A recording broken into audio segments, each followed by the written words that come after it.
We are about to get ready. Change this out. Bam. Bam.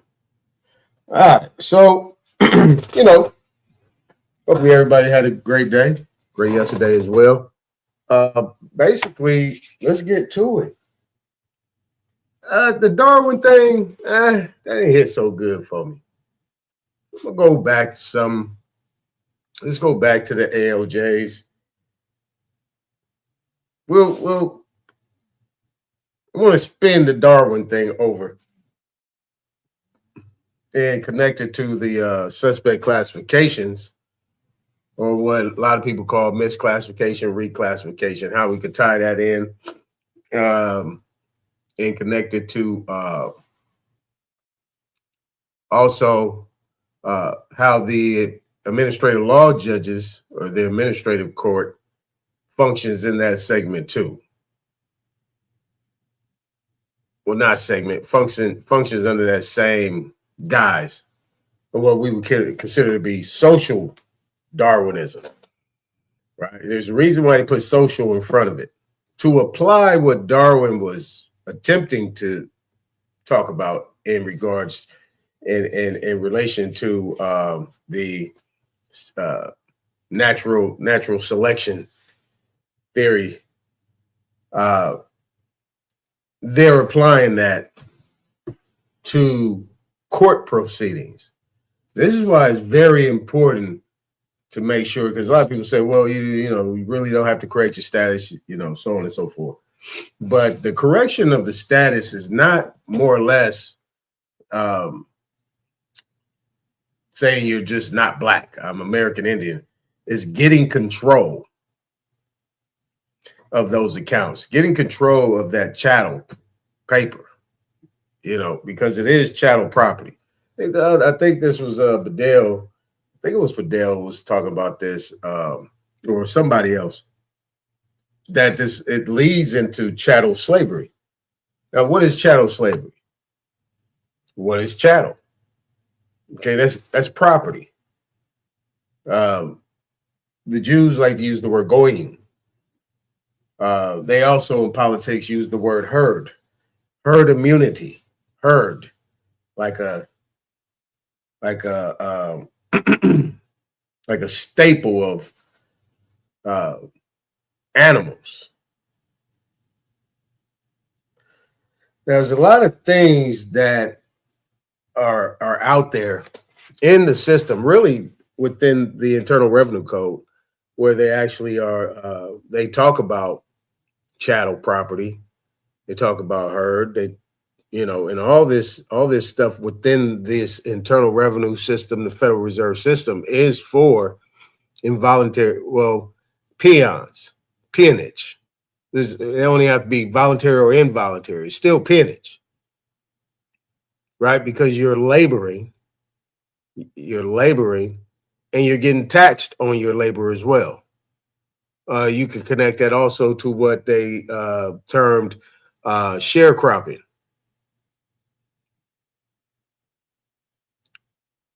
You see, it's not in the sense of a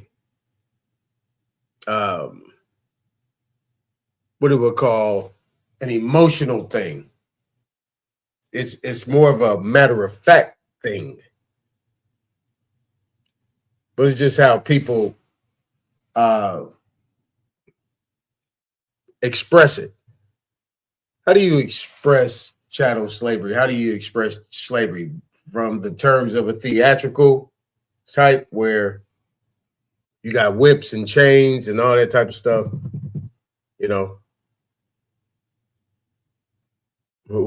Who knows? But what it has evolved into is more in the present than it is in the past. Because all the movies look at the past as horse and buggies and all this stuff. But we know that America, we just talked about America, has vast industrial, intellectual, engineering, ingenuity, inventions, But from the movie perspective, it looks like what you see now, what we see now, wasn't realized back then. And that needs to be fixed. It needs to be fixed. The most important thing as I'm discussing these things is I'm always going to bring it back to the present time. How does it still function today? And why, it's hard for people to really get it, but if you don't have control of any of those instruments, any of those transactions, I mean, even applying for a job, it's going to be assumed that you are a minor or somebody that's incompetent to handle their own affairs, and they will handle them for you. And you get what you get. That is the main focus. So correcting status, people, oh, here we go, correcting status. Well, if you're Black, you have a status. African-American, status. White, status. The United States is about status. Right? It's a racial system. It's a caste system. It's all these things intertwined in one. You could just call the United States an amalgamation of all forms of government, civilization, religion, everything. It's all like wrapped up in one. You have socialism, you have communism, you have capitalism, you have fascism.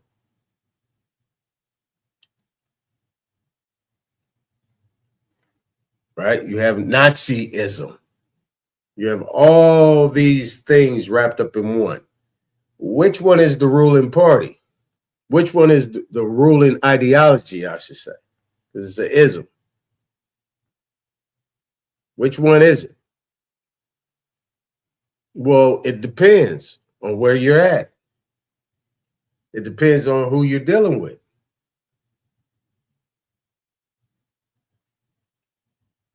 So from a perspective with our people, how does the government approach us? In what way?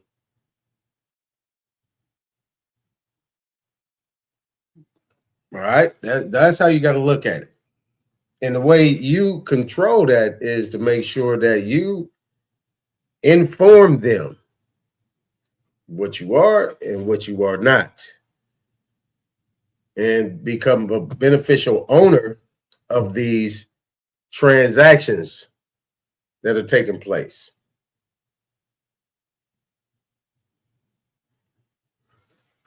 But nevertheless, I know it kind of sounds off.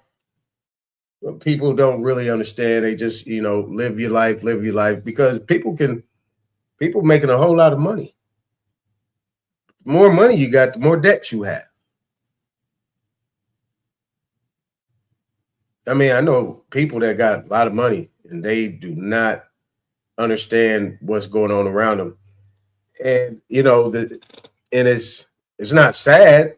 It's just what it is. But once you make them aware of that, you're like, did you know this? They're like, what? What? Like, yeah.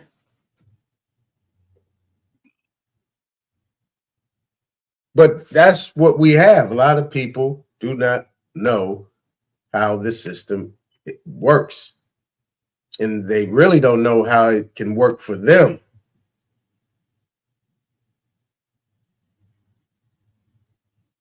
Guys, make sure you guys do your accounting. All the accounting. You got to do your accounting. You got to make sure you keep your books. You know what I'm saying? Make sure you keep a trail of it.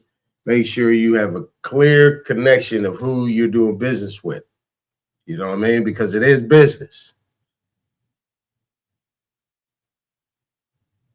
Okay? And make sure that it's on a level playing field. Level playing field. What are these titles that I make up or whatever I'm thinking about and I put on the stream? What does this have to do with the system, business? What does it have to do with? Well, it has a lot to do with it because it's a mind shaping. It's a mind shaping. And, you know, it puts you in a situation where you kind of just go along with the program. A lot of people do that. I mean, you know, live a long life, whatever, so on and so forth. And, you know, just is what it is. People work, go to work, take care of their family. That's that. Pay their taxes, you know, and that's that, you know. But, you know, there's been a lot of emphasis lately over the last 20 years on, well, more than 20 years, on this government and how they have pretty much transferred all of their liabilities and debts on the people. But the most important thing is our people, right? Indigenous American Indians, Aboriginal, original people of America, then also, you know, considered to be in suspect classifications like Negro, Black, Colored, African American. It's a different approach to us. See what I'm saying? It's a real different approach. So we have to approach it a different way too as well. Right? Because you're dealing with a system that is basically not in proper representation of our people.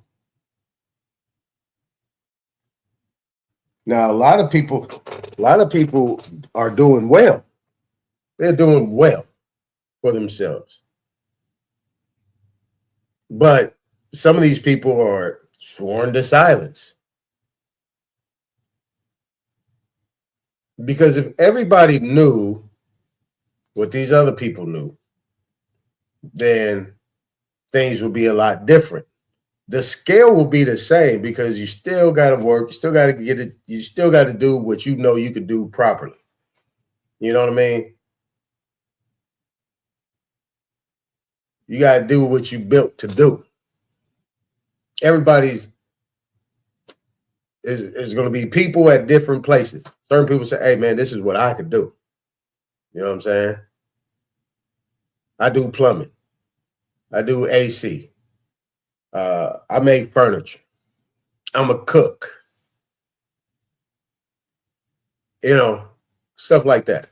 You know, I build cars.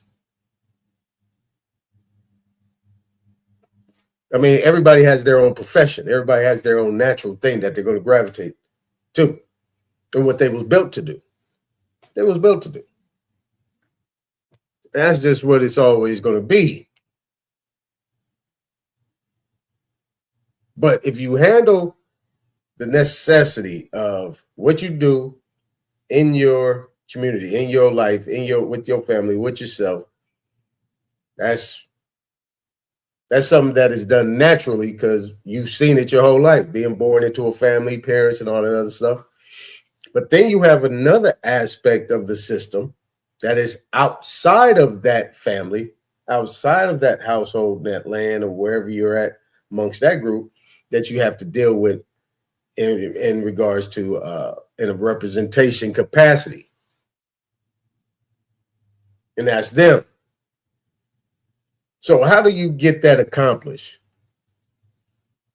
Formulate questions. You don't have to go to school for that. You don't have to have a degree to ask a question. Because if you ask the question, that doesn't mean you're dumb. That just means you're not clear on what's taking place. And you have to be able to ask those questions. You see what I'm saying? That's where you could get clarity. And once you get the answer, then you're able to formulate another question, and then formulate another question. And then you can form your own conclusion and make a decision, an informed decision. Because most time our people, we don't like to act like we don't know nothing. So we'll play along, and they do that good. They know our mannerisms. They've been studying. They studied us. They know what we're like. So they just put that in front of us, and you don't want to be, nobody want to act like they're dumb. So they were like, yeah, I understand what you're saying. Yeah. Okay, well, this is what we're doing. All right. And then it's like a status situation. Oh, yeah. I got that. Like people say, man, shit, I got to have $20,000, $30,000 for a lawyer. To do what? What you need $30,000 to lawyer for? To do what? Oh, shit, make sure that, I get off, or, I get that lesser, but you're still getting something. At the end of the day, you pay $20,000, $30,000 for that lawyer. Most of the time, that case is not getting dismissed. There's going to be some form of a negotiation. Then number two, you don't even know what they're actually doing on the background. You know what I'm saying? This is a whole game, and I would say a game or a gamut that they're running. But nobody has time for that, right? Most black people say, I ain't got time for that. Shit, I just go on paying. I ain't got no time for that. That's not like fixing a car. You know what I mean? I ain't got time, you know what I'm saying? Or the real skill matter to take, to fix my car in certain aspects. Certain things, I got to take it to a mechanic who got a full business, a full garage, and all the tools. I got to take it there. And I'm like, shoot. But what I ain't going to say is, really, I ain't got time. No, that means that I get this professional who does cars to come fix my car, so I don't mess it up. If you bring an attorney in, to fix your situation, to handle your case, not settle, and not charge you a bunch of money. And you're meeting in the middle, and you get a lesser charge or anything of that matter. No, that attorney is in there to win. See what I'm saying? To win. But that's the thing with our people. Our people are like that. I'm talking about not everyone, not you, not me, but most of our people are like that. When it comes to the government, when it comes to the law and all this different type of stuff, you know what I'm saying? They either get nervous, they get scared, or they just kind of ignore it and just pay the money. And still don't get the remedy that they're supposed to get. Believe me, I've done the research. If you guys actually saw how much you're worth, yeah, you think a little different. You'll think a little different. But, nevertheless, let's get on to it. You know what I'm saying? Let's get on to the streams. Good talk. Let's get it. Well, hey, how it works. Let's go here. All right, I got to mute up on this thing. To make sure. Let's minimize. Let's do it like, okay, that's a little better. Big 'em. All right.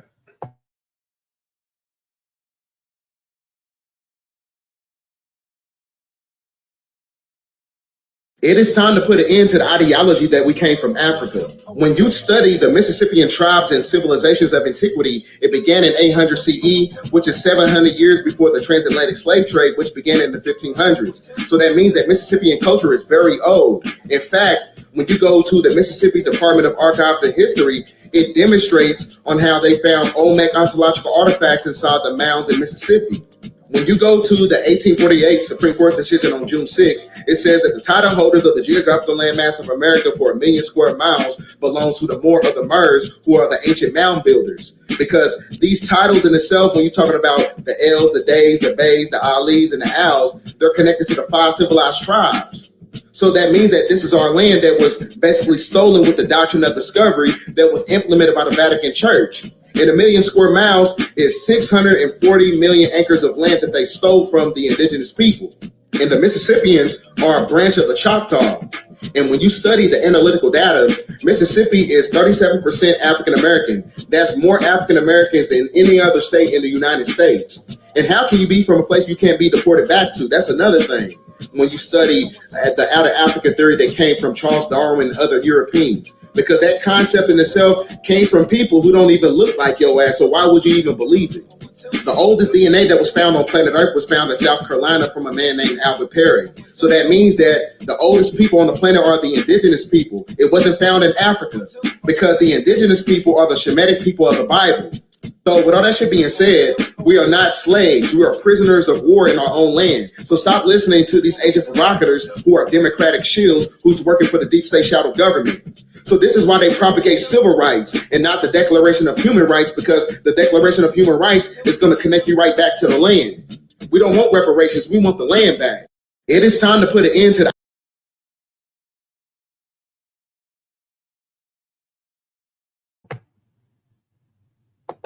bars. That was nice. Yeah. That was nice. You see what I'm saying? Yeah.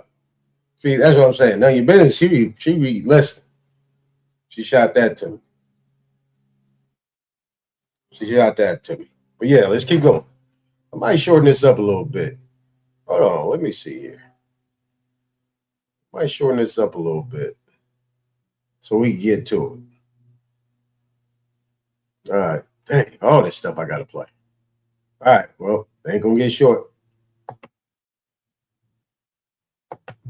Hold on. Let me. Just wait 1 minute.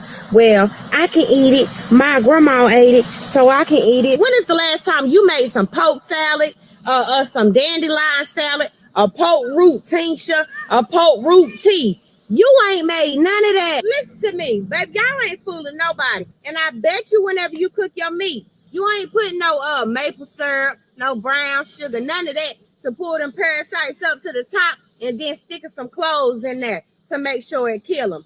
Baby, y'all ain't doing none of that. And then y'all sit up there and act like y'all scared to eat something raw. Honey, they used to cut up them cucumbers and tomatoes and onions. They'll cut it up and eat it with them beans. I remember I used to eat them with my grandma. I used to eat them pinto beans or them lima beans with that fresh slice of that onion on the side, honey, and some cornbread. Y'all got to come and eat meat 3 times a day. Honey, they do good to eat meat twice a week. Baby, I don't know where y'all from, but down here in the South, we didn't used to eat all of that meat. That was not our culture to eat all of that meat. All we needed was some good beans, and maybe they eat a piece of fatback meat.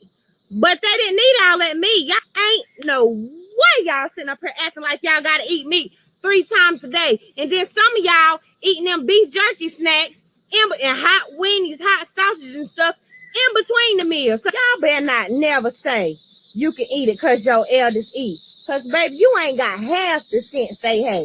Baby, I don't know what type of shit y'all got going on right now. But it ain't where you came from. Just wait a minute. Just wait.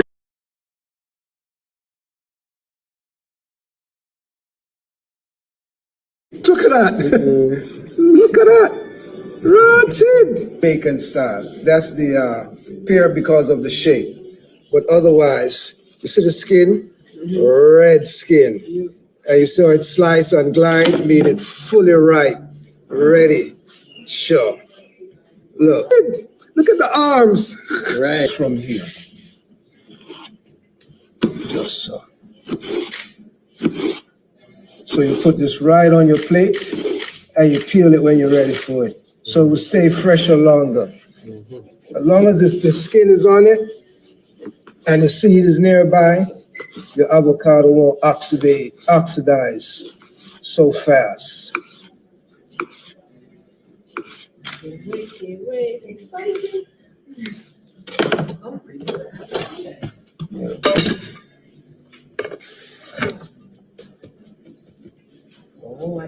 Welcome to the Sunfire Feast, right here.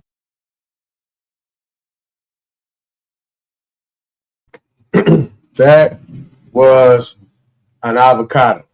Look how big that avocado was. What the hell they got us eating over here? Man, what? This is crazy, man. This is crazy.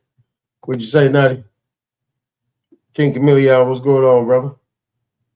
Real 19th century property litigation, such as United States versus Turner, dealt specifically with the Mason Road Spanish land grant and whether it conveyed private property or public domain. Yeah, that's true. That's true. Yeah, it was about that, public and private property. Yep, it was about that. Yep.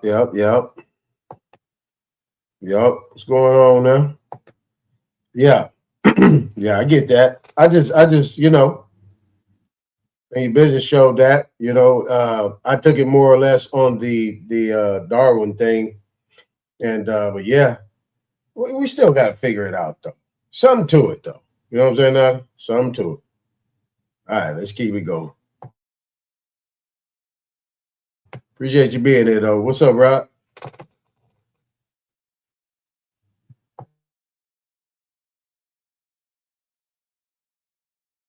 You look nervous. Would you like a cigarette? Oh, no, thank you. Please, but you have... Why not? Why not? Why, I just don't think it looks very ladylike. How does a lady look then? How does a lady look? No, it's one of our policies never to smoke on TV for the effect it has on younger children. Is that so? Uh-huh. This is the Women's Liberation Year. What do you think about women's liberation? Right on. What do you mean right on? Well, I think it has had a very decisive effect on the discipline of the male mind. Mm-hmm. Because knowing that women are more liberated, men become more introvert. You read the book, I understand. I have read many books, I understand. Mm-hmm. What about your music, Valerie? Again, I'm so concerned about you, that's why. I understand. Valerie, what about your music? The three of you. What about our music? Yeah. Well, where do you get it from? I mean, your hit records, your hit songs and everything. Well, do you dig it up from your mind or do you compose it yourself? I wish we had the time. You look nervous. Would you like a cigarette?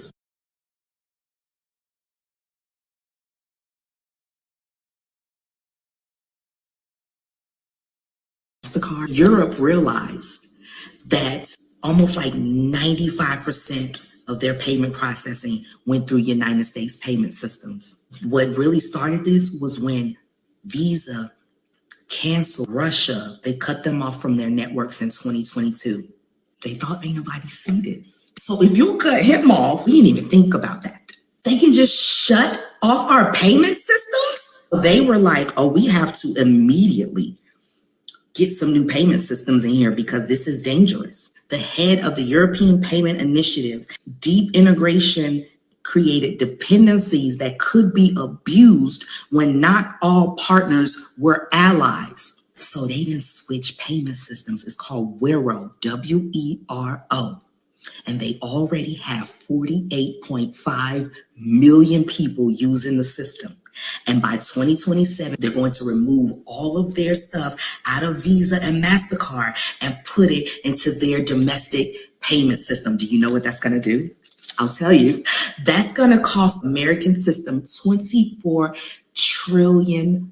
1.4 trillion of that is MasterCard alone. It processes over 7 trillion euros annually. It's 1.5% on the fees. That equates to about $21 billion we're about to lose. So that's Microsoft, Teams, Visa, MasterCard. Who else? And they thought we were friends. They thought we were cool. There wasn't gonna be no problems. We'll stick beside y'all. Y'all stick beside us. And then Trump came, second time, because it ain't us. We're not that evil. We wouldn't do that. But you didn't think it was going to happen this fast, which is what a lot of people are saying. They didn't think that they would be able to switch so quickly to a new payment processing system. And what's so great about their new payment processing system, you ask? I'll tell you. Their payment processing system is a tap to pay. It's a one-click checkout, and they have instant refunds. Not 7 to 10 business days. In America, you took it instantly on my account. They called it a geopolitical urgency to unacceptable vulnerability to policy volatility. Is that not good? Because it's succinct. That's a proper sentence. Also, the ICE protests are causing such a problem overseas because everyone is seeing what's happening, especially what happened in Minnesota. They're redirecting their investment dollars. They're investing in Canada and Europe now. This is what has to happen. You have to see the consequences of your choices. You don't want to play with nobody nicely. You think everybody sweet. Okay. Europe is canceling Visa and Master. Uh-oh. Uh-oh. Well. I mean, she was cute. Yeah, she was cute. Yeah, that chocolate thing, she cute. I like that personality. That was good. I could watch that again. That's different. See what I'm saying? Now, if you guys don't know, you know Russia got Ukraine back. You know they got control of that, right? You see they haven't been talking about it? See they haven't been talking about it? Ain't been talking about it, yeah. See, Trump ain't talking about it. What's up with that? He ain't saying nothing. Yeah, because he was like, hey, man, we out of here, buddy. Hey, handle that. Hey, good luck, buddy. Cool. Hey, Vladimir. Hey, do your thing, man. Do your thing. Do your thing, man. Hey, man, we out of that. Hey, I'm gonna call you tomorrow, man. Call you tomorrow. We talk about it. Peace. Ooh-wee. Yeah, buddy. Uh-huh. That's what I'm talking about, man. All right. I'm gonna keep her up there. I might have to listen to that again. I might have to. Yeah. I'm gonna keep her up there. Again, and it's time to introduce our next guest of the afternoon. Lester Jackson is his name. It says here he's had many long years of training of misery and despair. We should inform you that Lester Jackson is the father of John Jackson, who was killed in the shootout at San Rafael Courthouse 1 year ago, and George Jackson, who allegedly attempted to break out of San Quentin prison last Saturday, just a couple of days ago, and was killed in the ensuing battle. Welcome to the program, Lester. Thank you. I imagine this is probably something that you don't want to do necessarily, but it's something maybe you feel you have to do. No, I was here last year this time, about this time, when I lost John, my young son. Now you've lost two sons. Two sons, yes, to the prison authorities. What are your feelings now? I have no feelings at this particular time. Do you feel that it's the establishment, the white power structure that has lashed out at your sons, or do you feel that they have created this problem that brought them to an untimely end? Well, let's not criticize the structure and what have you, but we have to talk about George and John. You know, their situation, their particular plight.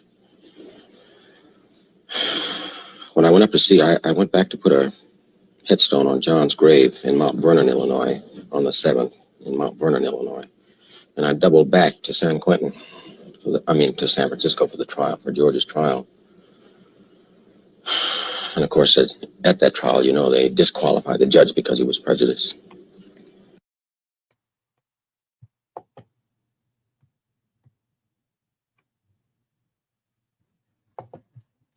Now, dang, I was off mute. Sure. That's going to echo. Now, that was short, but nobody heard of their pops. The George Jackson, he was with that, you know, with the group back then, Black Power movement back then. And there was ones that George did the breakout of Soledad in California. And, you know, he ended up dying And he had a little brother too. They killed him too. But see, the cold thing, see what I'm saying? What the guy was asking, was it the white power structure? White power structure. What white power structure? So you telling me that the system that we're dealing with, I mean, my response to him would have been a question. So what are you saying? So you saying that this structure is ran by a white power movement of some sort? See how they try to just throw that shit out there, see if you're going to jump at it? But you see, he was just by the way he's sitting, you can tell he's intelligent. You know what I'm saying? And yeah, man. August, if you don't know, is what they call Black August. You know, they talk about a lot of things because a lot of things happen to a lot of our leaders in the month of August. So they kind of, you know, Black August is like another Black History Month, I would say, in regards to achievements and great things of what our people have done and those that have been taken out doing those things. You know what I'm saying? Yeah, we shout out to George and John. Hold on, let me mute up. I know that thing gonna echo.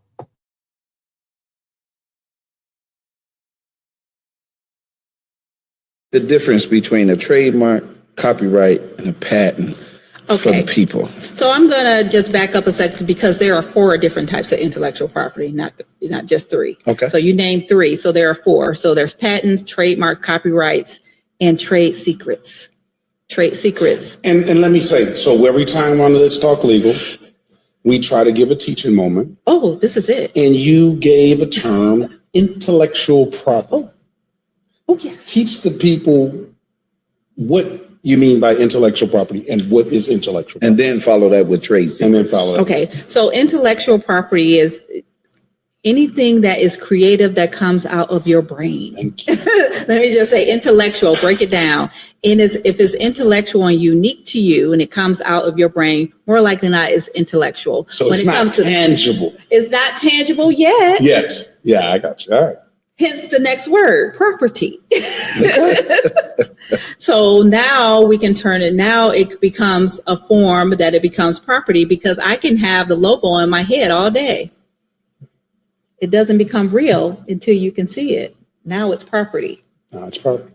So we have some intellectual property. You do have intellectual property. What is the difference between a trade? And that goes into what I said in my opening. Intellectual property. All of that, trademarks, copyrights, patents, trade secrets, intellectual property, things that you put down is money. It's something that can be done big time. What's going on, Nate? Big time. You see what I'm saying? So if I get an application, I fill it out, would that be considered intellectual property? The name, the certificate of any sort, would that be considered to be intellectual property of some sort? If it falls under those 4 categories, yeah. That's why I say getting control of it. None of these things can be produced unless it is issued from me to the other side. And that's the government entity. That government entity, that instrumentality, right? Instrumentality of the United States. So it is, and it has value. What's going on, Draco? I'm just saying. What needs to happen is this. What can happen real fast, right? What can happen real fast that everybody can do right now is gather up all their instruments that they know that they have their name attached to, put them all together, get a file folder, a shoe box, whatever you might want to do, a regular box, some things, and put it in there. Count it up.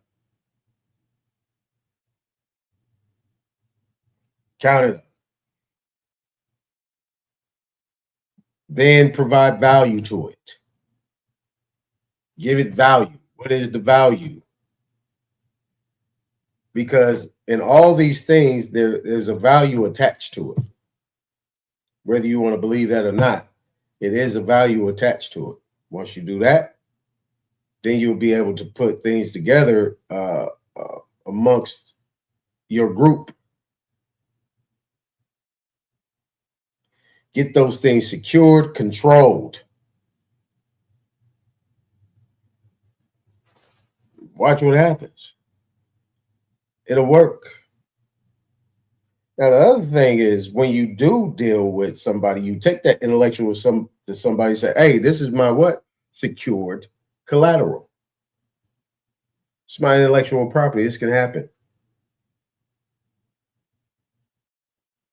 But see, when we take it to these financial institutions, people think that they're actually that this bank then or this financial institution then becomes an investor. Well, really, it's not. It is brokering the deal between you and the government. See what I'm saying? Between you and the government. And hold on a second. Let me go get this other video. This will fall right in line with this. Hold on, real quick. Just 1 second. Let me get this off. Let me go pull this thing up real quick. Where is it at? Hold on a second, because this will tie right in. Where is that? There it goes. Boom. Boom, boom, boom.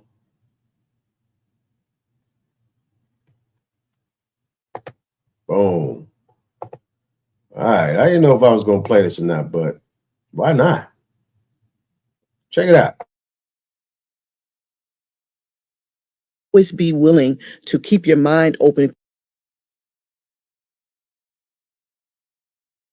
because you never know what's going to happen, but you need to be able to pivot. So then now they have something called a UEI number instead of you using a Dun and Bradstreet number, because it used to be Dun and Bradstreet. Well, Dun and Bradstreet lost their contract. So people didn't know that Dun and Bradstreet, all those years you were being required to have a Dun and Bradstreet number. That was a contract. Oh, wow. So the new company that came in created they came in with a UEI code system, and they issue these random UEI codes now. And then so they're doing it through that process. So that contract went away. And then so Dun and Bradstreet, guess what they did? They pivoted and went in a different direction because, hey, they had been accustomed to a very large government contract. So they came up with some other things that they wanted to sell and do. So they're in some other arenas within the government. So you have to always be willing to keep your mind open, because you never know what's going to happen, but you need to be able to pivot. You have to be able to pivot. Just because something changes does not mean you should go away. Right. It causes you to no longer be able to flourish, to be able to function. You have to always be willing to. Now that's just it's another one. I got to find it. I brought that link. I got that link, I think, last week. And she talks about that. Sam.gov. That's right. Unique entity. Yep. That's what that UEI is for. Unique entity identifier. Now, you got an LLC, you got a sole prop, you got any type of company, S Corp, C Corp, whatever it might be, nonprofit, 501c3, whatever it is, register if you want to do business with the government. Register with them. You know what the government does?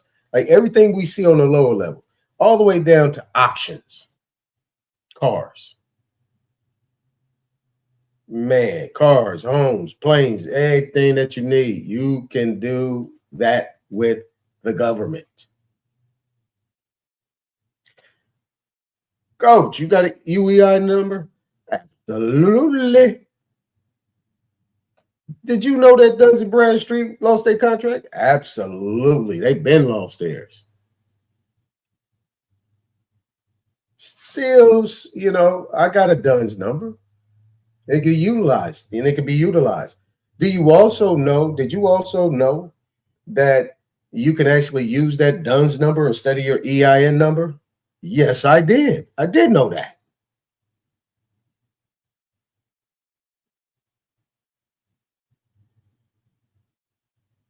You see what I'm saying? It just depends. Everybody got their own lane. If you want to do business with the government, me, I register for everything.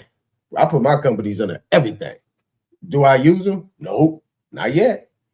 But when I get ready, I will. See what I'm saying?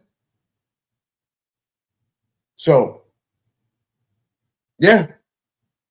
And it's good. Like, you got the sister before, this one, talking about patents and all that stuff, intellectual property. You got this sister. I'm telling you, some bad sisters out here that know they stuff. And they're better at it. You know what I'm saying? It's just like coaching. I coach men and I coach women. And when I coached the young women at Marshall Fundamental in Pasadena. I mean, when you see how they play, everything they do is precise. It was just kind of too slow for me. I couldn't stay there. You know what I'm saying? I remember the VP called me in. She was like, well, I was like, look, I'm just used to coaching boys and men. I mean, I'm aggressive like that. Well, you can't do that. I said, well, this ain't for me. See what I'm saying? But yeah, women, everything they do is precise. They don't miss a corner. And once they get good at what they do,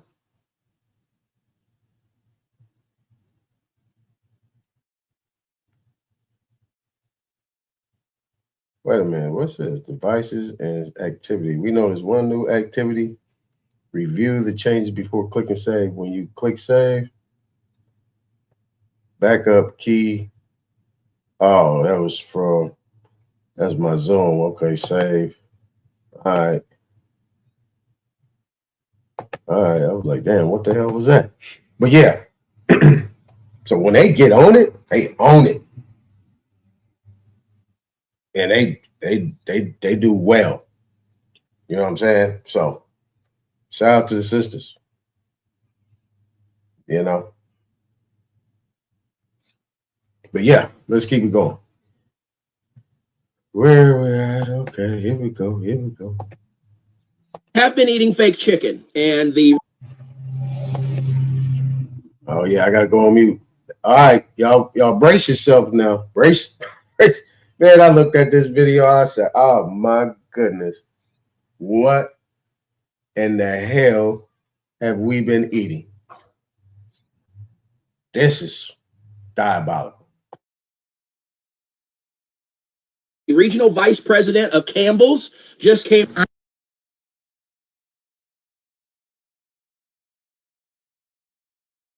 Chicken, and the regional vice president of, so we have been eating fake chicken, and the regional vice president of Campbell's just came. I've been saying this for years. It's very, very obvious, especially if you come from another country and you taste the meat and vegetables in the US. My biggest complaint when I moved to the US at 18 years old was the chicken tastes like nothing. My second biggest complaint was the broccoli tastes like nothing and it looks weird. My third biggest complaint was the strawberries taste like nothing and it looks weird. Guess what? Strawberries confirmed to be fake. Look it up. Chicken now confirmed to be fake. Broccoli fully GMO'd. This is the problem with, I mean, there's so many things wrong with the US, but this is the problem when you have nothing to compare it to. You think what you're eating is normal. And I was living in the US for so long, I just kind of accepted it. But when I started buying more food at the farmer's market, you are reminded that that's not how chicken tastes. And just watch the rest of this video, you will see that Campbell's has admitted they've been 3D printing chicken. There was someone at my door. But yes, we have to think about what else are we being poisoned by. But if you think of it logically, how much chicken are we consuming a day? There's no way we're raising and slaughtering enough chickens to handle the chicken consumption or the normal meat consumption in the US. Of course, we're stretching the meat. Of course, they're putting additives in the meat. Of course, they're adding other ground meats into the ground beef. Like, This is pretty obvious. So something you don't want to think about, but something that's definitely happening. But we have been eating fake chicken, and the regional. Man, I grew up 2 minutes away from a Camel Soup factory in Sacramento on 47th Avenue. Big Camel Soup. Big. Next door neighbor's mom used to work at Camel Soup. That was her job. She worked there pretty much all my time I was there. And I've been there since I was 2. It's crazy. It's crazy. Sick, boy. Yeah. Yeah.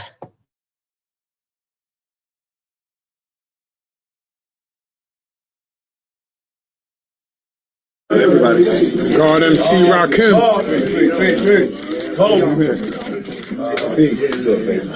All right. Right.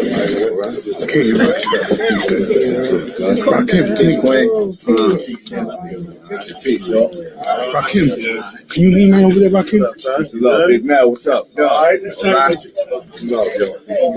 right, ladies and gentlemen.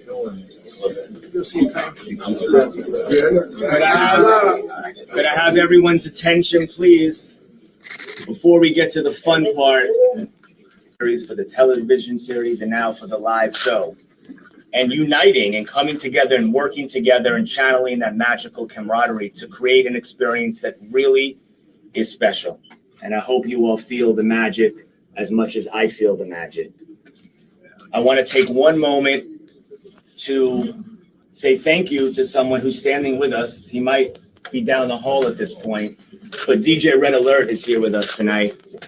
And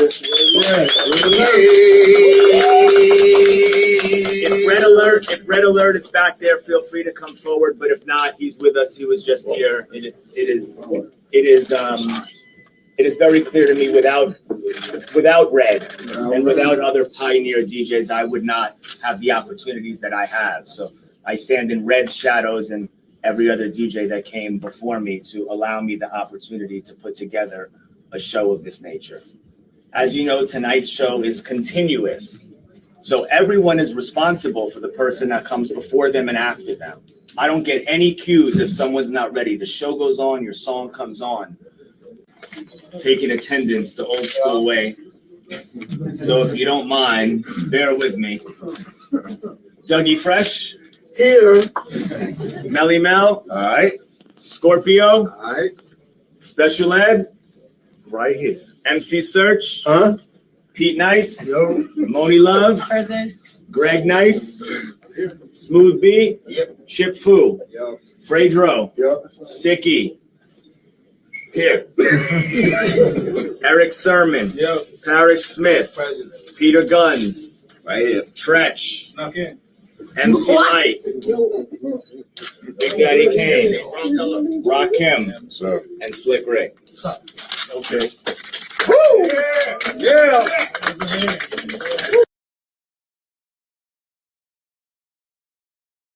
Boy.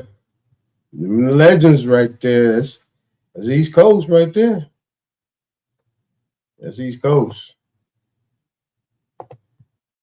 Pray over the president. And it was at that moment that he told me I would pray at the inauguration and I would be able to preach at the rededication. The reason why I'm here today, because Dearborn, in all of your prosperity and everything that you've done, the spirit of Hubbard is still in the city. The spirit of racism still dwells in this city. This is a city that has prospered with your mosque and your call to prayer, but yet it's on the back of my people. It's on the back of Black people that we have funded everything you do. You look down on us. Your police enact injustice on us.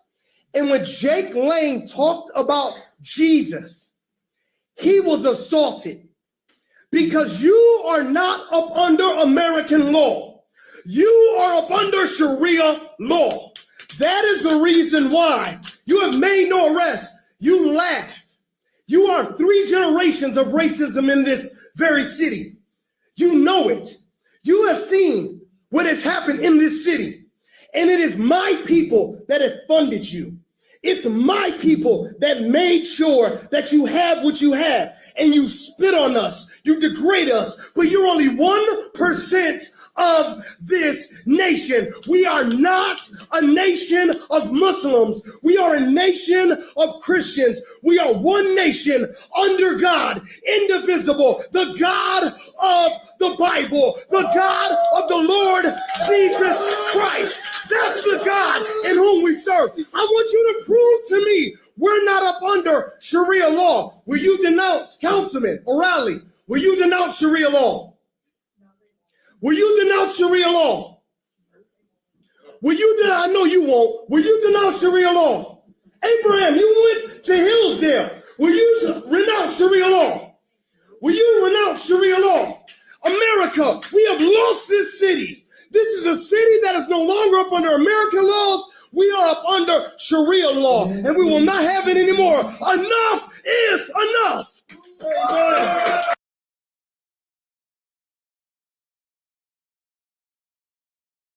Gentleman, he didn't have any plates on his car, and they called him into the court.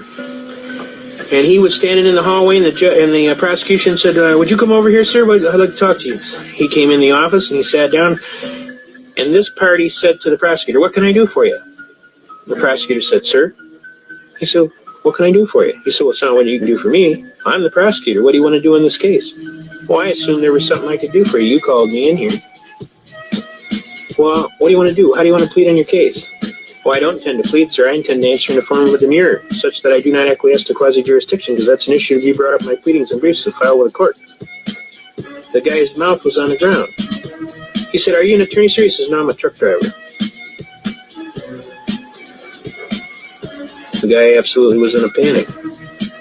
I had the same gentleman, later he was working as a bricklayer, and he did the same thing. Told the prosecutor he was a bricklayer, and the guy's jaw was on the ground. See, they don't anticipate that people that are in other jobs other than theirs have any brains.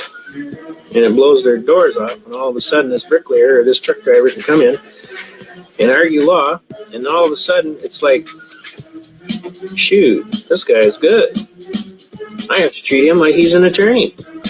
So what did this guy do? The first thing he does out of the chute, he walks up to the judge and he tells the judge, he says, Judge, I'm going to dismiss this case. Because he realized he was going to get hammered. And this one gentleman, he didn't have any plates on his car.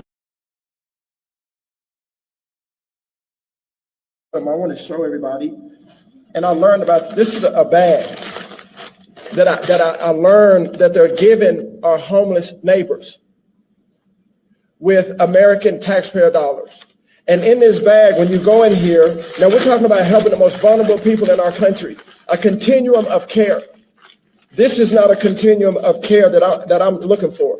This is drug paraphernalia that's in this bag. This brown bag that's handed to people, homeless people, that are addicted to drugs, that have mental illness, hardworking people's money. People are putting these together with their hands to give to people that are already addicted. Has nothing to do with politics. Has everything to do with caring for people properly. This is not the continuum of care that I'm looking for. It's not the continuum of care that Bobby is looking for.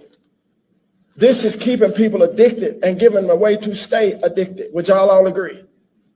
That has to be over. That's done. Something I want to show everybody. He said, that's over. That's done. That's done. He meant that.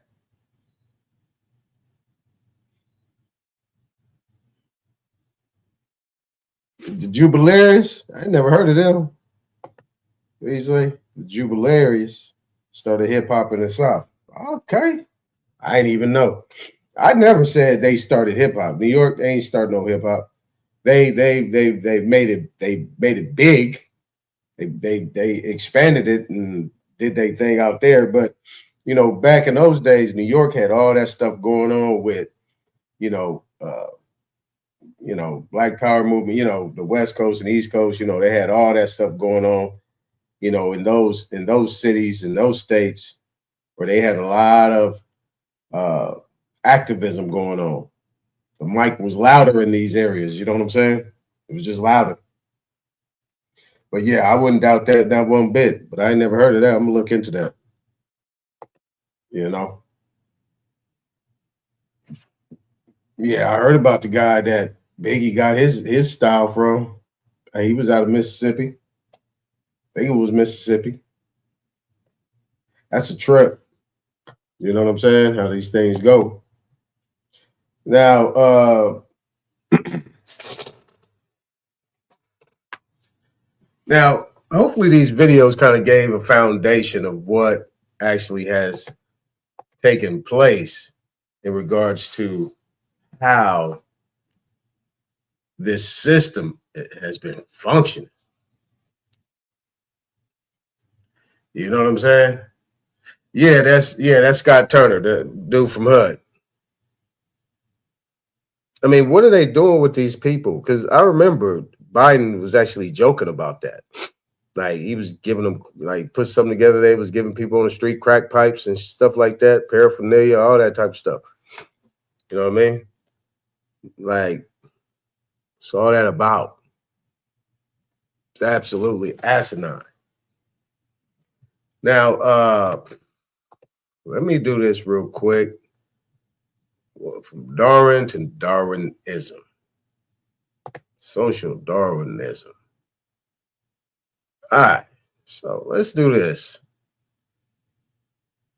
I did something. I just had ChatGPT structure it for me on some of these things. So I'm going to hold on a quick sec. Let me get this thing together. Don't go anywhere.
All right, check it out. I don't know how this thing gonna look, so work with me. All right, so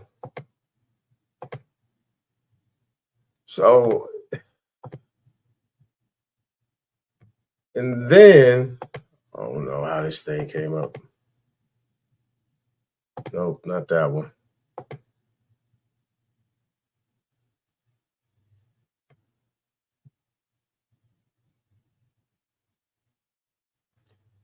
All right.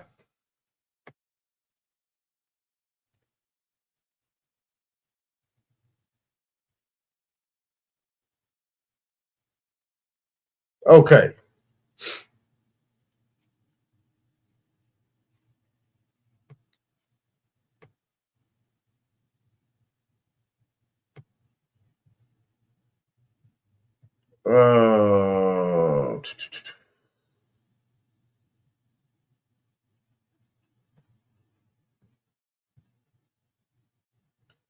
So just to recap, who was Darwin, right? Okay, so Darwin went to Edinburgh, studied medicine, did not become a physician. Cambridge. Right there, he became an Anglican clergyman. What he did was collecting beetles, geology, botany, zoology, natural history. Right? Important mentors: John Stephen Henslow, Adam Sedgwick, Robert Edmund Grant, and then later Charles Lyell. Right? This is somebody that nonetheless had mentioned on Monday.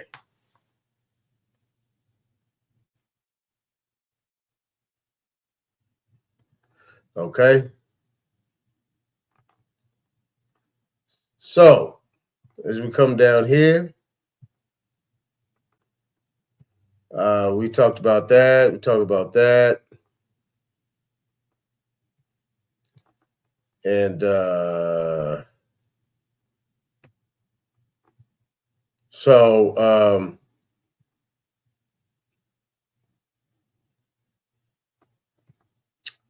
what did I do here? Darwin is signing the pseudoscientist. No. Okay, let's get over here to the other one. I think that was good enough.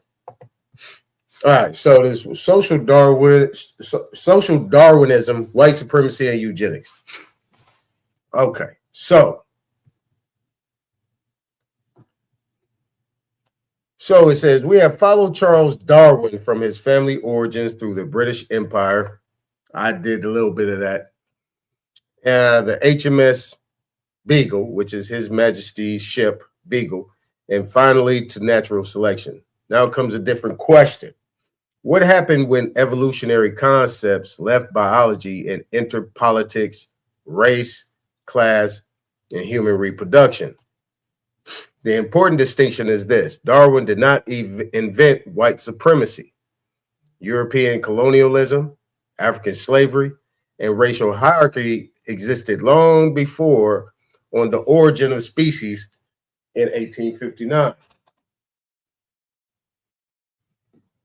But evolutionary language gave some 19th and 20th century thinkers a new vocabulary through which existing inequality could be portrayed as natural and eventually scientific.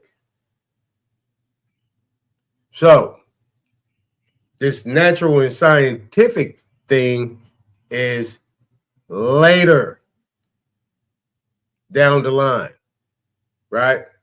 And this is actually in the 19th century and the 20th century.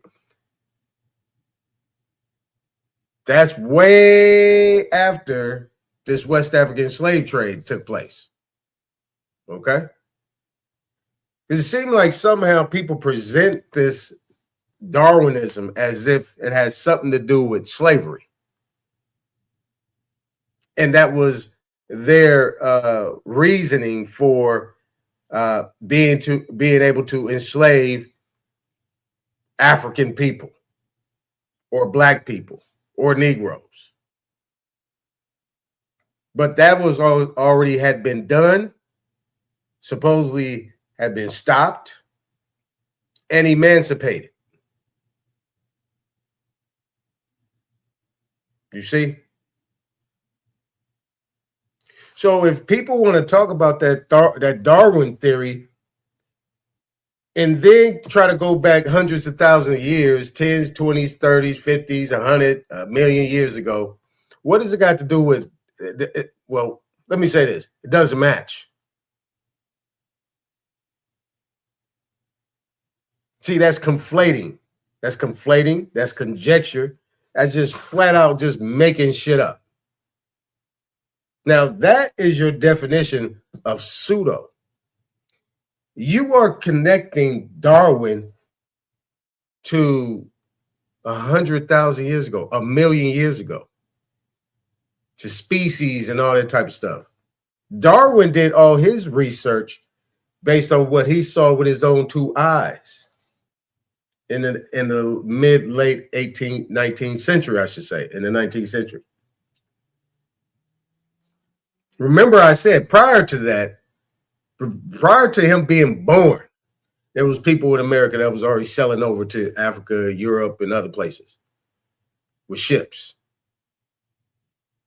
setting up companies, colonies, or whatever. how did Darwin become that powerful? Well, our people gave him some validity. They gave him some power, which is the biggest problem I always say we got. It's just an issue. We always giving people power they don't even need. I mean, not need, but don't even have. So they don't have to do any work. They can kick their feet up. Now it says, I had it set up like this. Slide 1, from natural selection to social hierarchy.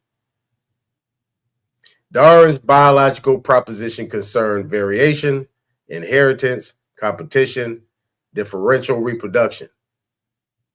Now, when he stated, when he went to South America, all the things that he connected to, the people, the land, the vegetation, the animals, all these things he had put together, and compared, he said these things are considered to be the same, meaning that there has not been any change in the people and all the resources on the land in South America.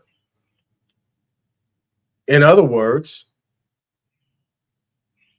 there has been no gradual mutation, or like they like to say in Darwin, mutation of some sort. These people have always been here and looked like that. So it's safe to say, if you want to go back a million years, that they looked like that. If you have found skeleton bones in graveyards and they're upright, and you see the cranial structure and they got the skeleton still the same, they probably look the same. Because when you have a skeletal structure right there, you got teeth, skull, you got the openings for the eyes, you got the parts for the ears, arms, legs, feet, hands, right? Right. Chest cavity, all that. This is what Darwin was talking about. The theory of evolution, what evolved into, where he made his thoughts about evolution, was trying to see how things evolved over time. But what he found was it's always been that way. Where are these people getting this other stuff from? Natural selection, right? But some social thinkers began applying evolutionary concepts to individuals, economic classes, nations, civilizations, racial groups. Now the question changed. Instead of which biological traits become more common, it became which people are the most fit. That transition is fundamental to what became known as social Darwinism.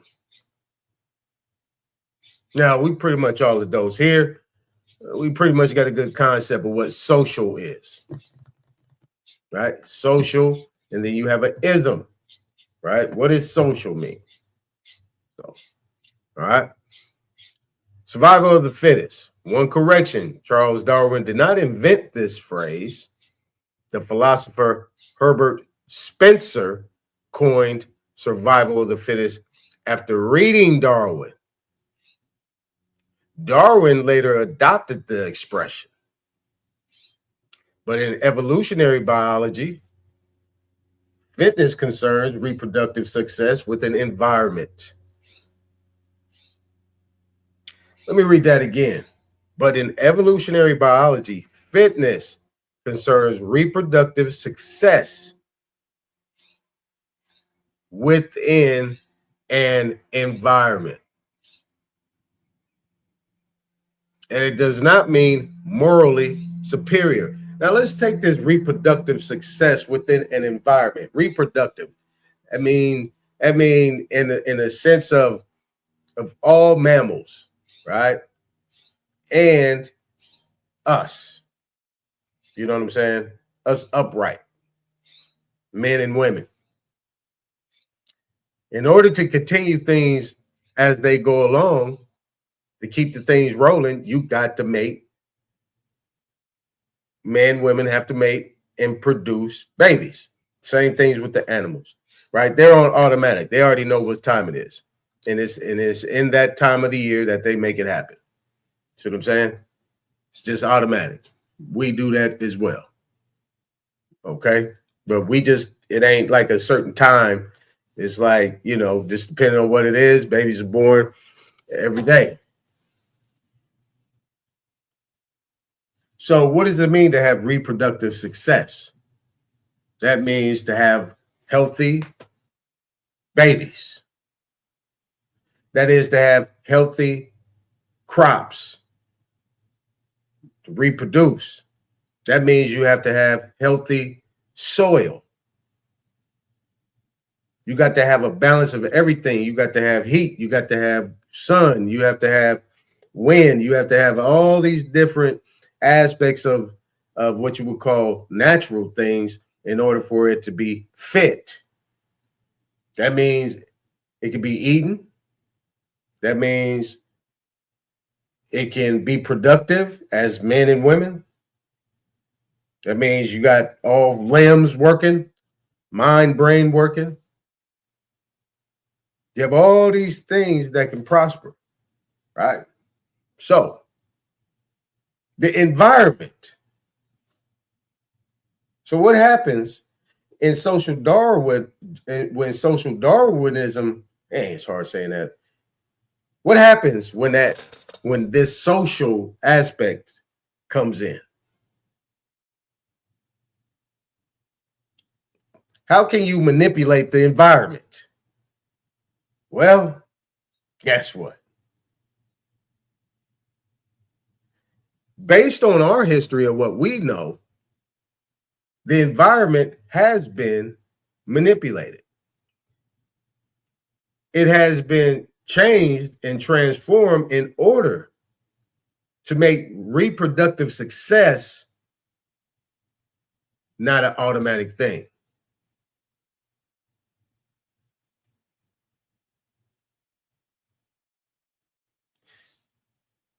So you get into the eugenics aspect of it. You get into all these different aspects of what we see around us. War on poverty, war on education, war on drugs, all these things that were placed and flooded into our neighborhoods and things like that. And then they said, shit, they still doing their thing. All right, well, we need to go get some more people. We need to flood that. That can pollute, right? That could consider be pollution. Right? We bring in these sirens, avalanches, we put them in these areas, we send them all the way through. Every time we run these things, we make noise pollution. It's just a program our heads. You riding through, you see police, woo, woo, woo, ambulances, woo, woo, woo, fire trucks, woo, woo, woo, loud noise all the time.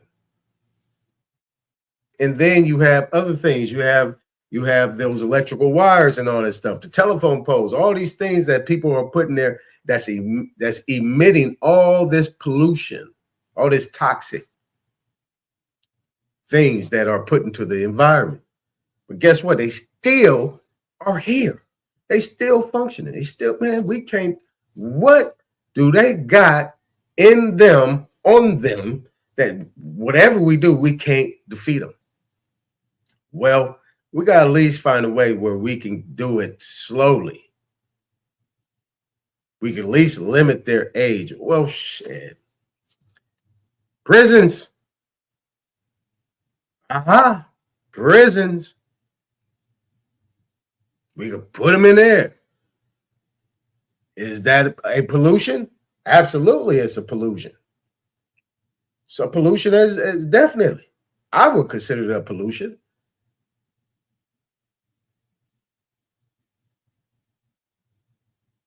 Right? What do they say? School to prison pipeline. Run them all the way through.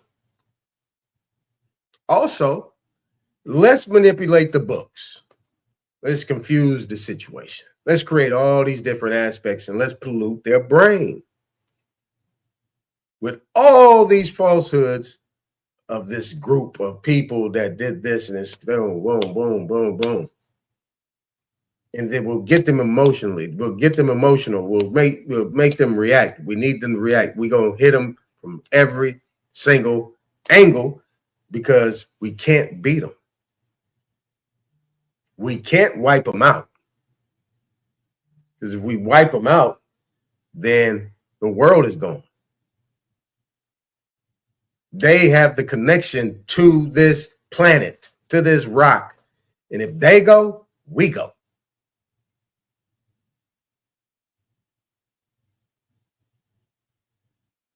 So that is a key word right there.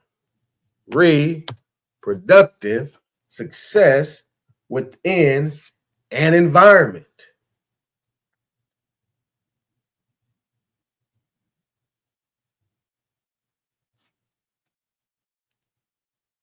So even though we are spitting out babies, we're making out these great champions, men and women, you know what I'm saying? Left and right. What do we got to show for it? Individualism, right? Divide, conquer. Have them preoccupied, kind of like the Willie Lynch thing. Have them preoccupied against each other. So that way they won't come together and form together like Voltron. Let's keep them in their individual capacity because we can't stop them and we need them. We need their brain. We need their physical attributes. We need their intellectual property because they just are who they are. Can't fight it. But we just got to figure out to keep these people separate.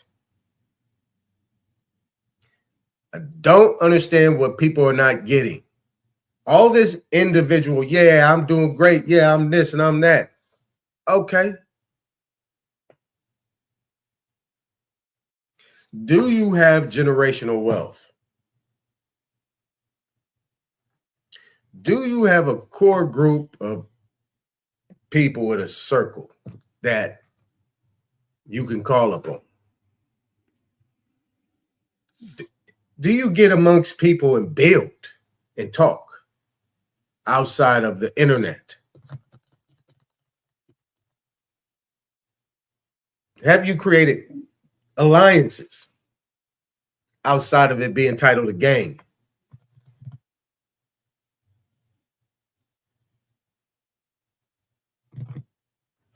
See? Now, let's continue. So, let's go back to it. But in evolutionary biology, fitness concerns reproductive success within an environment. It does not mean morally superior, more intelligent, more civilized, more deserving, or more human. Social ideology blurred that distinction. The reasoning could become they conquered, therefore they were fitter. They became wealthy, therefore they were fitter. They controlled colonies, therefore they represented a superior civilization. Political power could thereby be mistaken for biological superiority. And we go along with that. We go along with that. That political power, oh, they got power. Right? See, this is what has been conveyed. This is what all these people are conveying when they're talking about this. Automatically, it's triggering, and it's already been programmed that this is what they're talking about.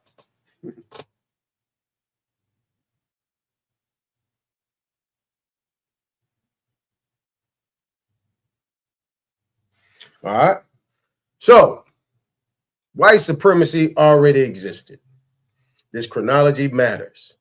Before Darwin, Atlantic slavery already existed. European colonialism already existed. Anti-black racism already existed. Racial classification already existed. Indigenous dispossession already existed. Therefore, Darwinism did not create white supremacy. Instead, certain evolutionary and hereditarian theories became incorporated into an existing racial system. An old argument, we are superior because God's civilization or history placed us above them, could acquire a new form. We are superior because evolution and heredity demonstrate that we are more advanced. Now, racial hierarchy could be presented as a conclusion of nature rather than merely a political ideology.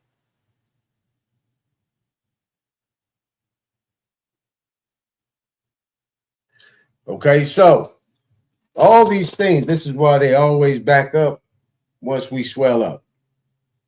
You see what I'm saying? That's what usually happens.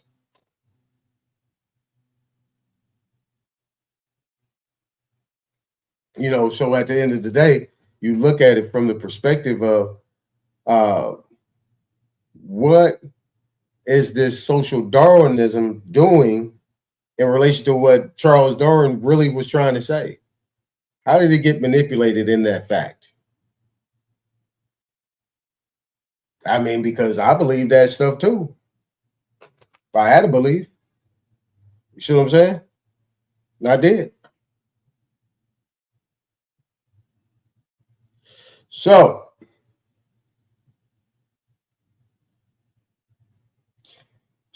Francis Galton. Now, Francis Galton was Darwin's cousin. I don't know if anybody knew that. Galton became intensely interested in heredity, intelligence, human ability, reproduction, and Darwin's evolutionary writings strongly influenced him. Galton asked an enormous question. If humans can select animals for desired characteristics, why not select human characteristics? The question helped produce eugenics. What is eugenics? Eugenics attempted to influence human reproduction according to supposedly desirable and undesirable hereditary characteristics. It advocates effectively divided humanity into categories: fit, encourage reproduction; unfit, discourage or prevent reproduction. All right. Now, I did a video on what's her name? What was her name? I forget her name. But yeah, I did a video on her. I actually showed her lineage, that she actually was a slave herself. Yeah, she actually was somebody that was owned by a guy named Michael Hennessy.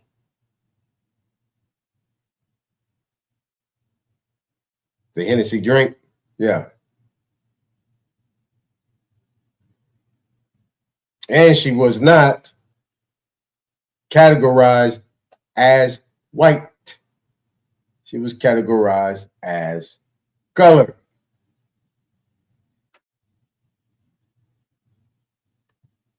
All right. Now, is it the same lady? Yeah, based on the history of what I seen, yeah. Yeah, it was her. So all this came into play in regards to, and that's enough of that. Yeah, all of this came into play, you know, regarding the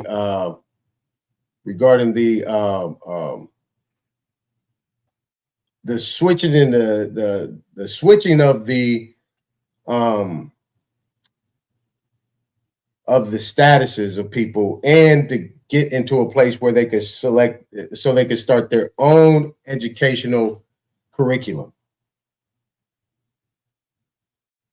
Because prior to that, none of that existed.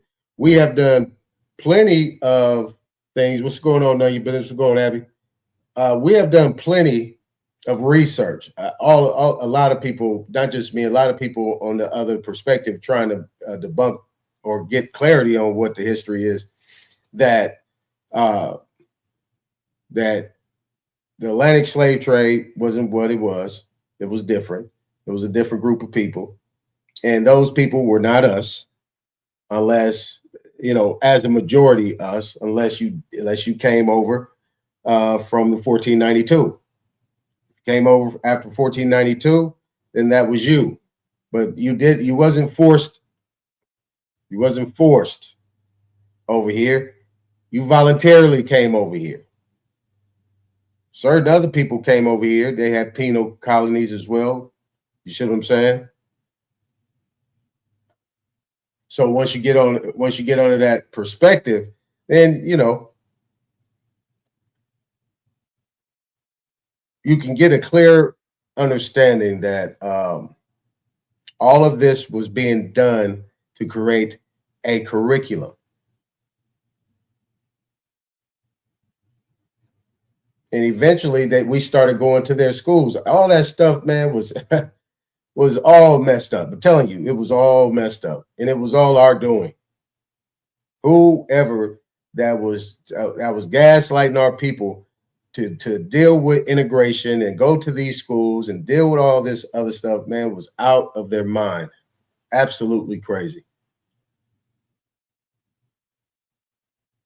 Because we had our own schools. We had our own education process. We did things a different way. Why would you go to a school where everything that's in that school is not you? Doesn't make any sense. Doesn't make any sense at all. It's not you. You see? So we have been learning and we're arguing somebody else's curriculum. Guys, are you guys getting that? You're arguing somebody else's curriculum. It's their curriculum.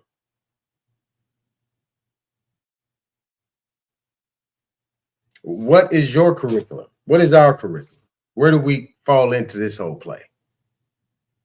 Right? Because if you come from an African perspective, you lost and you were enslaved.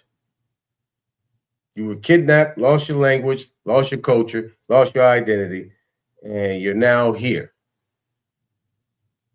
Right?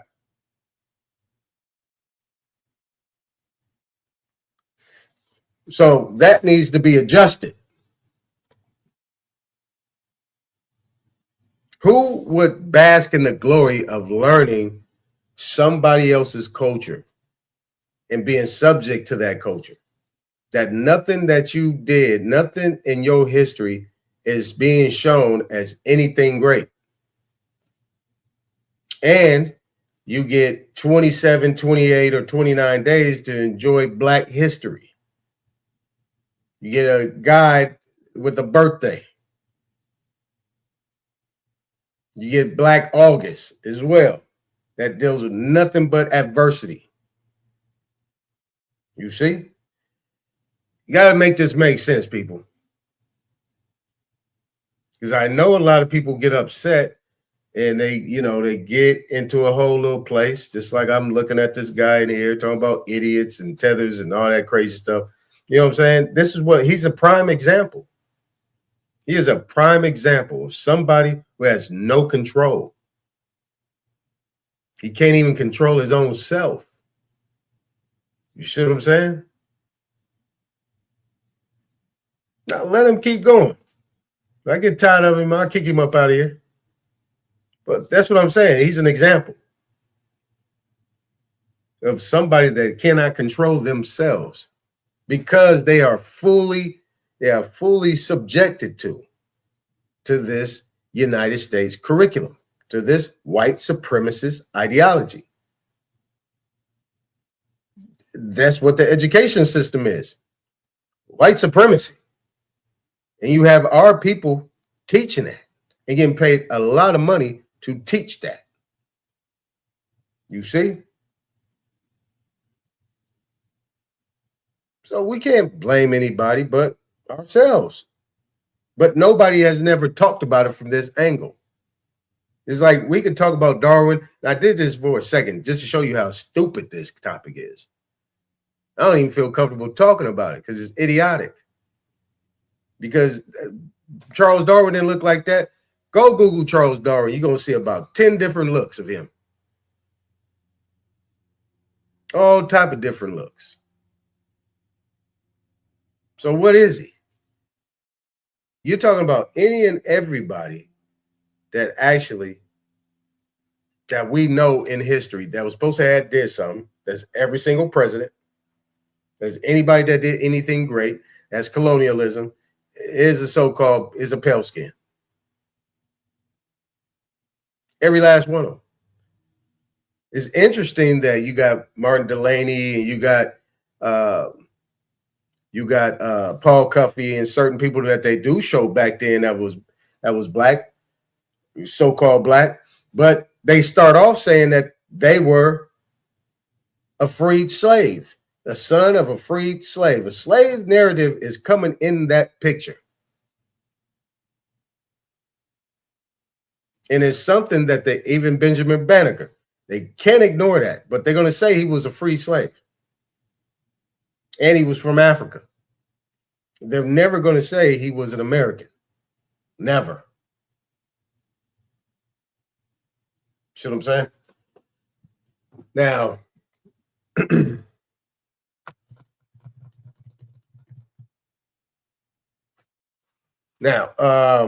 what I'm going to do next, hold on real quick.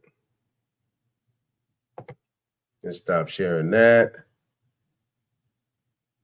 All right, so what I'm going to do here is I'm going to put the link in the chat because I was late. I ain't going to go too much. I'll just put the link in the chat. This is going to be one of them weeks, but it's cool though.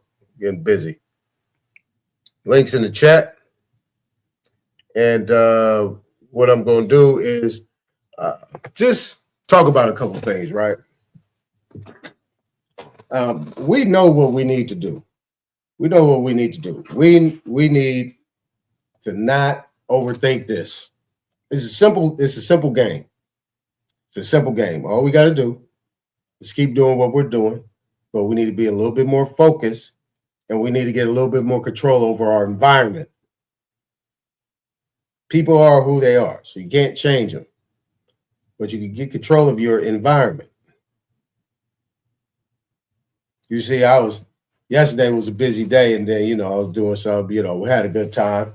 So I pop up on Smoke Signal channel, and I go mess with them cats for a little bit. I mean, because a lot of them are stupid. You know what I'm saying? They spend so much time insulting each other. And then they come back and then talk about some solutions or, this, that, and business and money and all this stuff. They go back. I mean, shit. I mean, it's like, that's psychopathic to me. So I go up there, I talk my shit. And when I go up there, I get my information out. See what I'm saying?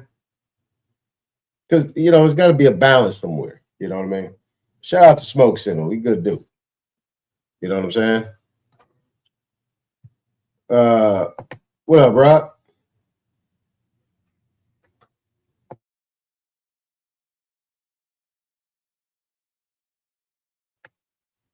Rod Will, you there? Can you hear me? I know you off mute.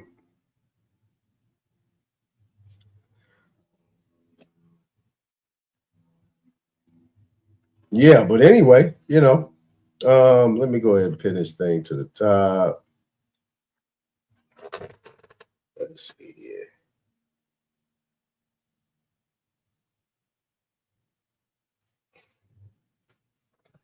Yeah, but we just got to be able to control our environment. Once we control our environment, then we'll have a pretty good handle on things. I mean, everybody has a business. So once you get your business going, you know what I mean?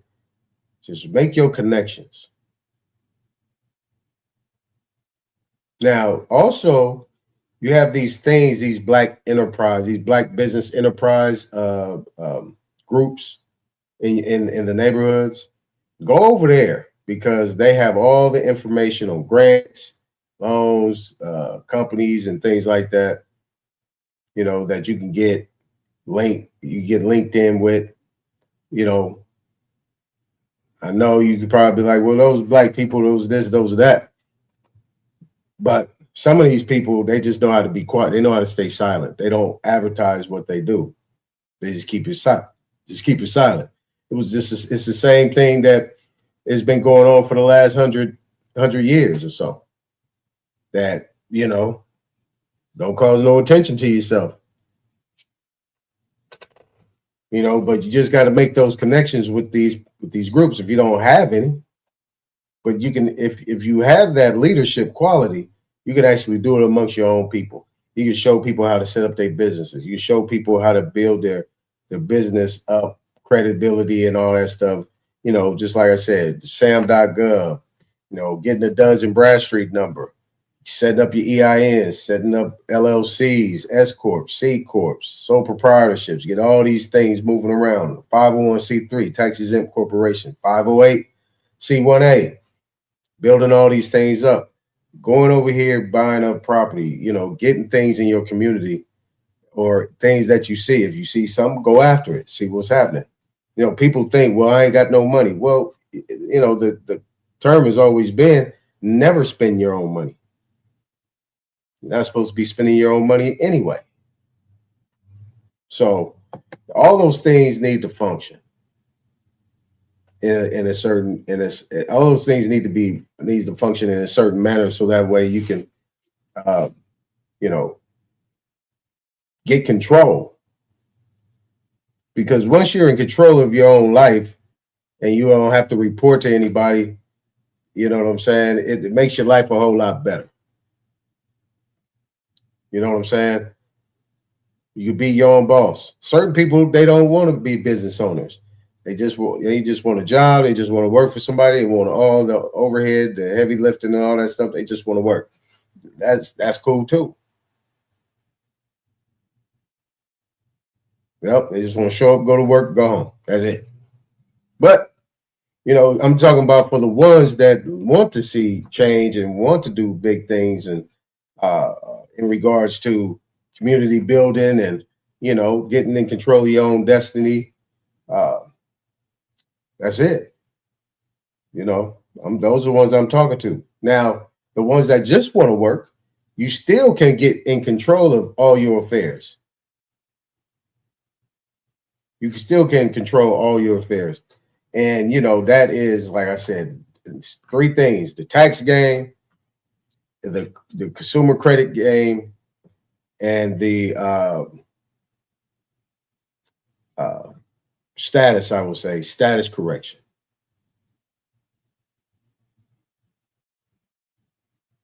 If anything you want to do is just know your family history, which is good. Titles, I don't really trip off of. I really don't trip off of them.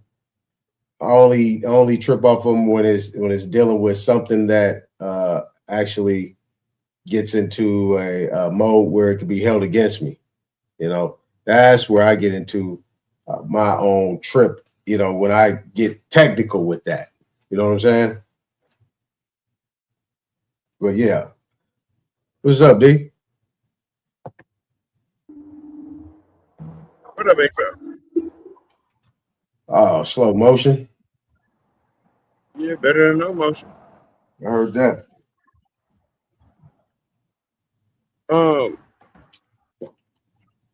As you going through this stuff, right? Start to ask yourself, who minted gold and silver versus who printed paper money? Just between, like, if you think about it, when did they say the first birth certificates came out? Wasn't that like 1909, 1904? I don't know. Somewhere in between there. But all right, if you just think about, like, between 1900 and 1913, how did money flow? Because between that time, you know, it's two different ways of paying for something. And one way was legitimate, authentic, and another way was adjudicated by the government, where one side couldn't use the other side's money, but the other side could use the other side's money. Like, for example, I'm saying, like, okay, in 1900, 1910, 1920, right? Think about this. A black person could spend a $20 gold piece. That's an ounce of gold. Minted right here in this country.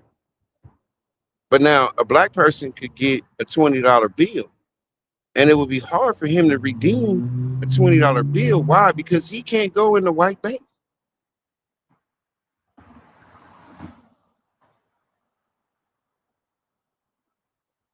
So how are niggas moving shit around between 1900 and 1910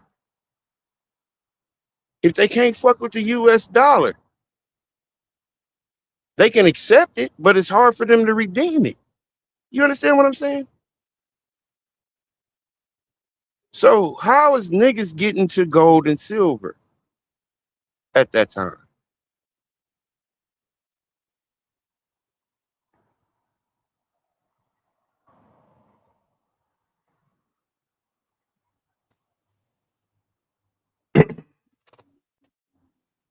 You still there? Yeah.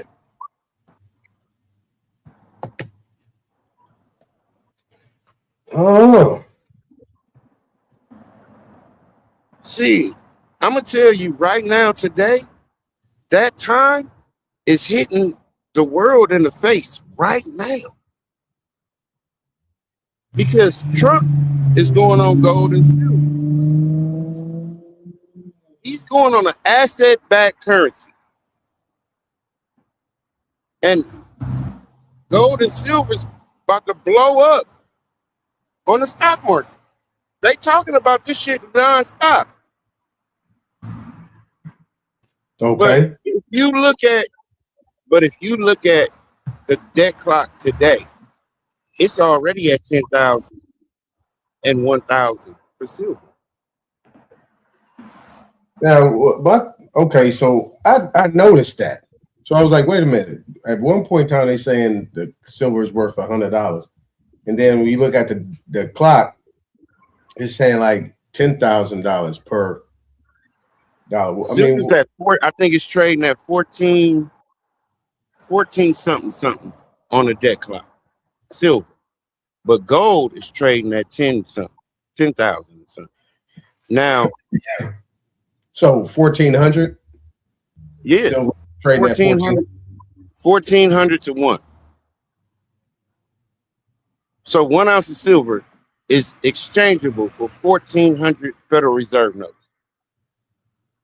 Man, that Federal Reserve note ain't worth shit, boy. No, you got to think about it. It would be worth a hell of a lot if a motherfucker here could get $1 and trade it for 1,400 Federal Reserve notes. That means he could pay $1 and he could pay his rent.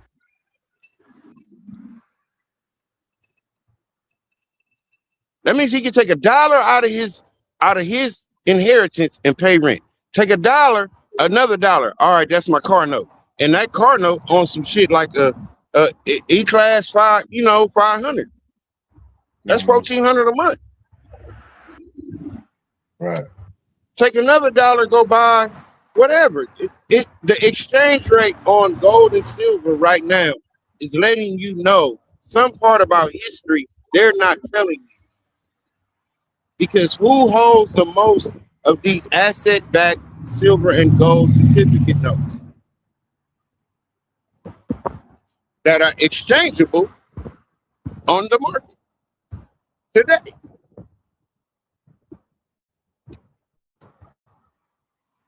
Who?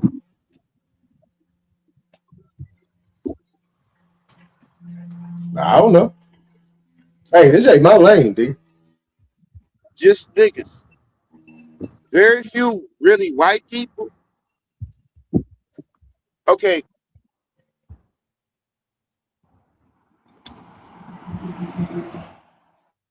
The reason why it's called a gold or silver certificate note is really important because that was attached directly to the birth certificate. Because the people that were born here with authentic American births are born here authentic American to the gold and silver. Like the actual commodity, not paper. It was their commodity that created the paper that was redeemable for this gold. So that was Americans saying to the US, okay, cool. Y'all want to be here? Y'all want to trade here? No problem. Make your money. We separate though, because I got my shit. So get your shit. So what they was doing was inflating their shit, inflating their shit, inflating their shit. But they ain't backing it by nothing. So that's why you go bankrupt.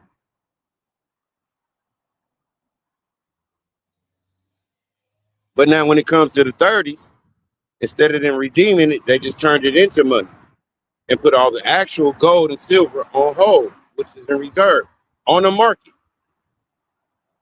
At that time, for $20 an ounce. Then the next day, they bumped it up to 35. That was how they gained credit. But the credit's backed by actual commodities. These commodities are our energy. So when we make money, the country make money.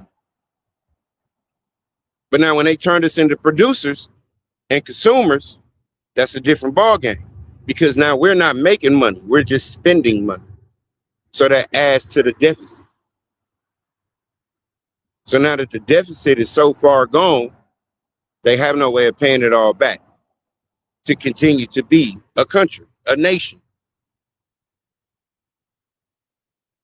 So now everybody's in panic because they don't know when it's going to go into hyperinflation.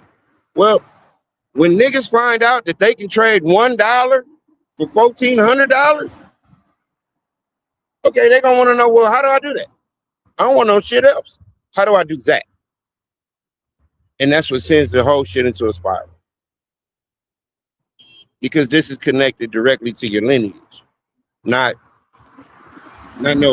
it's not a book. It's not nothing to do with your education. This has to do with your bloodline. Who's your grandma? Who's your great grandma? That type of shit.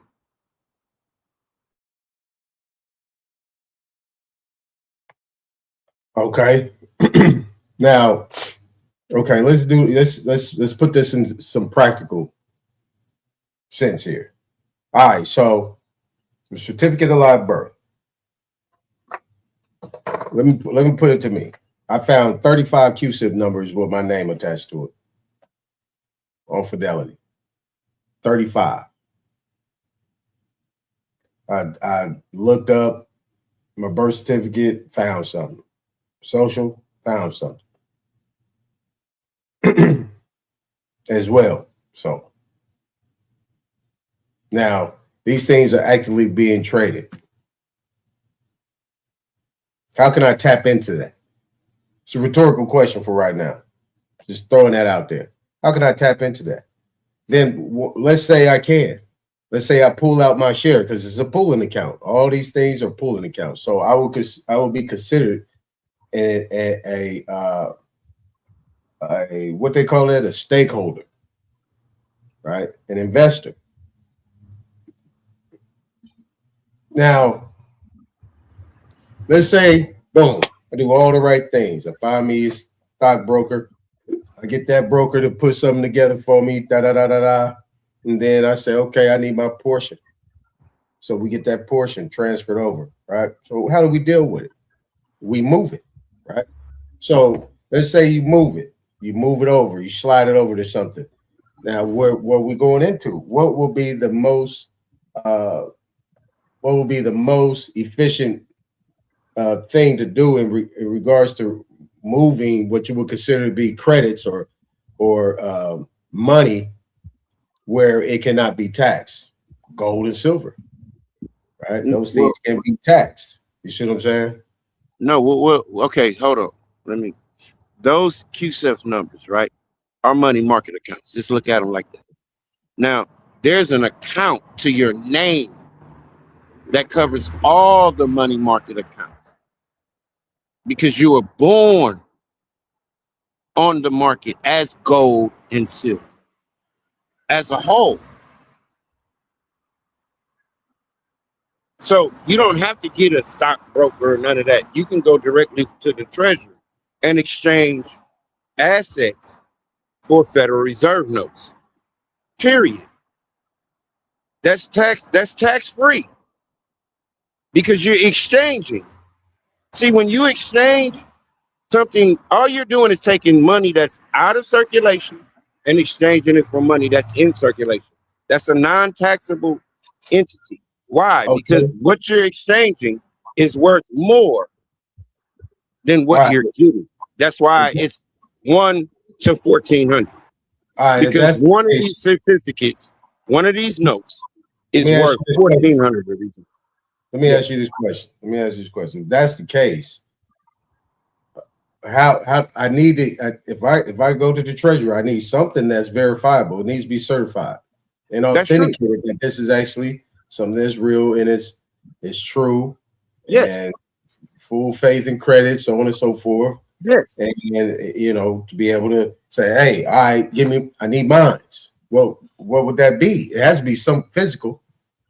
Yes, saying, those are your physical American inheritance accounts.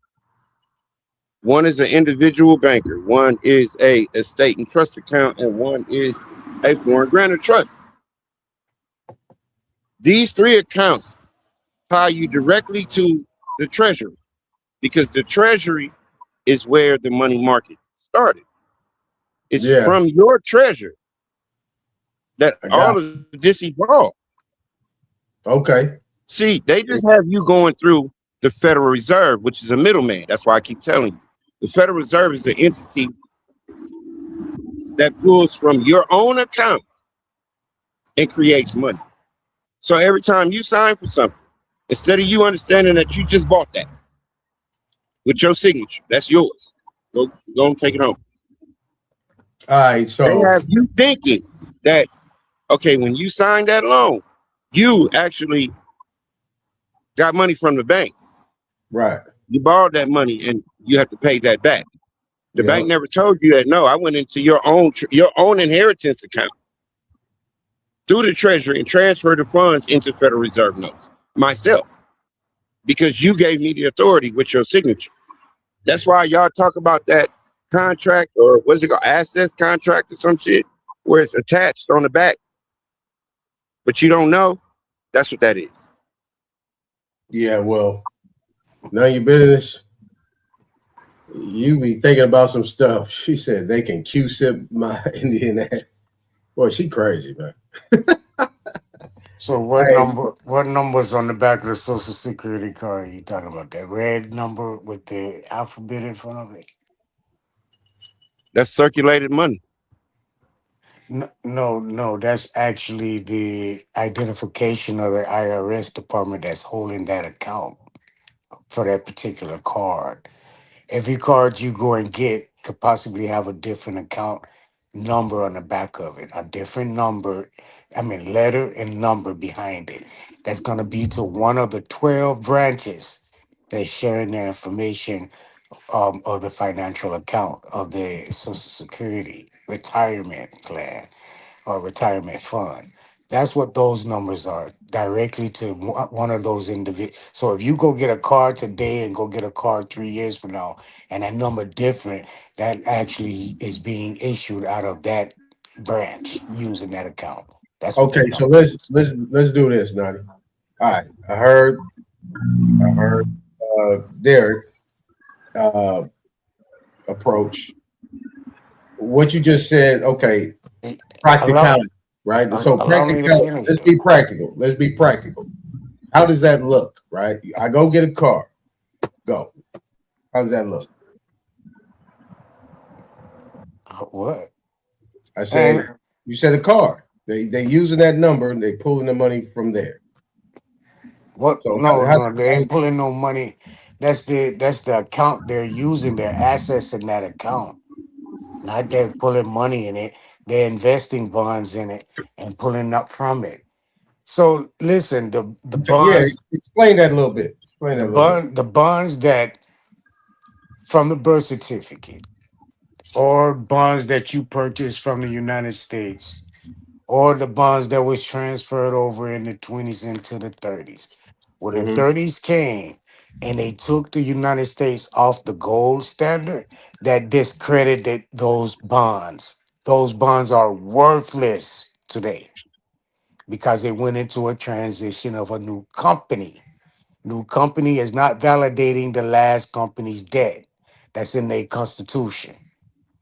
Every company is allowed by the 14th Amendment to create itself. So the United States has been coming in through that 14th Amendment several different times by using it. And also the states. That's what we was speaking on the incorporation doctrine the other day. The incorporation doctrine allowed the states to be identified as corporations by way of the 14th Amendment. They are accessing it also. So those bonds that everyone want to speak on is about their ancient ancestors and their prior ancestors are worthless, especially if they purchase anything similar to a victory bond or a um um Liberty bond. That'll be the other one. Liberty bonds or victory bonds that was coming from the government. Those was the only bonds coming out of the government. All those companies are non-insist deceased. They don't exist any longer. So there's nothing to accreditate from that. There's nothing to accreditate from the old ancient prior to this United States, the United States prior to this. It's bankrupt, it's gone, there's nothing to get from it. You have to move forward in today to what they have on the paperwork, how you can access shit today. It ain't like it was then. There's a different program going on. Birth certificates and shit are not backed by money. It's not backed by gold. It's just backed by the promise of the labor. That's it. The promise of the labor. If the labor don't continue to purchase and manipulate money in the world market, then property is access to that labor. Whatever company you sign a contract with, contractual agreement with, in the United States is a foreign company. So that's the first company you're affiliated with, who's affiliated with other foreign companies. So where's the value? I mean, people talk about money. People think they got big Money is nothing. The value is credit. Okay, so but people got big fat wallets of money and stacks and That ain't stacks shit. and racks and racks and stacks and racks and stacks. Look what they did. Look what they did in the what they call that shit when they fucked up the money. The fucking the world they fucking call that shit when the money in the early 1900s. You talking about the World Economic Forum? The depression. The depression.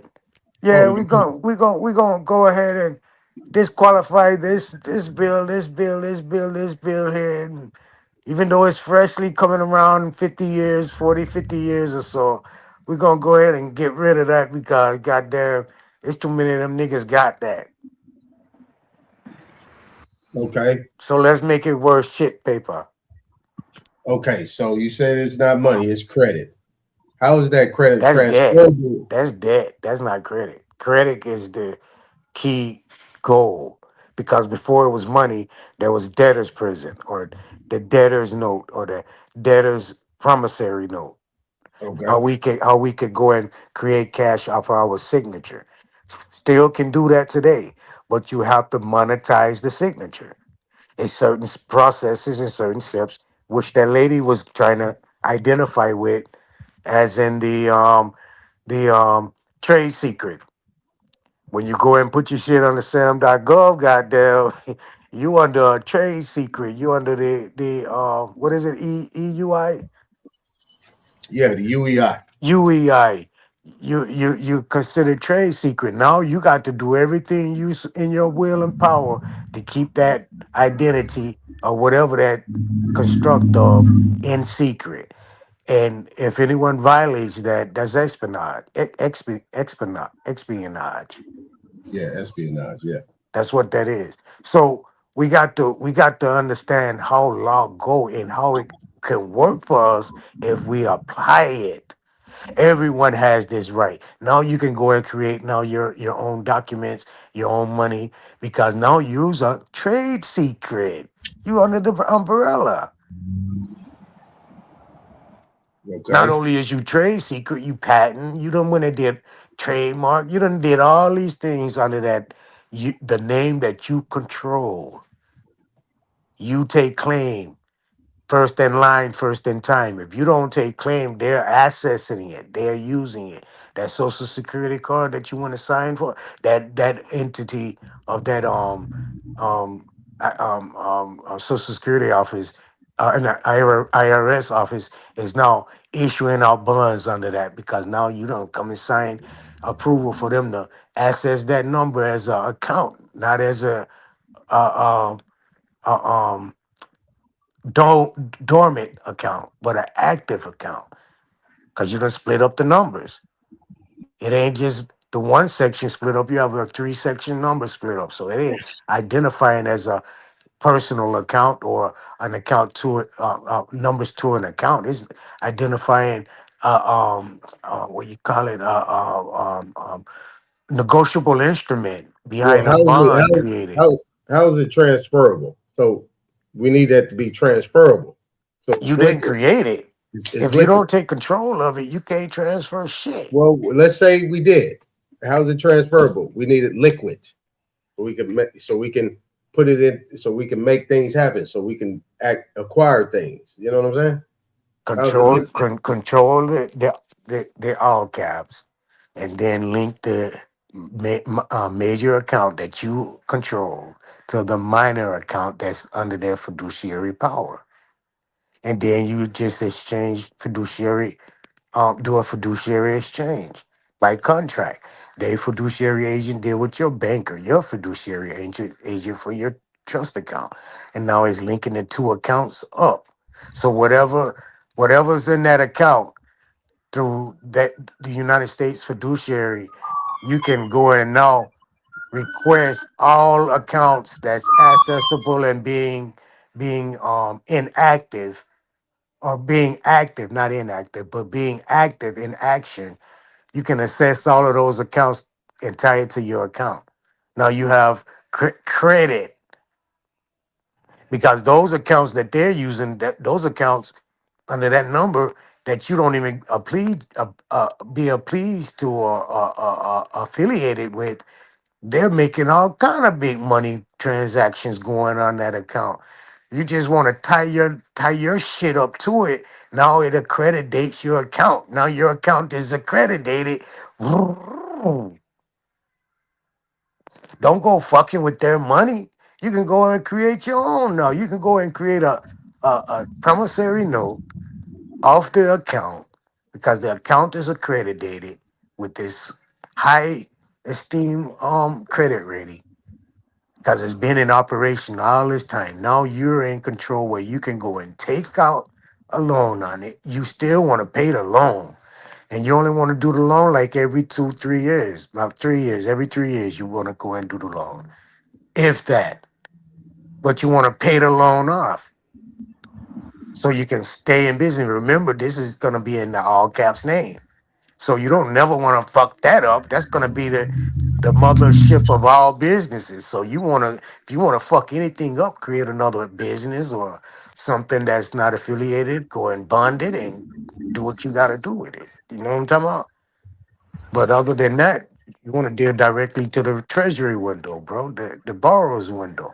You want to be able to go directly to that window. That's the window you're supposed to, when everyone say, oh, we ain't using real money, man. You're actually supposed to sign your check this way.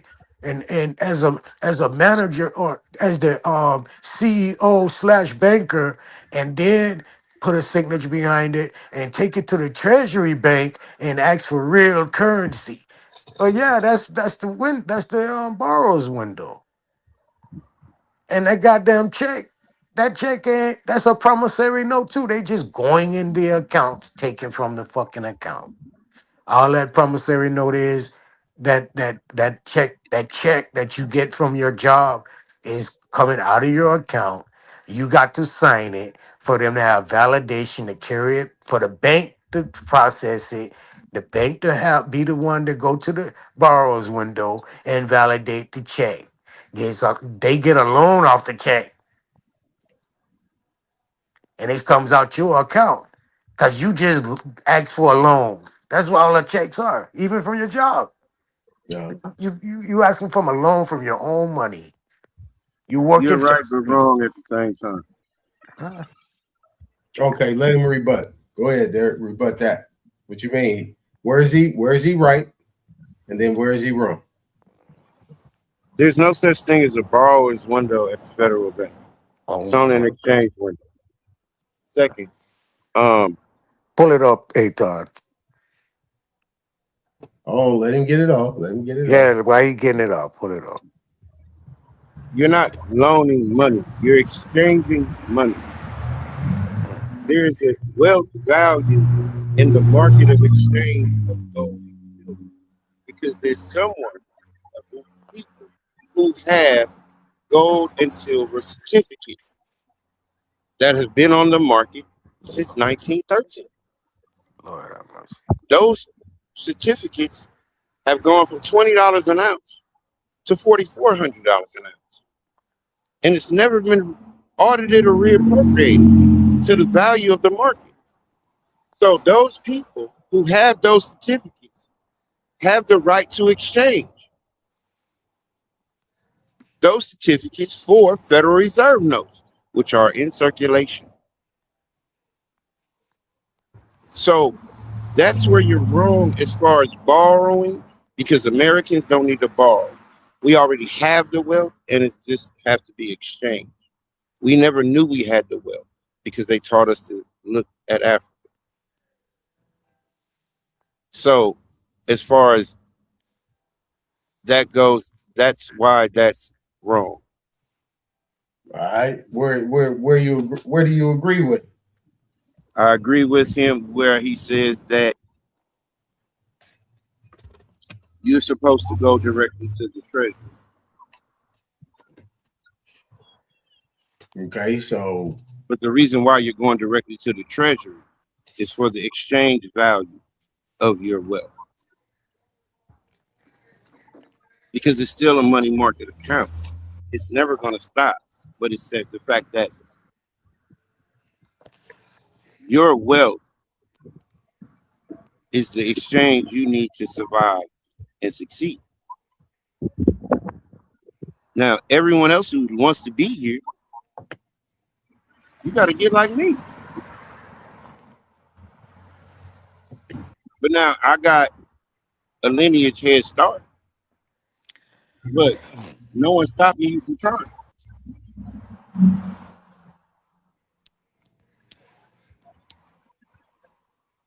But as far as we are the wealth today. We just have to get access to our assets. Okay. Now, all right, so let me do this. Before I get into this, I pulled up this discount window lending. So you agree to the fact that it needs to go to the Treasury. So that means that you also agree that any transactions that are done where we put our signature on it, they need our social and our date of birth and all that stuff, is connected to the Treasury. Correct. Now, well, what about the Federal Reserve? The Federal Reserve is a means of exchange. Okay, so the Federal Reserve Act pretty much created the servicing company as a medium of exchange between the Treasury and the people once they removed the gold standard. No, that was before the gold standard. That was before. Okay.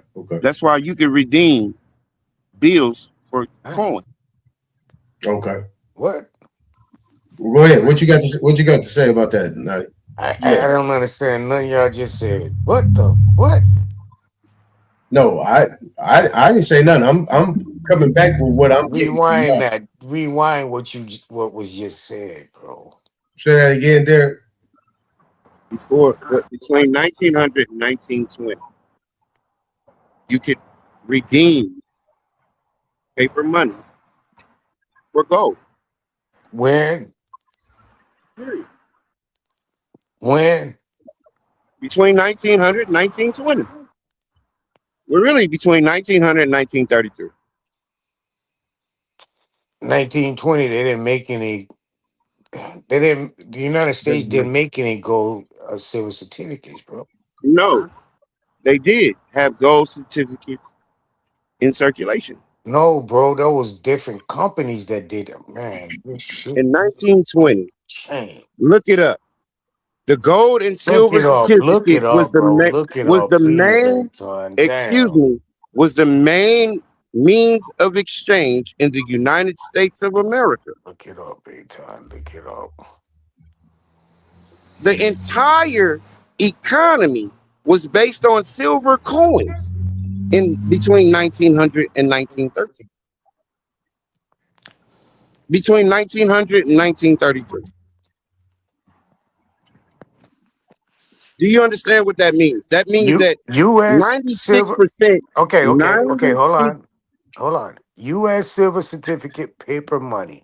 The U.S. Treasury did not issue a series dated 1920, but large size notes from the nearby series of 23 heavily circulated through the 1920s. Series 123, $1 silver certificate horse blanket, typically worth 20 to 150 based on condition. Crisp uncirculated notes can fetch 300 to 3,000. I'm gonna keep reading though. Don't stop me. Series 1928, one silver certificate. If your note is smaller, modern size, but has a 1928 date, it is generally worth $6 to $25 in circulation condition. Historically, bond certificates, Philly.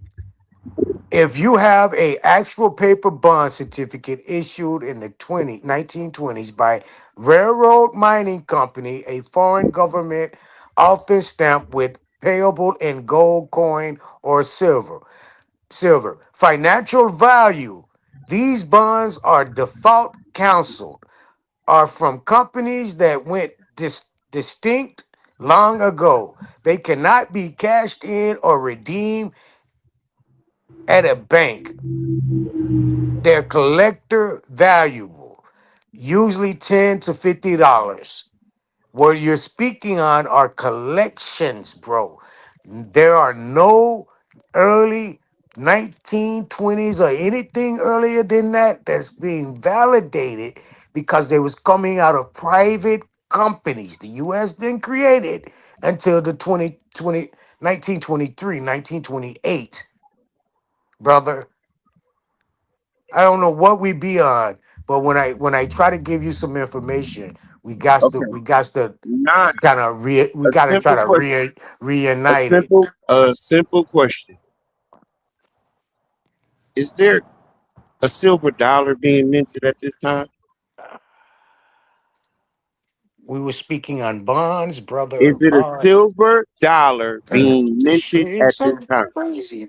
This shit is crazy. We were speaking on bonds. Stop In trying to take it 19 somewhere else. One speaking in on silver 1923, coinage.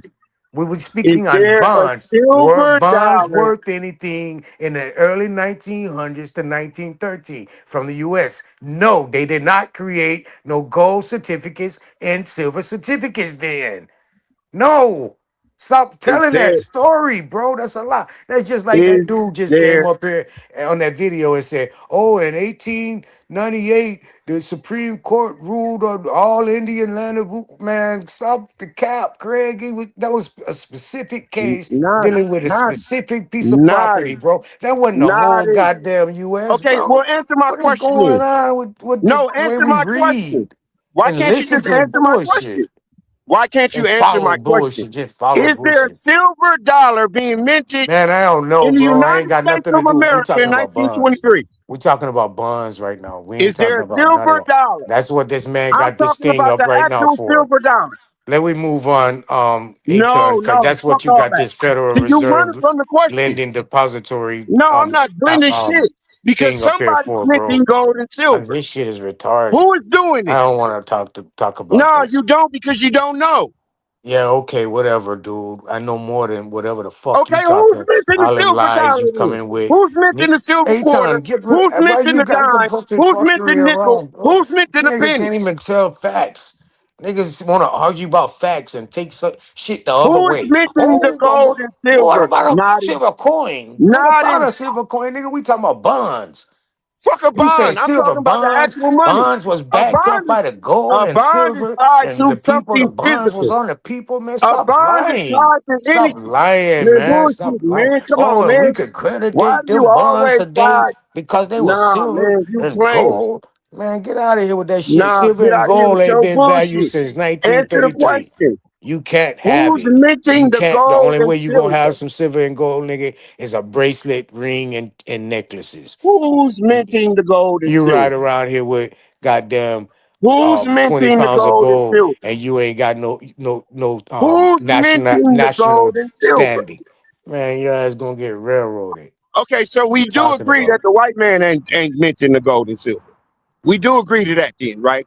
Because Man, I they have want the to move treasure. on to talk about these bonds, bro. Go. The I want to bonds. speak The on the bonds are bonds, tied to the bro. Ain't certificates. got shit to do with no money. The bonds are tied to individuals. That's what we're Individuals trying to are get people, to. right? You keep And fucking people up can the be stopped, goddamn right? build. You fucking up the build. Nah, man. You You fucking playing. up the build. Nah, You're man. fucking up the build, bro. Nah, you are. Actually. Just See, sit because back. you're on Just a sit plot from the back, man. outside. You're not on the Damn. inside. Just sit back and learn. I'm not learning. Cause you won't See, because shut up. you're not saying You that we're won't from stop here. talking long enough to learn No, because anything. you're not saying nothing that actually And understandable people want to to the say, people "Oh, who they live gonna here. cuss out my viewers, man." Fuck that, dude. You got viewers coming around just yapping, and they ain't saying nothing, giving lies, telling sweet lies for people to feel good in the chat. Okay. We do But you know ain't that giving them the hold truth. on. That's Hold gonna on. hurt If their I'm lying, motherfucking feelings that okay, if this I'm shit ain't lying, what they if thinking. I'm What somebody lying, been lying this you whole tell time, me telling them, "Oh, who this is is yours, minting the this, coin. you Because the rightfully this, coin, man. Get out of here. a Get time, out of here, bro. You gotta a time, sweat for your shit, man. Ain't a nothing time. given to you.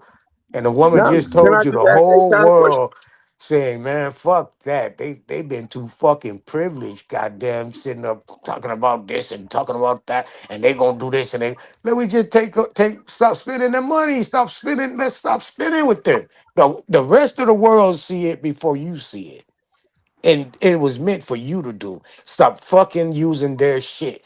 And the rest of the world is doing that now, but you still want to lollygag and wallop in it and say it's yours. Nigga, that is not your shit. The Let rest of them the crackers world have that is stop shit, bro. spending Render, because they render know. unto Caesar what belongs to Caesar, bro. Nigga, we Caesar, nigga. Oh my You God. don't get that because you're on the You the outside evil looking in. Babylon. You the evil Babylon. I No, figure nigga, that. I'm I American. figure that. I We are. figure that. You You talk see like it. that? Okay. First of all, not. You talk like it. See, I before your get you mama now. came here, I can't even get mad. No, I understand who no, you you are. can't because you're the outsider. No, Before your you're mama came right. here, You're before right. your You're mama definitely came right. here. I don't want to be nothing like what you No, think. nigga. Nothing. No, let's keep it I want 100, to be nigga. Before nothing your with that. mama I came keep it here, 100, nigga. Stop talking. nigga, was your grandmama born What here? is you talking about? Something that's not relevant. No, We're it's talking very regular. about bonds, man. What the fuck is wrong Okay, with what you? is a bond tied The to? fuck is wrong, bro? Okay, what is a bond tied to? You just want to be. What is I a said it bond tied already. to? I said What it is a already. bond I tied to? said it already. What? What? A What? promissory note. That's what a What? A bond is. bond is tied A to a promissory note? promissory note. Okay, so what is a Man, this shit promissory is note tied to? retarded, bro. Your What is a body, promissory note tied your to? motherfucking head, What is a promissory note your tied to? motherfucking head. Okay, so that would make me stop. That'll make you chattel. No, that would make me stop. That'll make you chattel. No, you cannot create a bond from chattel because that's not worth anything. Stock is something of a high value. No, Not stock normally. is the Hey, actual hey, item. hey, hey, hey. Stock Not is the normally. actual Not item. normally See, identified as you don't. chattel. No, nigga, stock is the actual item. It's You crazy, on the bro. outside. That's what I'm saying. Man, All you see, you just see the story of niggas shit being is slaves. crazy, bro. That's not true at all. It is. No, it's not. It is. Oh, no, it's And not. until you wake up and see that, you ain't gonna see what's really going on. You're gonna stay blind. And that's your problem. because gonna you're on stay the with the outside. That's you're the outside. side You're blinders outside on. the house, homie, looking through the window. Matter of fact, you at the gate. I can see all that bullshit going on in there that you Yeah, sitting on the nigga, and couch we in kicked the up house, with. nigga, doing all the bullshit. I see Because the it's our flies house to flying do the around the bullshit diapers in. and shit, nigga. A whole goddamn room full of trash. Your bed full of trash. Your You goddamn outside. couch full of How you trash. know? Nigga, you got flies and roaches running all around in that bitch. And I'm telling you, yo, you need some raid, my nigga. You need to come up out of there and come somewhere else. You don't need to be living in there. You need to Nigga, come our out of house is that. beautiful. Ain't no, what are you talking Man, about? get out of here, bro. Nigga, you ain't never been to the You see the States? whole world abandoning. You The see whole world abandoned what? Even Trump abandoning the world. Man, what is wrong? What is you not seeing? So you think Trump is abandoning the world? So how do you think this shit was going before 1913? Do you know what a tariff Oh, is? Do shit. you know that we had nationwide tariffs before 1913? And that go back to ancient times? Show me where. Show you what? Your tariff before 1913. Tariff tax was all before nigga Show it. 1913. Look it Show up. it. Show Look it. it up, nigga. Show it. Show it. All I gotta do is look it up. Show it. I'm gonna say it like you, nigga. Look it up. The See, first you don't know. motherfucking tariff You started don't know with shit. You don't know what Pacific happened. Agreement. That's the You first tariff. yeah, The yeah, specific agreement. yes, There was no yes. fucking night prior to no 1930. Man, stop talking, bro. I'm There were sorry. no tariffs before I'm, 1913. s- I'm sorry for Are you, you saying bro. that? I'm Did you say sorry that? to you. Show it. Nigga, Google it. I'm not a Google They'll nigga. I tell you. read books from my guy. Okay, Google cool. tell Read a book, nigga. lies. No, it's not a lie. Yes, it is a lie. The shit's The going on first today, so it can't motherfucking be a lie. tariff ever existed, ever put on fucking paper is the Pacific Agreement,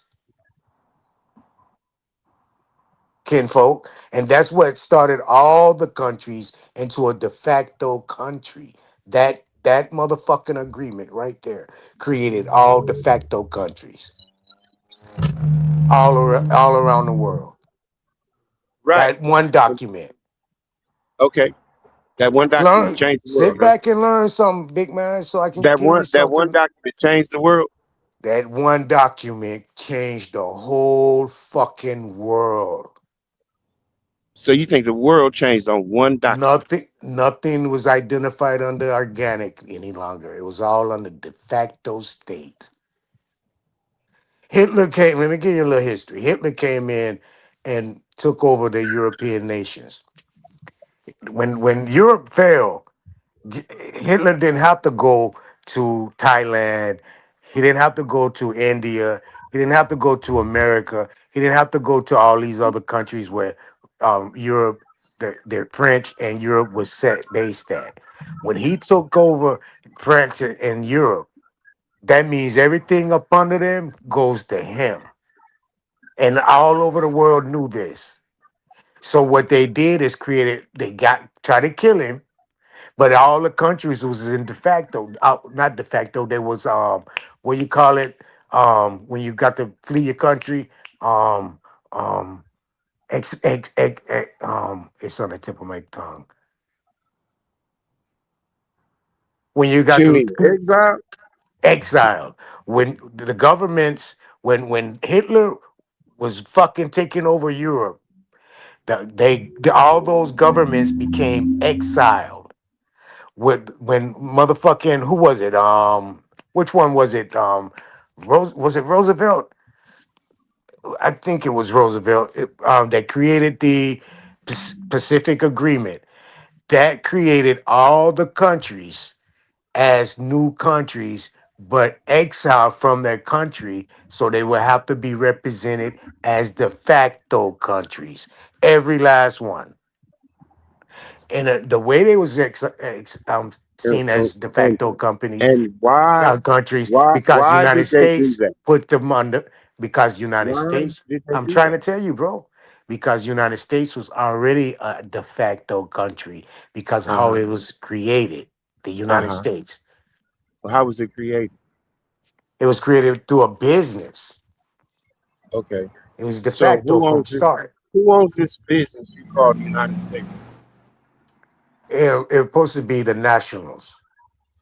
It's supposed to be the nationals who own it. That's who own it. That's who So you owns it. saying there's natural people in the United States of America that own the corporation called the United States. That's the only ones who's the head boss over the United States. That's what we Okay. the people. So That's who we so the people how do you are find natural born Americans? national. It's Okay, a a natural born. status. That's what a natural born is. A national. A natural born American is a national. Natural born American is both a national and a citizen. Both. Okay. So is it beneficiary for American natural born to be a U.S. citizen? No. Why would he want to be a U.S. citizen if he's already a natural born American?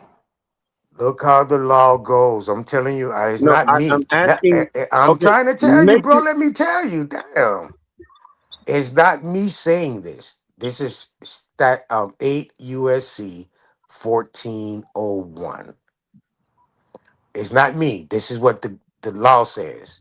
Every person that's born just sole in America is identified with two statuses, a national status and a citizen status. At the age of 5 years old is when they go and choose on what side they gonna ride with. This is the reason why they encourage you to get in school at 5 years old for pre-K or kindergarten, because now this is placing you in the jurisdiction Okay, Nadi, dude, by self-admittance. dude, hold on. Let me ask you a simple question. Yes, sir. You said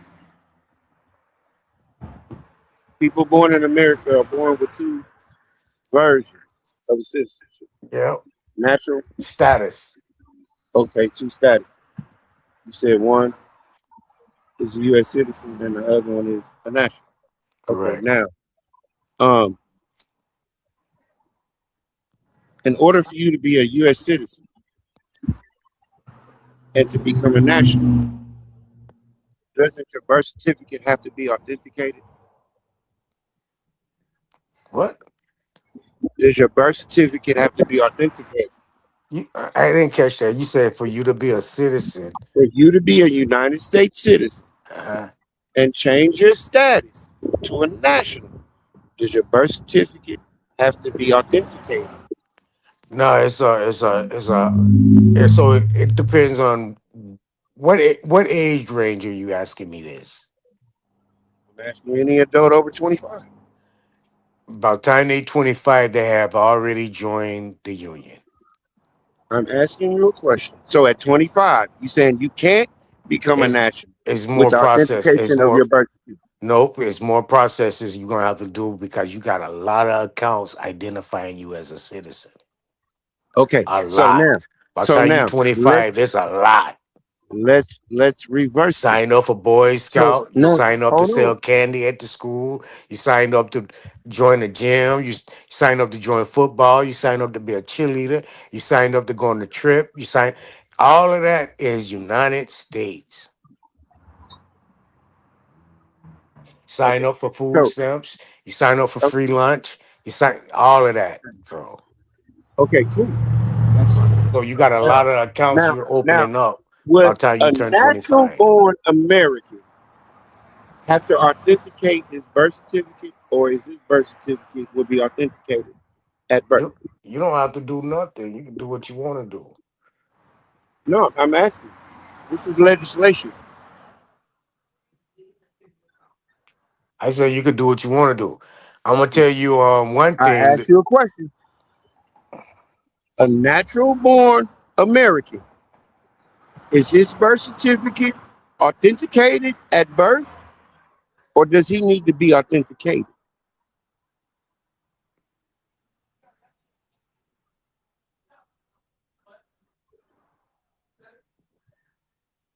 You gonna let me answer?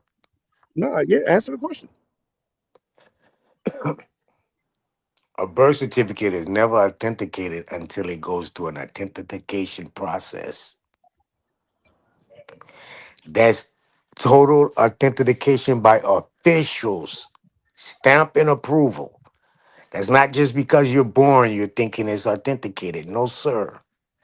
Okay, so who authenticates? Allow me to finish, please. Yes. Thank you. As any document, as well as a birth certificate, can be duplicated or um, um, what they call that fake money.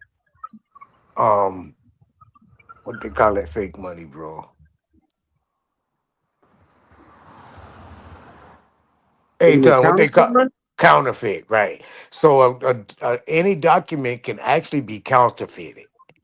So if there's no real solution to a birth certificate alone, unless authentication comes through and verify that that's an official court, government, federal document, and that needs to be done by their officials at the State Department office.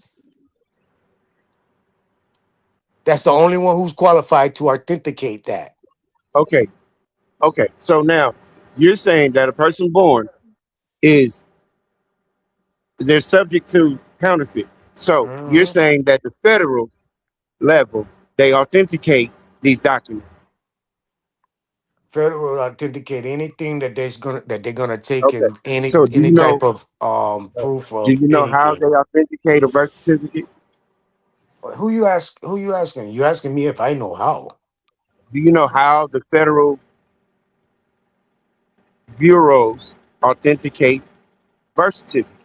There's two. There's two. Two. Okay, what There's are the two. two? You could go to your state, and some states don't even offer authentications. They offer apostilles. So an apostille is a different thing. The federal government offer both apostille and authentication. So you got to ask for which one, and you got to know which the difference is for which one. Cause they'll damn sure sneak a apostille on you before your eyes can blink twice. Believe that. So the birth certificates that are natural born Americans, they're authenticated by being registered directly to the Social Security. Man, get out of here, bro. I just told you, man. I just told you, bro. Why you can't understand?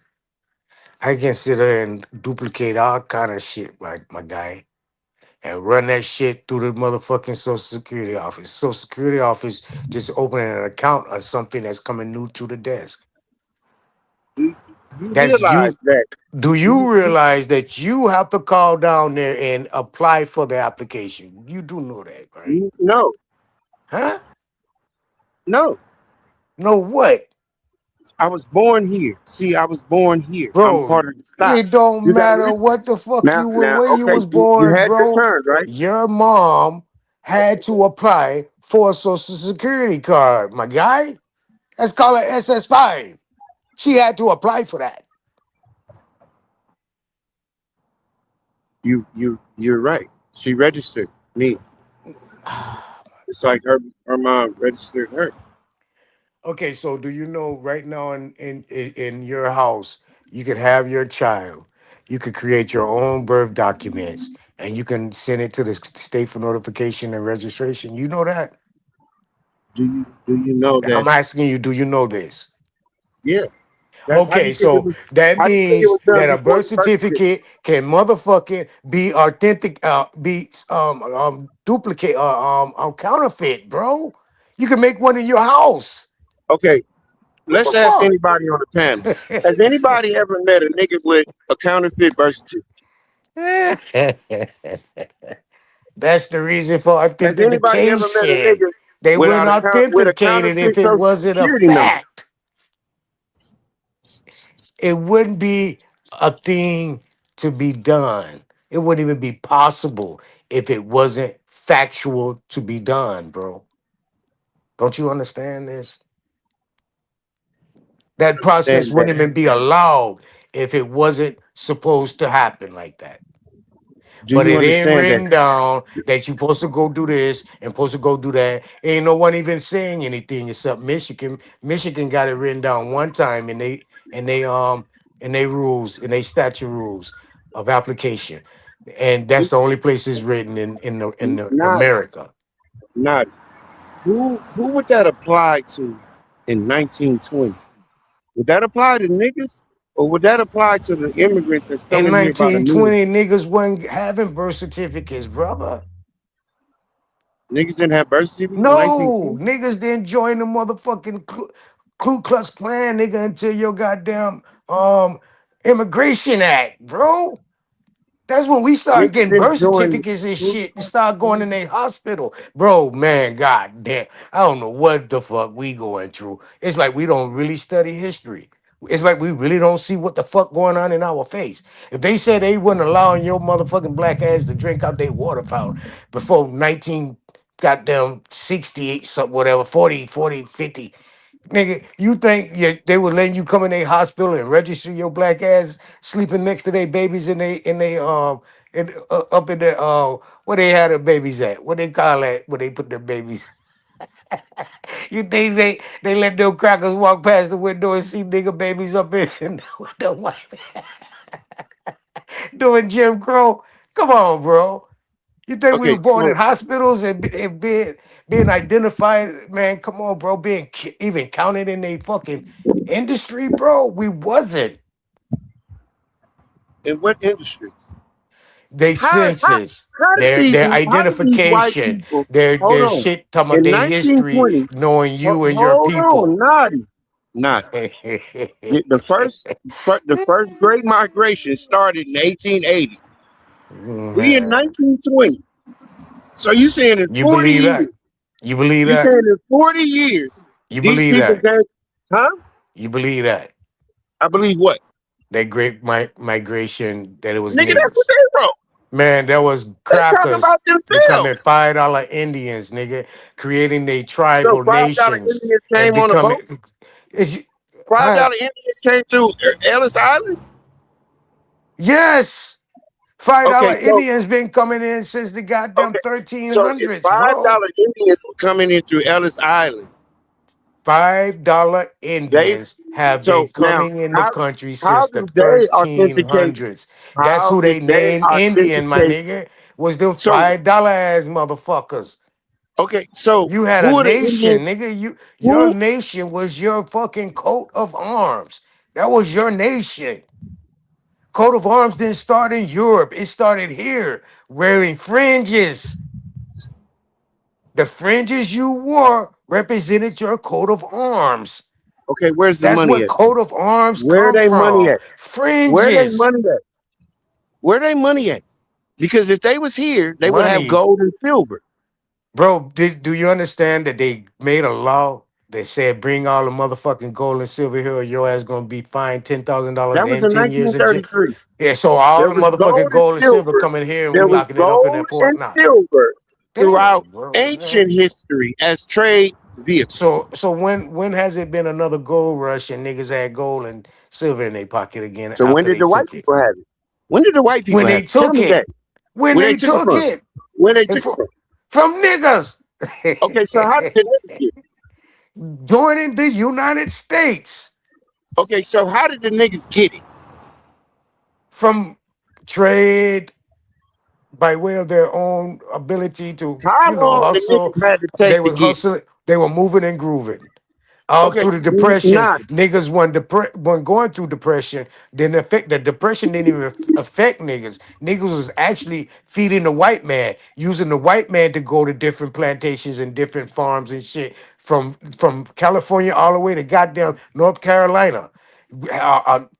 One truck with a bunch of crackers on it would drive from California all the way to North Carolina and stop at farms to help white people eat during the fucking depression. This is facts. Niggas then wasn't affected because we wasn't in their fucking system. Okay, so what was niggas spending? We were If they starting to get wasn't in into the, their system. That's why they what said, was they man, we gotta spending crash if this they shit. wasn't in the Cause these system? niggas got too much Because of at our that money. time, okay, so who's minting the money? The crackers are minting their own How are the shit for crackers them. minting the coin and giving it to niggas? Man, there wasn't no coins in the 20s. Like, I mean, it was coins, but it was notes. You had your notes too, bro. Do You you had your understand that? federal, you Okay, had your federal name. notes, my Do you guy. understand that And 96% that of the was shit that based you on bought? credit. Hold on, hold up, stop. Do you understand that 96% of the things that you bought for a household in 1920 was spent with silver?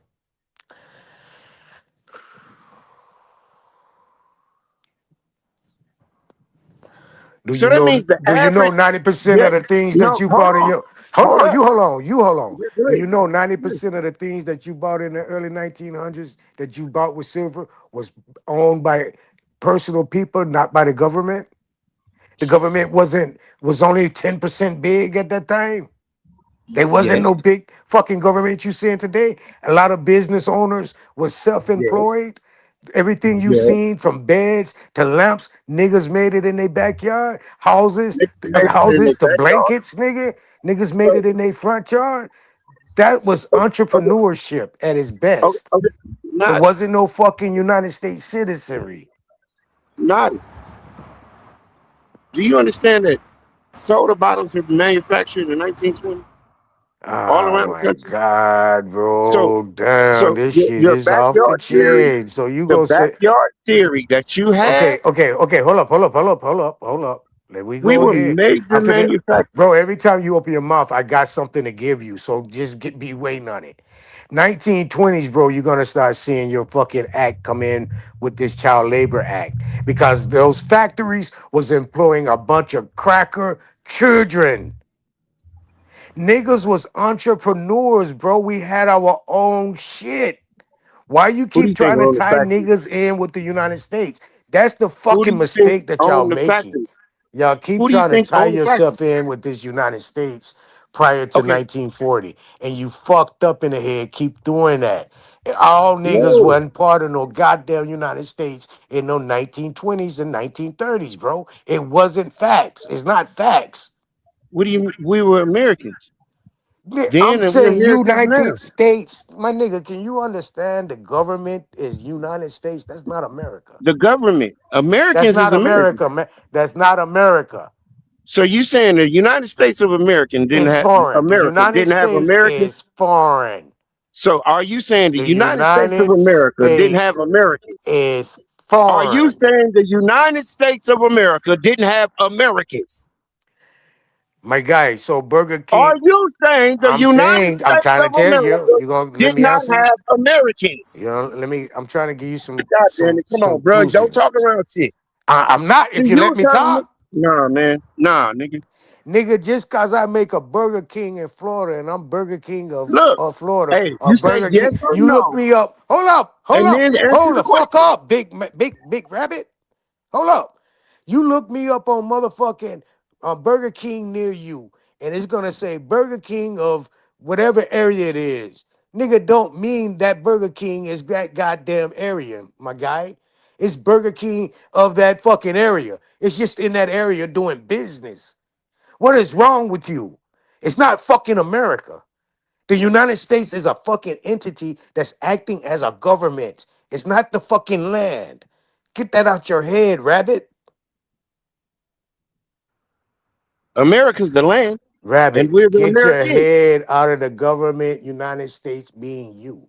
Get that out of your head, rabbit. That would never get out of my head. Never ever. What the fuck would I get that out of my head for? I'm at home. Nigga, you visited. I'm at home. Where your home at? You're an African. That's what you are, because you don't understand. You don't even Nah, understand the see, basics of the Constitution, now, nigga. now you're just throwing conjecture out You because don't you really understand the can't hold the basics of the argument. Constitution, nigga. The Okay, Constitution is saying excuse me. foreigners Okay, understand that guess people what? here has rights. Guess what?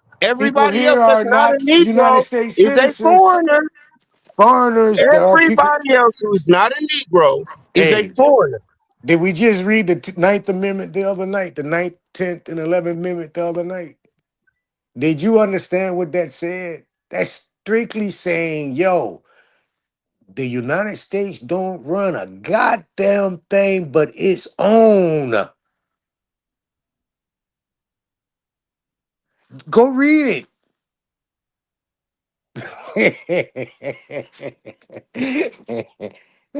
Wait, what? Say that it. again. United States don't own shit but their own property. The United States don't own property. They own your ass, citizen. No, see, that's what you want to believe No, that's what you because just that makes said, you nigga. feel That's better. what you just said. That's what you Don't just worry about it. said, nigga. That's Not. what you just said. I know my No. trust own everything under it. I know my trust own me. I'm under it. So I know I'm owned by something. I admit I own by my trust. What you say you own by a US citizen? No. Yes. No, I'm What you say American. your nation is US citizen? No, America. US, United States of The America. United States of America. Say it America all. is not no Say it nation, all. bro. Say it America is all. not a nation. Oh, yes, it is. America's the nation that the Show it to United me. States stands on. Show it to me. Show me where Niggas know America you is know a the Pledge nation. of Allegiance. I know Do you you had to say it when you do came you here. know the Pledge of Allegiance? Yes, I do. Say it for me. I pledge allegiance to the flag of the United States of America Listen and to to it. the Listen. republic Say, for hold which up. it stands, Stop, stop, one stop, stop, nation, stop, under stop, God. stop, stop, stop. You stop where? Go back to the beginning and go slow. And you have to. I pledge allegiance You pledge. to Hold the up, hold up, flag hold up, hold up. of Slow the down, United man. States of America Damn, bro. This shit, you and taking to me the too fast, republic Drake. Get Drake for Cobb, which D it Cobbs. stands. You taking me too fast, D Cobb. You don't want to slow down because you're trying to Where lose do me. you want me to stop? You're trying to lose me. I ain't losing you. You must You're not know trying the to pledge lose of me. I allegiance. keep asking you to slow down. You're trying to lose me. Go back to the beginning and slow down. When I said stop, stop. I pledge allegiance to Stop. the flag.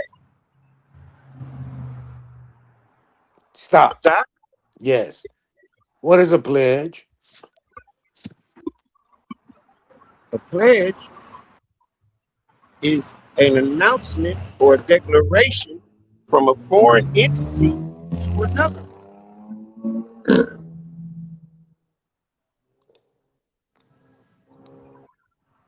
What? A pledge is a declaration from a foreign entity to another one.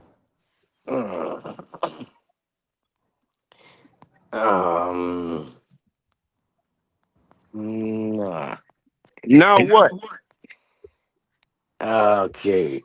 So in law, a pledge is a security agreement, basically a debt.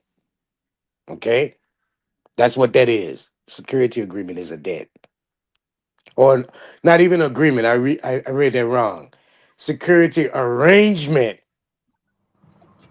That's even more of a debt. Where a borrower physically or constructively hands over personal property to a lender as collateral for a debt. Okay, that's another No, definition ain't of no the word other pledge. shit. That's the only definition for pledge, brother. It's a debt. So you're turning over yourself. Hold up. Hold up. We What? just still on the first, what, 5 words? I pledge the Go allegiance. ahead. 4 words. I pledge the allegiance. 4 words. No, I pledge allegiance. Oh, I pledge allegiance. Oh, the 3 words. That make it worse. In 3 words, Come on, man, get to the point, you just sold your 'Cause whole soul, nigga, for 3 okay, words. the Pledge of Allegiance All wasn't for right, keep us. going. To You the know that, right? flag. To the Do you understand man. that? Damn. Do you know that the Pledge of Allegiance was never for Negroes? It was for the foreigners who came here. Bro, listen. Yes, I'm listening. Listen. You just asked me. You just brought this shit up. I didn't bring Yeah. it up. You Yeah, just what? brought it up like it was some royalty advantage and Yeah. something of praise and worthy of bringing into this conversation. What's your So we're point? gonna linger on it. Linger. Now All tell me right. what's your point. No, nigga, Because no. the Pledge of You don't say Allegiance 3 words. is Hold not for up. Why you Negroes. won't let me get your ass? Why you keep weaseling up out of this Okay, what are you trying to motherfucking get neck here? grip I got your ass on? Cause you What are you keep talking opening about? your mouth and don't know nothing you're talking about. Come But on, you bro. going Come on. against the master. Come on, man. You got an ego, And but I you don't keep know shit. telling you, nigga, yo, just cause your motherfucking sidetracking, it ain't gonna have a solution to Man, this come on, these man. answers Come I on. got. Come on. So Come on. you pledge, you gave your Uh-huh. body, you gave your physical, you gave your Uh-huh. soul to Uh-huh. this flag. This Uh-huh. flag belonging to the United States. And Uh-huh. Of again, America. the flag is a maritime flag risen in a as in a war. Stop talking Go and ahead. listen. Uh-huh. The flag that you're pledging allegiance to is a maritime flag Uh-huh. that's insignia of wartime. Okay. Of the United States of America. Remember, it says of. Uh-huh. So you acting as a third party. Okay. Good. The agreement and contract is between the national that's representing America and the United States. The Uh-huh. individual, the foreigners, like you was correct, foreigners coming in under the United States to be in the land called America. Uh-huh. That way, again, when you was born, you have two identities. You have that identity, the right that can be stripped from you as a citizen to be in America, and you have the right to be in America as um the national, as the national being America and not United States. So Uh-huh. you had that separation when you was born. Uh-huh. When you was but your parents, my Uh-huh. parents, his parents, everyone parents around the world thought it was so good to join the United States. So they took us out of that site of nationalism and produced us in the site of United States citizen as a foreigner. Oh, okay. You finished? Yeah, you could go on with the pledge. Okay, so now The pledge. You was the at the Pledge of flag. Allegiance. We do understand that is a declaration for a foreigner. It's not a declaration. It's not a declaration. So do you understand? Okay, I'm so gonna do read you it. I'm gonna understand? read it Hold again. I'm on, gonna read it hold on, again. hold on, hold I'm on, gonna read it hold on, again. hold on, hold on. Okay. Stop, I'm a whole lot. stop, I'm a whole lot. stop. Before you read anything, Hmm. do you understand that everybody who becomes a United States citizen Hmm. has to say the Pledge of Allegiance before they do it? In law, Do you a understand? pledge is That is a. the law. No, that is the law. I don't. That's a non-factor to me. What are you bringing that up for? No, no, no. That's very factual. That's a non-factor to me. I don't No, it's a care. very good. It's a okay. So what's your You have point? to say, What is your hold point? on, Go ahead. hold What's your up. point? You have to say the United. You have to say the Pledge of Allegiance before you become a United States citizen. That's by law. No. So that is a declaration from whatever nation you No. come from to this nation Oh my that you're guy. at. No, no, no. What you saying? That's not true. Yes, I'm That's saying not in that's not true. immigration law. I said that's not true. That's not true. That's not in immigration law that you have to say the Pledge of Allegiance. No, you do not, bro. Okay. I, I think you need to read it. No, I Go don't. read some more I think you need because you to. do. I I think you need to exercise your brain in a broader aspect than just this narrow path you keep going down. When you're born, and your mother signed you up to the state, or you're born in a hospital, you automatically is in the jurisdiction of the United States. When she registered you, you didn't know how to say blood allegiance when you didn't even know how to say blah blah blue blue. In You was a order for a ah immigrant, ah excuse ah me, ah don't out me ah. shit. I'm What are you talking, doing? bro. Why you keep doing this shit? You Why said you when keep you're doing born. this? Why you I didn't keep say doing it? nothing about a person being Why born you here. keep doing I said a this? U.S. immigrant coming No, here to be a U.S. citizen has to say the Pledge of no. Allegiance Now before you he becomes a backtracking. U.S. citizen. No, you just said, do you know you got to say the Pledge of Allegiance, a declaration before you a Immigrant U.S. coming citizen? here to become a United States citizen legally, Ah, you have to pledge the allegiance. Yes, you do. That's how we know you niggas is illegal. Because you niggas don't even know that.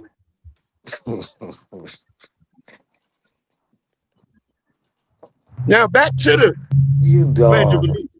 Now, when it says, You I about the pledge dumbest allegiance shit. to the flag of the United States of America and to the republic for which it Go stands. back, go Who's the back, go republic? back, go back, go back, go back. Go back to what? We was just on the flag. Now we on the of the United States of the Americas. It says the United States of America. They know of the United Go States back. of America is a Go nation. go back. Go back. Go back. Go back. I pledge allegiance to the flag Of of the United States of America. stop. You're going too fast. Oh my God. Nigga, you just slow. You just said it wasn't no of the nigga, and you just said it out your It's not mouth of again. the, it's You of just the, said it. Man, this dude is fucking of the retarded. United States of Did America. what you just say out your mouth? Man, what is your point, cuz? What you just say out your mouth? What? What does of got to do with it? Of the. Do you know what of is? Of what? Do you know what of means? Man, of what? What does of mean? In law. Fuck, what does it mean? A relative you get through marriage. Okay, so now, so you're They telling me, okay, so now, man, according to you, that a person that's coming from another place can come to this country and pledge of intermarriage. So now they're from wherever they're from and they're marrying to the United States of America, right? Is that what you're saying? bro, can you allow me to Is finish, that what bro? you're saying? Yes or no? Are you Oh, saying a foreigner can come to this country, legally married to this country? Is that what you're saying?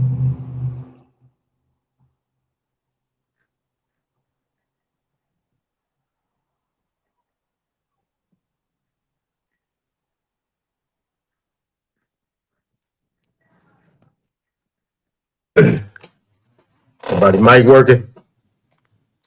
yeah, man, I can't finish saying shit to this dude talking out. Every time I go to fucking try to get it, so he just stops the fucking bill.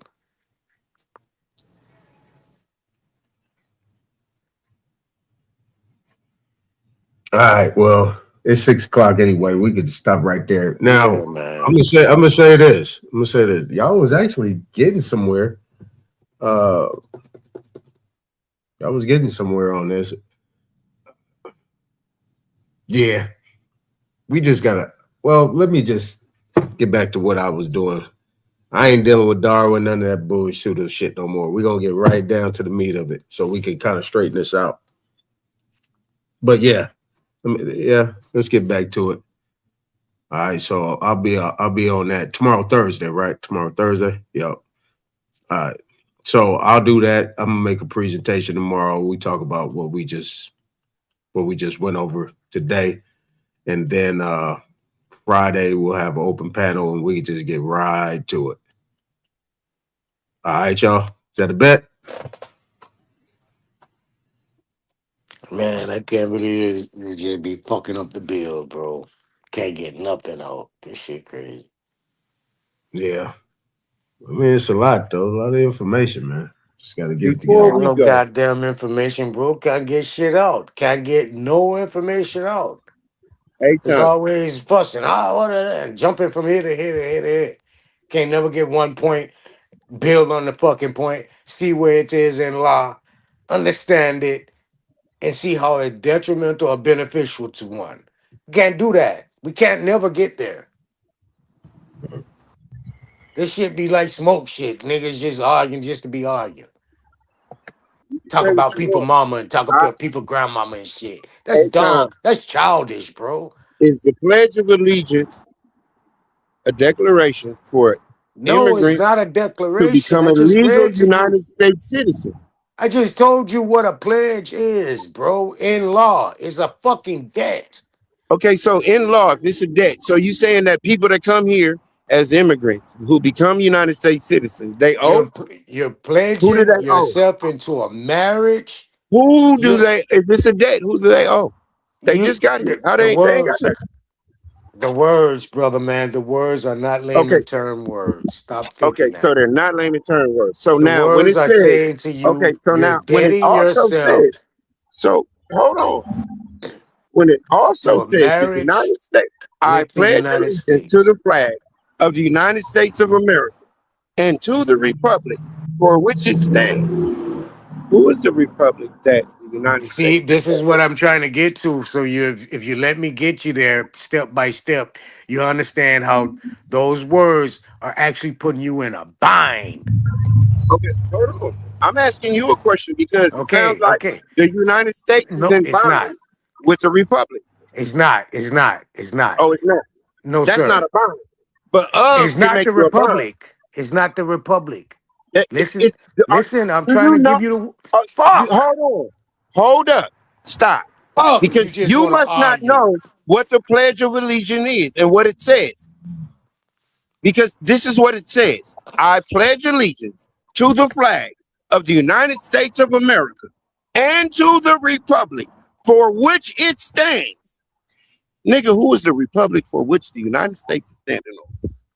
Period. I wish you'd stop talking and be a gentleman, bro. So I don't have to act a nut and act up and cuss and do all that crazy shit. You're pledging, which is a debt, to a wartime flag that belongs to a company. You're marrying yourself in a company who married itself to a name called America, which they're identifying as the land. The company married the land by its construction of its declarations and proclamations. Okay.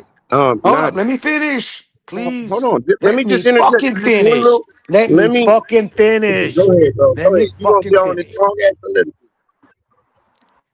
So now when you see it says to the republic for which it stands, that's right behind America. To the republic. That's to the republic. And for which it stands. That's not saying it's gonna be the republic. It's saying that America is the republic. America is. In which it stands. One nation under God. Bro, you can hear it all in the invisible with liberty and justice for all. It's for the United States citizen. It's not for no one else. And it's binding you in a debt that you thinking is part of the republic when it's not. It's selling you to America is giving you a runaway script. That's what they call a runaway script.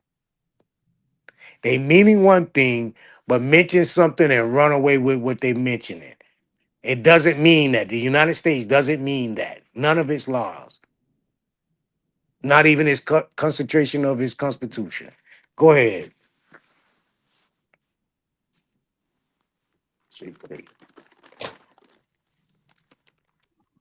Now, you were saying that the American flag or the United States flag is a wartime flag. Yes, Okay. sir. Does the Republic have a wartime flag? No. No? No. No? Are you sure? Positive. You're positive the Positive. Republic doesn't have a wartime flag? No, the Republic does not have a wartime flag because the Republic deal with Do organic. you Remember? have you ever seen? Hey, Do you know what the Confederate States of America's flag was? A wartime flag. Okay, what flag was that? A wartime flag. Okay, and aren't they the Republic? No. The Confederate States of America. Acting as, bro, but they're in the wartime, so they're not republic. They're under a The rulership. Confederate Do you know the Republic States of Constitution? America Remember, was formed under the Republic. D-Car, remember we was talking the other day and The you asked me. Confederate States of America was formed under Okay, I the heard you. Republic. I heard you. Remember the other day you asked me what comes before the Constitution, United States Constitution, and I told you the organic Constitution. You remember that? That's the Constitution that the Republic is identifying with. The organic Constitution, not the Constitution of the United States. Any Constitution that's created up under a century of corporation is not republic, it's democracy. Because you have a CEO, you have a branch of power of authority, a step of authorities.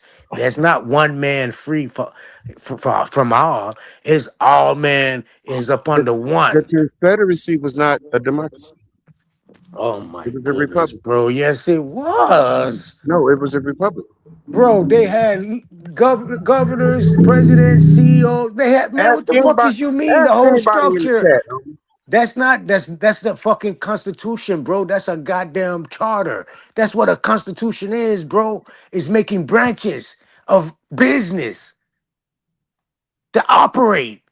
That's what a Constitution, that's what that is. Now, the organic Constitution falls off of common law, not of a structure of someone's got to fall in a line of chain of command.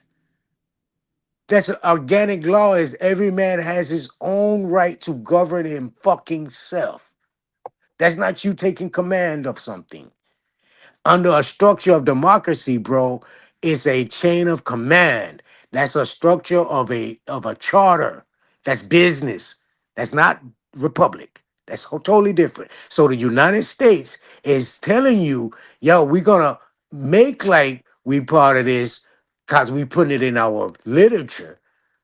But that's not us. It's for the America to the republic for which it stands. Not the United States. Not that wartime flag.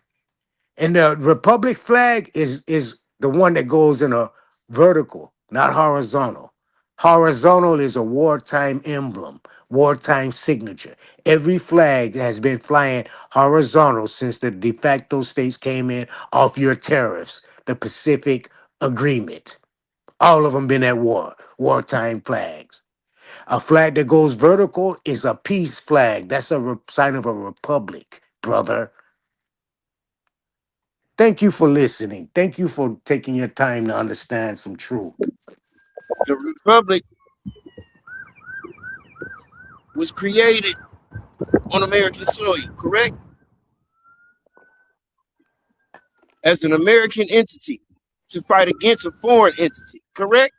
The republic was going you're gonna see the republic being created off of the document.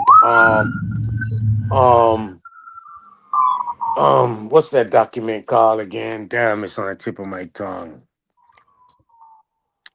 Magna Carta. The Magna Carta is gonna come in and represent common law, bro.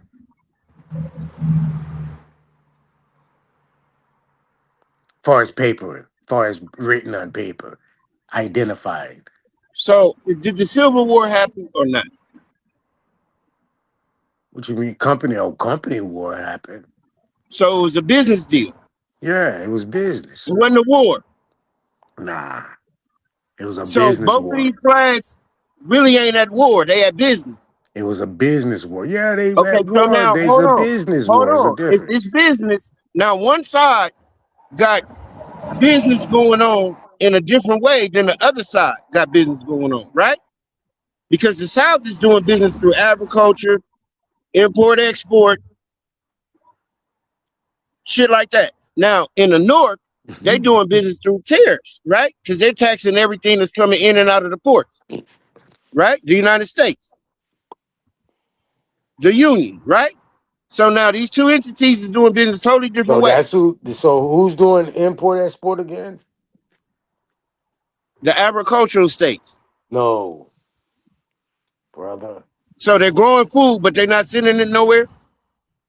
They're growing, but they're not the ones sending shit out. It's the ports that's being owned and controlled by the United States government. Okay, so now the problem was we're growing the food and we're sending it to the ports.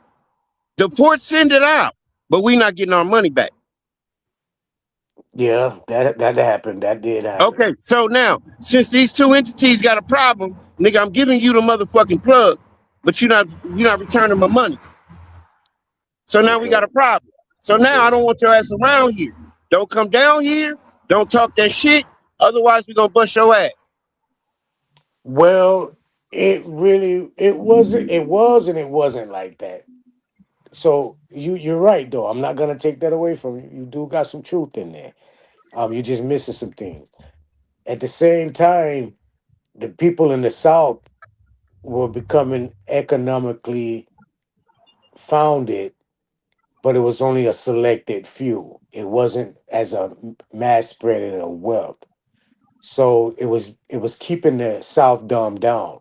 For the country to move as a rightful country in all of its territories, it had to be some form of education produced throughout the land. They wanted people to start being in a economic base of a system, not just being the South being separate from the North in its structure, governmental structure. So they was Okay. also trying to eradicate that. Okay, so there's two governmental structures at this time. There's the North and the South. Two identifiable governments. Okay, Yeah. so now they're on two different pages because one is the plug and one is the motherfucking middleman. See, the middleman is the Union. They getting the shit from the South, who is the plug, because the plug is got a gang of this shit. They got thousands and thousands of acres of different fruits and vegetables and different things to use in textiles. They're growing this shit. Well, do you Now remember? they're sending it to the middleman. Do you remember when Oklahoma was the capital? Hold on now. Hold on. I'm trying to Before relate we with get to you. Oklahoma, I'm let's talk about just trying these to two relate to you people. right quick. Let me just jump in there real quick. And Birmingham was the capital of the South. Oklahoma was considered actually the capital of the United States, and Birmingham was considered the capital of the South. But keep going. The capital of the South during the Confederate States of America was Virginia. No, the capital of the South was Magic City, bro. The original Magic City was Birmingham. That's where they got during the Civil War. That's where they got all the metal and shit from. It's Birmingham. That's where they was producing all their goddamn iron. That's why you got the Iron Giant statue in the middle of Birmingham because it's representing the Iron State. Because that's where everything came from during the Civil War, and it was identified as the fucking capital of the South. Right. I don't know Well, why yeah. Because you had they represent that in the Iron Bowl too. I don't know why we don't know history, but we claim that we fucking Americans. Now you said who? Okay, so all right. So I never heard it quite like that, but yes, that's you facts. said the other side. You said the other side was the capital of the United States. Which was Oklahoma. It was Oklahoma and Birmingham. Right. Those were the capitals. Birmingham stayed the capital all the way through the Civil War. So you're And saying that they shifted. lied about Virginia being the capital of the South? In their story, they shifted, In bro. their story? I'm trying to tell you facts, my nigga. Okay, You ain't got to believe do me. you know where Washington, D.C. is? Yeah. What state is Washington, D.C.? No state. Is Washington, D.C. in Virginia? No. Where's Washington, D.C.? And Washington, D.C. And what state is It's Washington, not in a D.C.? state. They consider it could possibly be in a state, but it's not in a state. It's not in a state. Okay, it's in Virginia. No, sir. It's its own territory. It's not represented It's by in the no. It's in the state of Virginia. No, it's It's its not. own territory. Oh No, my it's not. God! No, Fuck, it's not. No, it's man, not. you go look, motherfucker. Man, you go look, bro. You can When do you all go that to cussing you Washington, want to do, D.C., but show it to me in law. Show it to me on the paper where show it you on says the it's in map, the state of motherfucker. Virginia. Show me Go where look it at a says it's map. in the state of Virginia. Please show it to me. Washington, D.C., comma, Virginia. I never hear so much fucking my life. This nigga Hey, swear Tom, he don't pull up a see map of it. Washington, D.C. Please, please show him that Washington, D.C. is in the state of Virginia. No, it's not.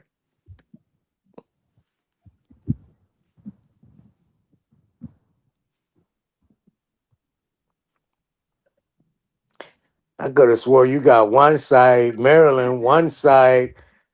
Um, um, don't it touch like three different? It touch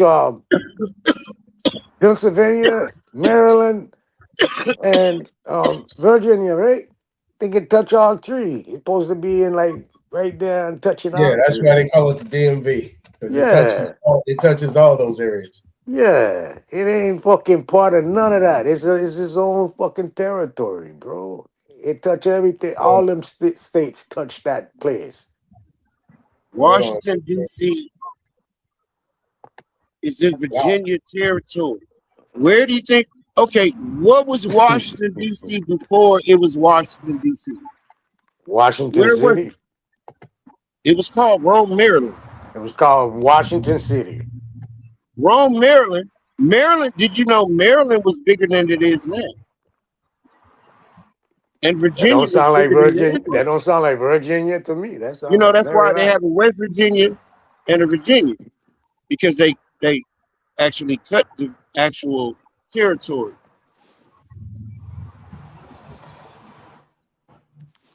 All right, it's on the screen.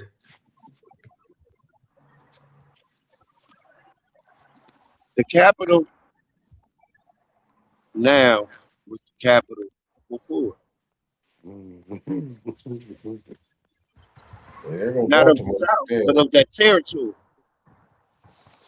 The reason why they had What so bridge is many that? George World Washington Fairs. Bridge, where you can come off that bridge and see the Baltimore Stadium.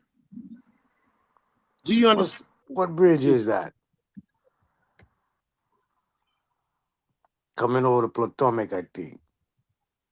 It's Yeah, a what is that? bridge where you come off of Washington, off the main strip of Washington, D.C., and you come off that bridge and you see Baltimore Stadium, big and broad, the whole city.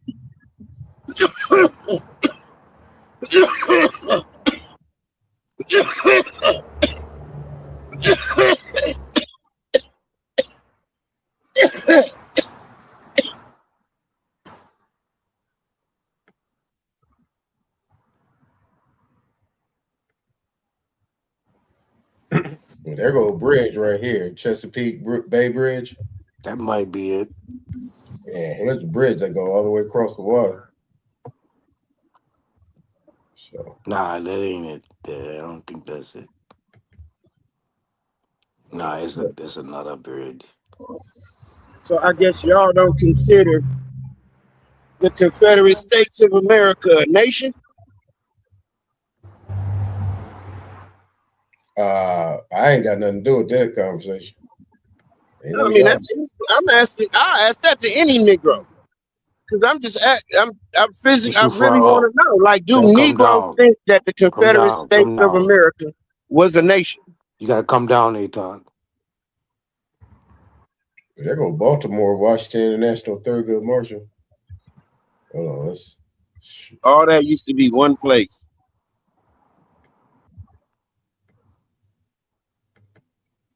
Let's see. That's Annapolis, Maryland.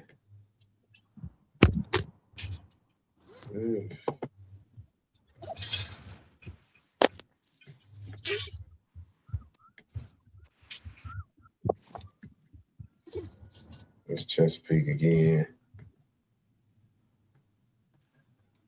Huntingtown.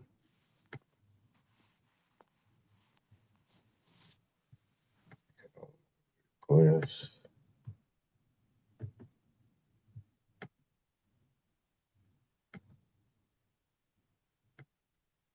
Where that thing? Where I see Baltimore at?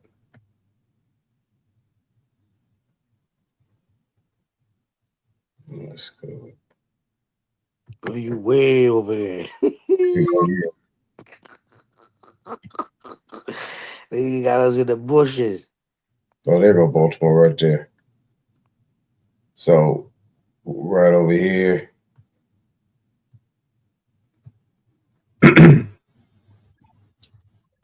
One of them bridges right there, boss. Coming out of DC. You can see that big and flat.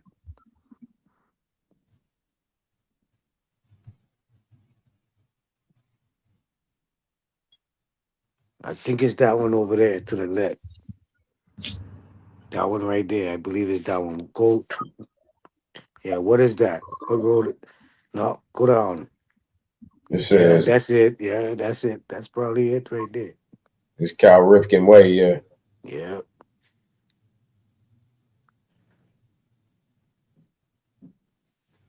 Number of bare white people live up and down that bridge. All the way to DC. Nothing but white people. Number white man.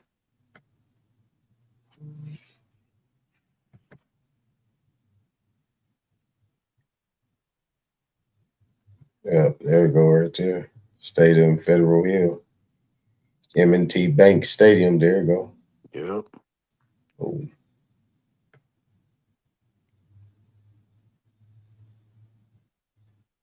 $45 minutes from DC downtown.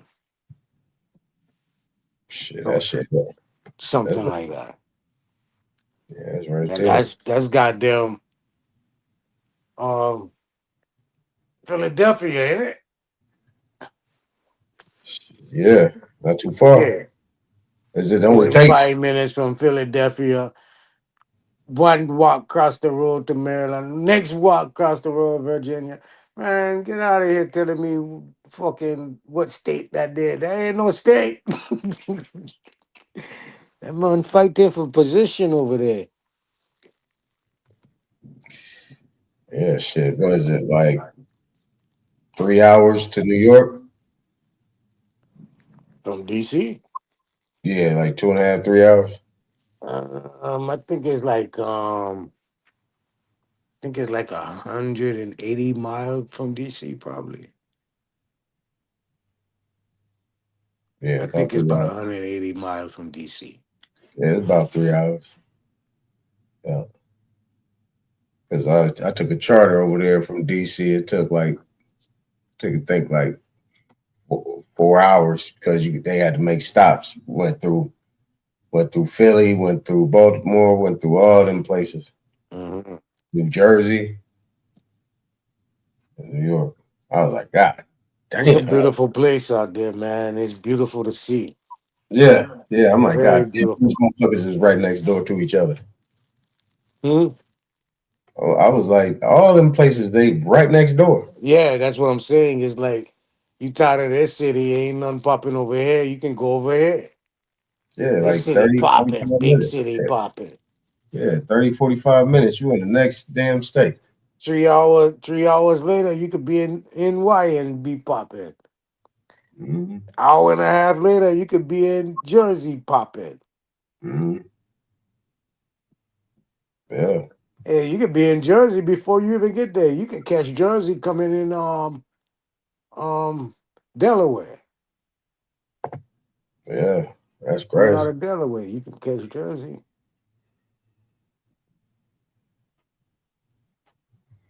All right, so Darvis, hold on. You get that email, Darvis? Darvis said he want to send me some topic to talk about. Let me put my email back up there. That's the email. Darvis, you still there? Come up and tell us about it. Yeah. We only got a couple more minutes. Yeah. Then got rid of the craziness. So damn, it was something I wanted to say earlier, man. But the man be throwing me down. Well, let me get it out. What's that? We was on a subject about the bonds. That's what we was on. Yeah. And the borrower's window. Hold on. Let me pull it up.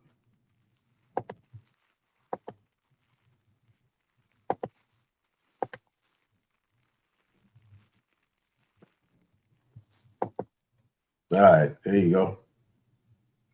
So for you guys, this is Federal Reserve website, Board of Governors. Federal Reserve, the central bank of the United States, provides the nation with a safe, flexible, and stable monetary and financial system. There you go. Discount window lending. What did it say? Discount window lending. Lending. I thought a motherfucker ain't signing for a loan.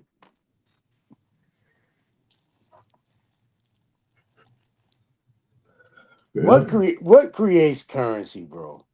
After the 1933 Joint Resolution 192 Act, what creates currency? Labor. No. Oh, do we got to go back to your schooling? Oil. No. I know. People be saying oil. Signature. Yes. Okay. Signature. I thought that was Signature. Have we forgot this already? What's going to create the labor first? What creates? Is the labor created before the contract? Well, it's kind of simultaneous. How? So Well, you gonna come work for me before I even open my mouth or create a contractual agreement for us to come to some type of terms of you doing some based on hourly work or daily work. So what comes first, bro? Well, yeah, I mean, I'm looking at it as future performance. That's what they do with everything. It's basically it's gambling, pretty much. So if I need your performance on the job, and you live in California and I live in Florida, and you say, "All right, Nadia, I'm coming down," and I said, "All right," and you coming on a promissory to catch a contract. You get here, and you say, "Hey, I'm here ready to work. What's going on?"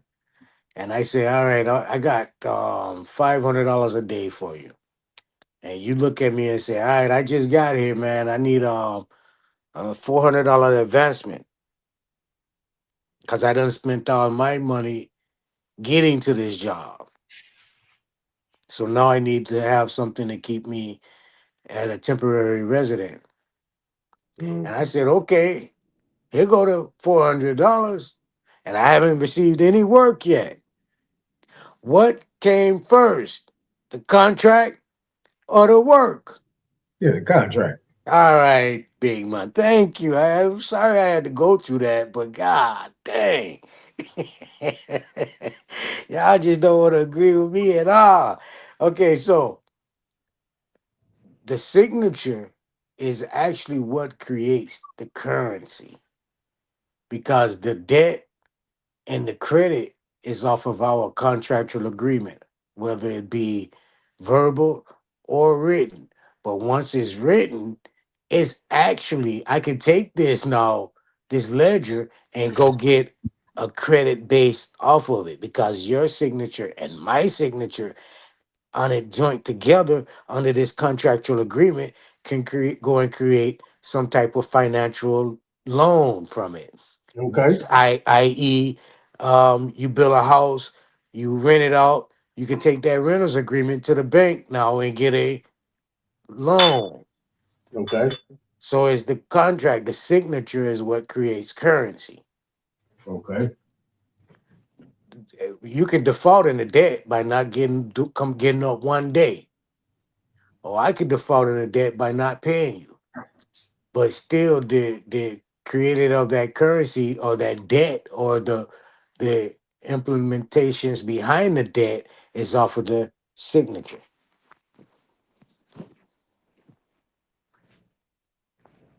So now we're going back into these notes. All these notes being accredited as a financial value because the government, once your parents go and register you, the government go and create a bond. They put that bond up. This is created, the signature. The signature. All right. So under the Give circumstances, you a life expectancy, and they accreditate that bond to that life expectancy and calculate even on welfare for all of his life or not on welfare. The average spending is going to be $15,000 to $25,000 a year, average. okay, so under the circumstances, that's why I was relating it to. That's why I was talking about futures. So future labor. So that okay, let's get past. I'll get past that. That's why I said what I said. But on the signature, so under the circumstances, if that's the case, if that creates the currency, what changes in that transaction where we end up being liable for the debt and being liable for some loan and having to pay it back when our signature is the one that guaranteed payment? Okay, so you're speaking on a birth certificate, correct? No, I'm speaking on not the birth certificate. I'm speaking on just a regular. You said the signature creates the money, right? Creates the value, the currency. So, and just like in the regular situation, you know what I'm saying? So, like a card, using your example, once I'm issued an application, I fill it out, and I agree to the terms and conditions, and I sign it, then that's considered to be currency. That's considered to be payment, right? That's all that money is already created off that contract. Okay. Off of that signature. It's already, whether you like it or not, you just created. Say you and I make a contract of $5,000. And you sign it and I sign it. Once we sign it, that's in stone.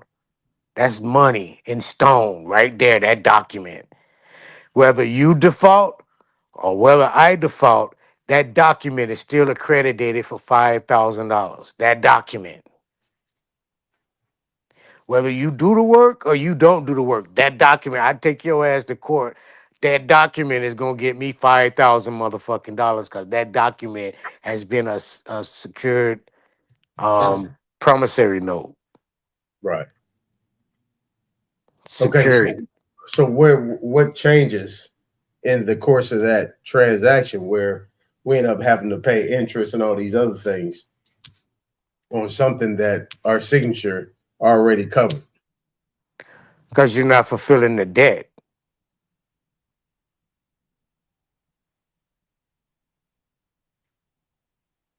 You still got to fulfill what you agreed to. Okay, so or you come in default. But it ain't saying that debt just gonna go away because you didn't do it. That money is there. That money is accredited still, right there on the table. Okay, so then your signature doesn't create the currency then. Yes, it does. The money already created. Okay, but It's why just if you're going to gotta pay fulfill the money? contract or not. Okay, the contract is okay. You got X amount of dollars out of my signature, which covered all the details of that contract. Now you telling me that I got to pay interest on that money? Because you're using the fiduciary of the bank or the underwriter of the bank to write up a receipt for you to sign, this ledger for you to sign, and for them to go and get the loan from, they're charging you, that's the percentage loan, the work they got to do for you.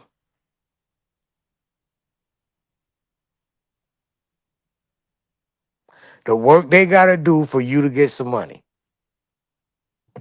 of your own money. Wait, the work that they got to do for you to get that money. Yes. What? Mm-hmm.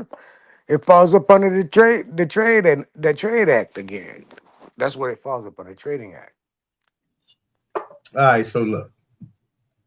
Or their fees are already in there. Or the trade secrets, whatever. Yeah. Now the APR, right? The annual percentage rate is all locked in there. What deposit needs to go in, everything. That signature creates the currency for all of the necessary funds that need to go into this transaction. That's servicing fees, interest, everything. Why can't all that be done at one time at closing? And everybody's happy. You get your interest, you get your principal, you get everything going through, because the transaction is supposed to be for the one that actually owns the car. Okay, so because that car is already prepaid. That thing has already been prepaid. There's no extra. That price that's on there is the interest that accrued over time. Correct? No. The So price how did the car get built? Who paid for it? The price that's on there is for the tax of the labor for it to get from underground to above ground. Well, The process of that tax, that's a tax. Yeah, we're saying the same thing. Yeah, you're taxing that interest labor. that accrued. Interest and tax are the same thing. Right, but see, when you're looking at the value of the vehicle, the vehicle is already paid for. You're correct. But what you're being taxed is for the tariffs of that vehicle. Every part of it. The tire, the nut, the tariff for the nut, the tariff for the tire, tariff for the seat, the clock. You're paying for the tariffs. I got you. Yeah, Right. for sure. Yeah, Okay. that's an external tax. Right. So now back to my signature. My signature is called a signature guarantee loan. So my signature guarantees the loan, guarantees the amount. So basically what I'm doing is I'm giving the servicing company, I'm just going to call them a servicing company at this time. Ain't a bank or a financial institution. Peace to the God. Bless up, hey. Peace.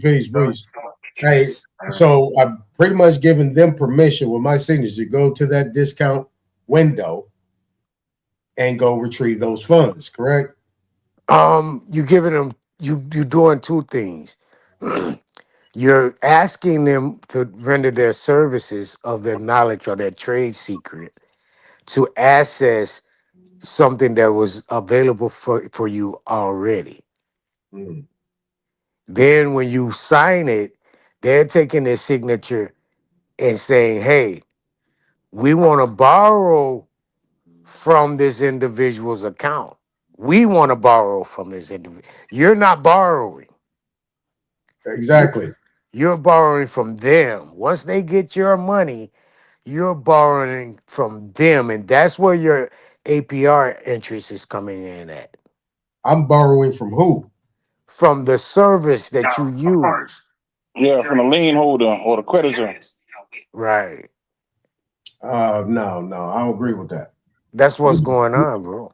but I'm Well, not how borrowing. did my signature buy anything in the first Wait, place? wait. Come on, Derek. Nah, I can't come in hot like that. Hold on. My turn. My turn. I don't agree with that because how am I borrowing anything and there is no money? You're I borrowing. know plenty of times that the banks can't lend money, and the bottom line is, and the other bottom line, So what did you? Federal Reserve receives their authorization to print currency from the Treasury. You're not dealing with now one of them. What did you come to my company for? Yeah, they don't need permission from the treasury. What you come to my company, my financial company for, or my bank company? What you come to this company for? A loan? Because you guys have marketed and advertised the product that you have. No, bro. I want to be a reality for real. What did you walk through my doors for? I want to answer the question. I'm answering the question because you have marketed and advertised the product in the public, and I'm coming to your facility, your servicing company, to do this service for me. I'm pick you. I loan money from my institution. But we already know that's false. You don't. No, it's not. That's what I do. That's what I'm advertising to do. No, you don't loan money. I do loan money. What type of money? You issue credit, basically. He's not the creditor either. I'm the No, creditor. bro. No, I'm not even issuing you no goddamn credit unless you come in for you got to come in with your credit already to get this The reason why I goddamn say loan. that. Yeah, but the reason why I say that because most of the checks that issue from the damn bank to the damn car dealership really you probably don't even touch it. Yeah, you don't see that. Yeah. None of And they that. don't give them actual money. But you're coming in for a money is a loan. credit to account. Well, you know, and that's really the problem I think is the terminology. We make it seem like signature. Right there, you ain't leaving like a regular signature. You endorsing something. That's an endorsement now when you sign on that. And that's why they can charge you that. Now you endorsing the what? Come on, now you didn't jump. The loan. You didn't jump in a different direction. Now y'all jumped in a different direction. No, signatures create currency. If signature creates currency, I signed it and I created a currency. Either I endorsed it, especially, or I endorsed it in blank. That's it. I got to give instructions. If I don't give instructions, then it could be negotiated through them the way they want to do it. No. That's UCC 3-208, man. Come on. Bro. 205, 208, one of them. Listen, if you working out of your own family estate and your family office, that is exactly right. You're perfectly right. But when you come to my establishment and have to use my applications, it ain't got no language in there for a contract at all. This language is an application. Which is a letter of credit. It's not do you understand that? Article 5 it is. Who's issuing the credit? I am. No, you're not creating the document, bro. This document comes from me. You're not issuing shit. I'm issuing the credit off of your signature. No. I'm issuing you credit. No. Yes. No. 5-102, man. Definitions. UCC. Have you read that? Applicant? What's the applicant? One on whose account issues a letter of credit. That's what an applicant is. On what account? Under 42 Say it again. Section 408. 7 says that a Social Security is an account number. Application. Go back to the application. It's a what? Application is a letter of credit, and the applicant is one who issues a letter of credit on one's account. On how do I say it? On their own account, issues a letter of credit. Listen to what I'm trying to tell you. You're not creating the document. I'm creating. Man, please, Aton. Please, bro. No, I said I know that. I know that. I agree. Okay, so this application is not your application. Mm. You're not issuing this application of credit. I am. Mm. When I go to the treasury window, I'm borrowing. Mm. Really? That how you Yes, see it? it's That's the how you see bank it. that's actually borrowing the money. Yeah, the bank is borrowing the money from the window. Yeah, and they're the, I mean, they won't do the Yeah, credit. and they have got the They're the identifying applicant. The numbers. bank Yeah, is the so you applicant. just Right. And it's the Feds is the big bank. They borrow money from the big bank. The big bank is exchanging money from the treasury. That's That's who why the your signature. applicant That's is. why your signature can go on any application and be a credit. I mean, Because your signature is what causes the exchange from the federal bank to the treasury. Not, Because they're exchanging your I'm trying to account. get Because I'm trying to get Nadi, Aton to the catch on to feds are something. exchanging your You're account interrupting, man. hold on on, exchange. D, hold on, man, hold on. Nadi, what are you not getting about what I'm saying? What are you not getting what I'm saying? I got what you said. I don't think you do, brother. No, but that's upside down. It's the other way around, brother. No, it's not. I think the issue is who's the applicant. The applicant, I'm the applicant. To I'm me, saying, using me you're as an my example. listen. Mhm. You're the applicant to me, not the Treasury Department. That thing that you're reading, what an applicant is between me and the Treasury Department, not you and the Treasury Department. Me and the Treasury Department, because I'm applying the Treasury Department. You applying to me.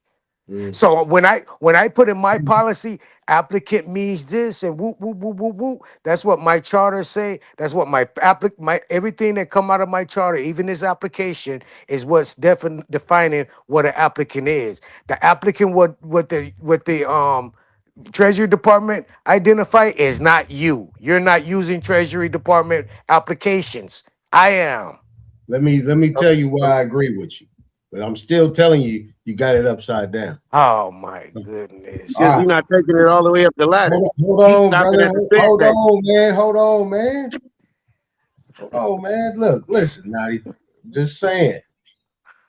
1933. Once they suspended the gold standard, we no longer had a constitutional way of paying any debts by constitutional money. Outside of that, everything after that, the United States was liable for all debts, public and private. Liable. That's why Bayi said. That's why we the people are the government. The government are the people. Okay, wait, hold on. Let me land. So from that perspective, when I come in, this is where the Uniform Commercial Code comes in, and consumer law comes in. It's like when I come in there and they issue their creation of an application, they did create that, but those applications have to be in compliance with the Federal Reserve. They have to be in compliance with the Federal Reserve, the OCC, the FDIC, all that stuff has to be in compliance.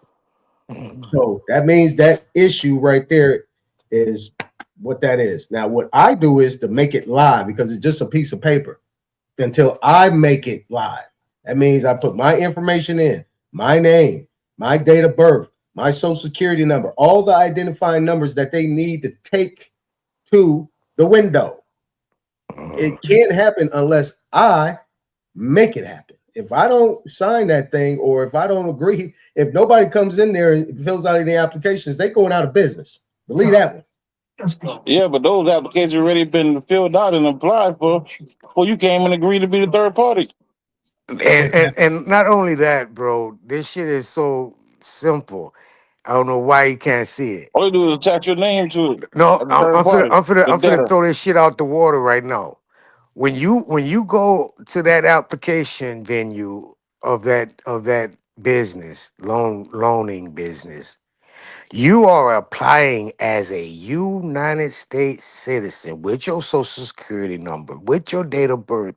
You are not the national person that can actually go to the treasury window like this banking institution, because you're not represented as a banking institution. You're a United States citizen. You're not even identified as a loaner or a borrower. Once you put your name, your life, you're right about you're the live person putting that name, giving that authority for that account to be put in tapped into. They're taking that, but you not accessing the Treasury Department and the Treasury Department's policies. You're not. You're accessing my policy. My policy can be in alignment, just like the Nisa Primus lower government of the state. The federal government is the supreme law of the land, but as long as I make my shit similar to theirs, but under my policy and put a motherfucker under my umbrella instead of this umbrella, they follow me. It's jurisdictions, bro. We keep losing the thought process of the jurisdiction and how it plays parts and shit. You're not in that capacity to be identified as that individual who the United States pays shit for. You're the United States. I agree. You got to pay. I agree with you, but here's the problem. No problem. Why? I'm saying why. It's rhetorical. I'm gonna answer my own question. Why? It's based on 1933. There, and hence, and what you're saying is the constructive fraud that these so-called financial institutions come in under is where they create these predatory contracts. And you can look at, I don't know how many case laws since the 60s of these people doing these things, creating all these predatory contracts and circumventing their regulations that they need to fall under. That's the issue. You know why and the other reason is that to complete your sentence, the reason why I can't deal directly with the Fed window is because it's not possible. That's trading with the Enemy Act. That's all these things, the Patriot Act. There's all these things they have put in place because the government can't deal with the people at all. And these financial institutions and these financial institutions have been put in place as servicing companies to make sure that the transaction goes smoothly. They deter us. We can't deal with them, but they deter us from doing that. For the common people, nobody thinks about it. But these companies, these servicing companies, are charging brokering fees. They're brokering the deal in order to get their money, which is cool. It's a clean way to doing it, but it's still predatory. Hence the fraud. So so we agree. I'm just gonna fill in them blanks for you. It's fraud. It's not fraud, bro. It is fraud. No, it's not.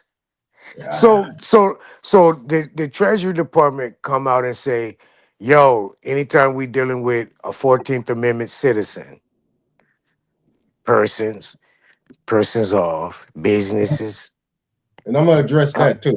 Establishments, corporations. I'm gonna address that too. These identity.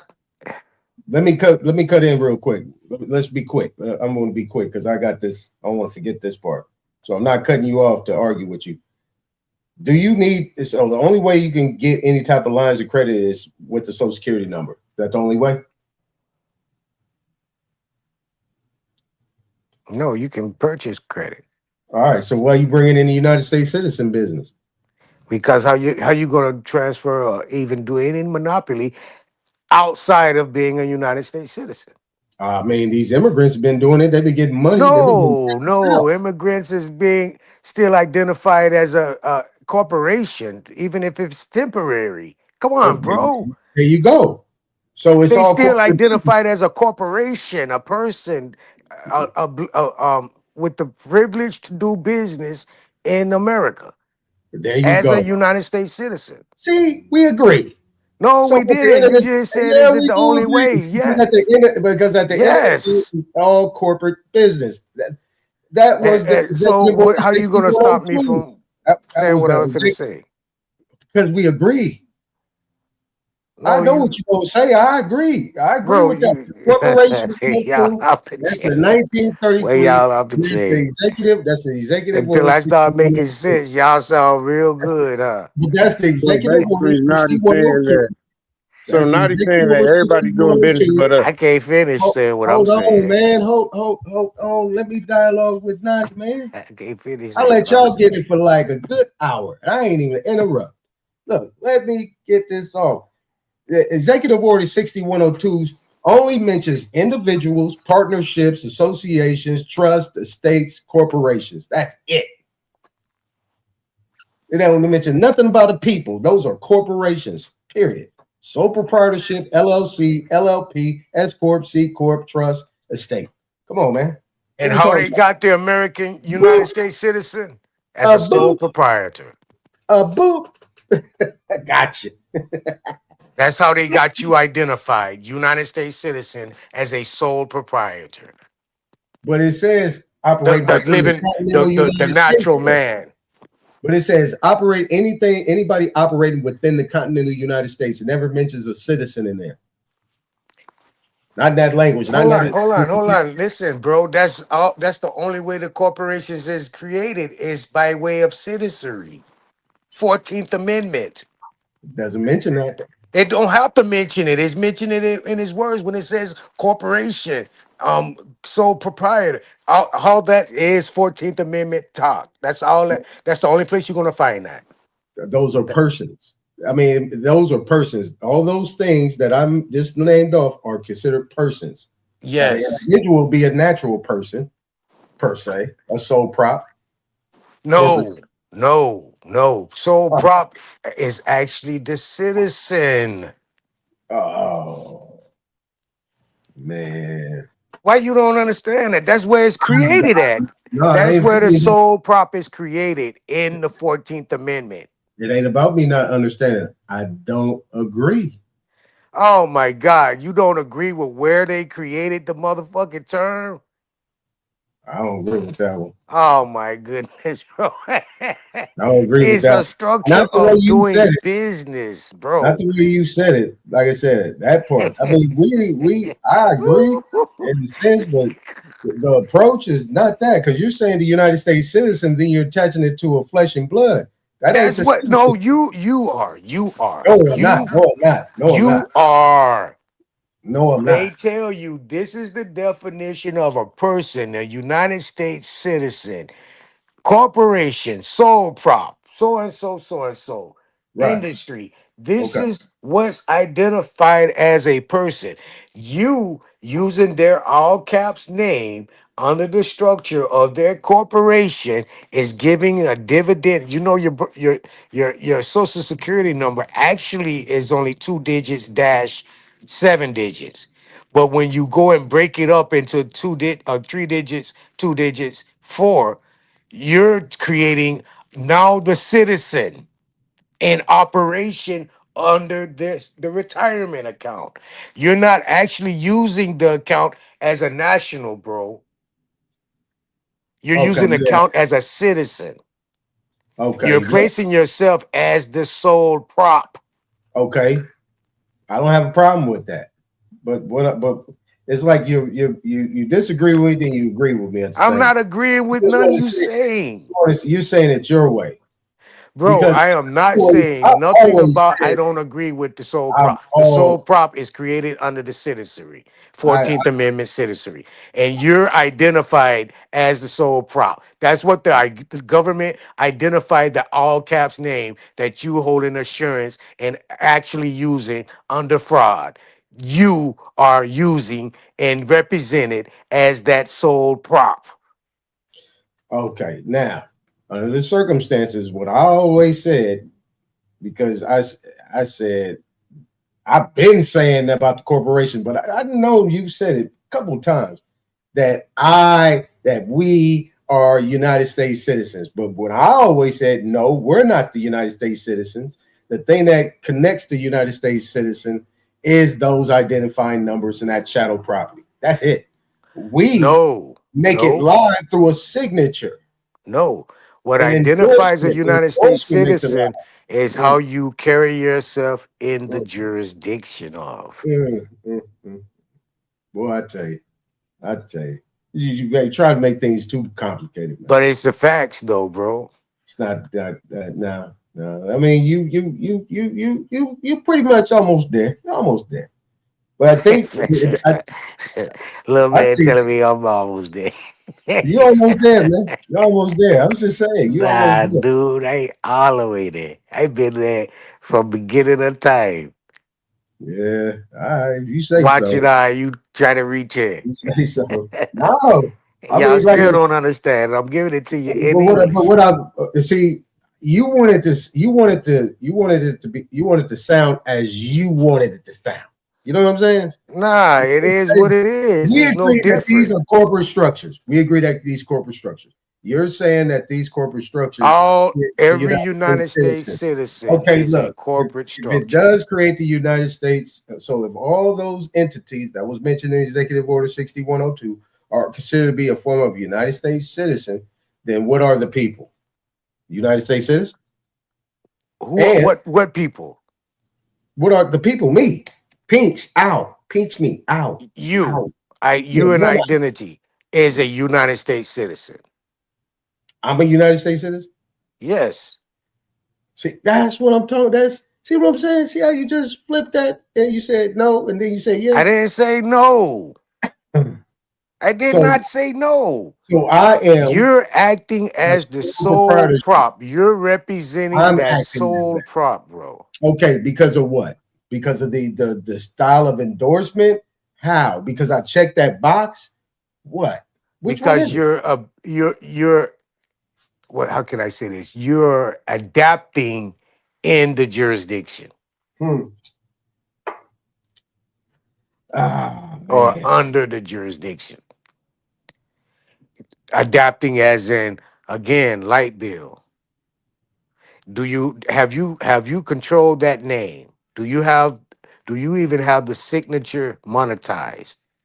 So when you write your signature, no one can use your application as a borrower's to at the borrower's window, because every application you fill out is going to that borrower's window getting dividends or credit from the Treasury Department. Every job application, light bill application, cell phone application, car application, Yeah, every application you fill out that's what goes I've to been that saying. company, that advisory agent, and that fiduciary underwriter at the on the corporate level that's in payroll or whatever financial I got structure they have. That individual is taking those applications every quarterly and right. issuing it and creating debt note or credit from it. But that's not the point. What you're saying is okay. So the point you want to make is that we don't have control of that instrument. We haven't controlled it. We haven't attached. We haven't did an attachment, add collateral on our UCC. We haven't pretty much did Correct. any type of special endorsements. We haven't made sure that we capture all those things because we haven't, and then issue the application. Correct. You say it's yours, move like it's yours, act like it's yours. Show that Okay. it's yours. Okay. That's your name. Show me that it's yours. See what I'm saying, Darvis? He just want to be different. I told you. Now he just want to be different. Derek, see what If I'm you saying? can't show, if you Just can't want show me to that be name is different. yours, hey, hey, He hey, just check want to this out. argue. Check this out. If you can't show me that name is yours, it's a United States citizen. I have broke down deposits. I showed you. Special deposit, deposit with specific instructions, and the general deposit. Regardless of what I do, I'm still the creditor. No, That you're is not. bullshit. You're not.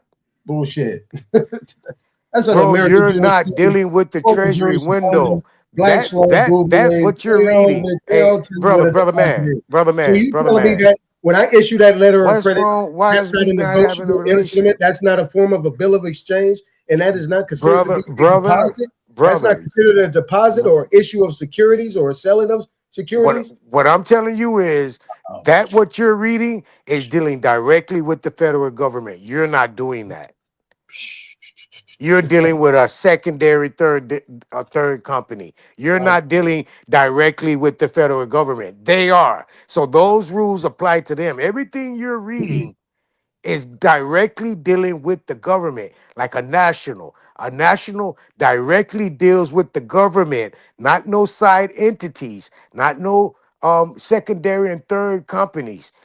Direct, not no state. The national don't deal with the state. The national deals directly with the government, Okay. contractual base. Okay, right here. American Goddess just said it right here. Even when they deny you, they're getting your money. Why? Because they got the identifying numbers.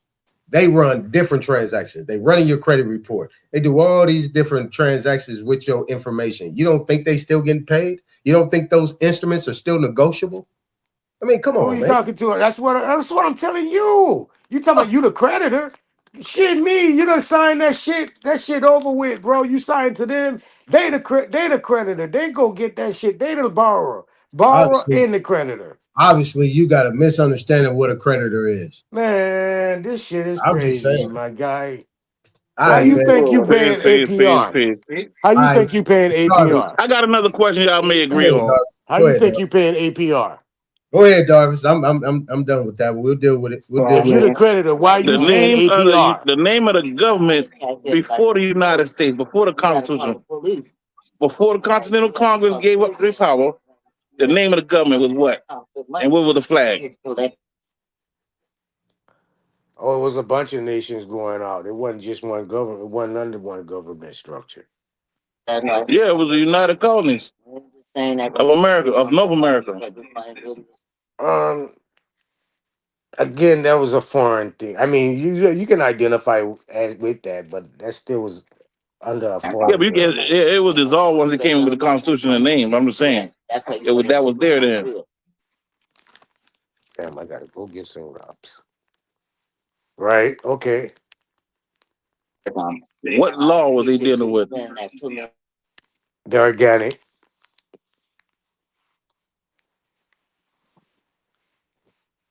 Organic constitution, organic law, common law. That is true.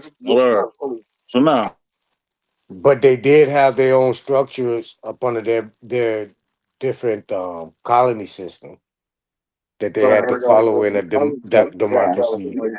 Yeah, and so they had, and they took the same representatives from each one of those colonies that held the status in Continental Congress and made that whatever move. Now, right. What flag was they flying? What talking about? But I can't find it. I can't find the flag. You talking about the colonies? Yeah, the United Colonies of North America. It was still that was the name of the country, United Colonies of North America. No, we had just left the British. Remember now, we just left the British.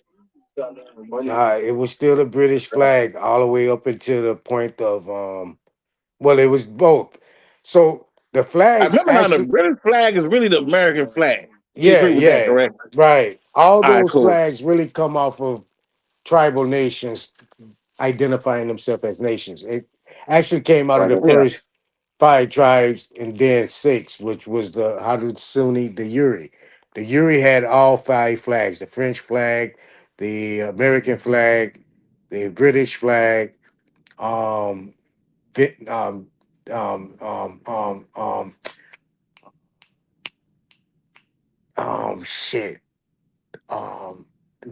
Denmark, not Denmark. It was fuck.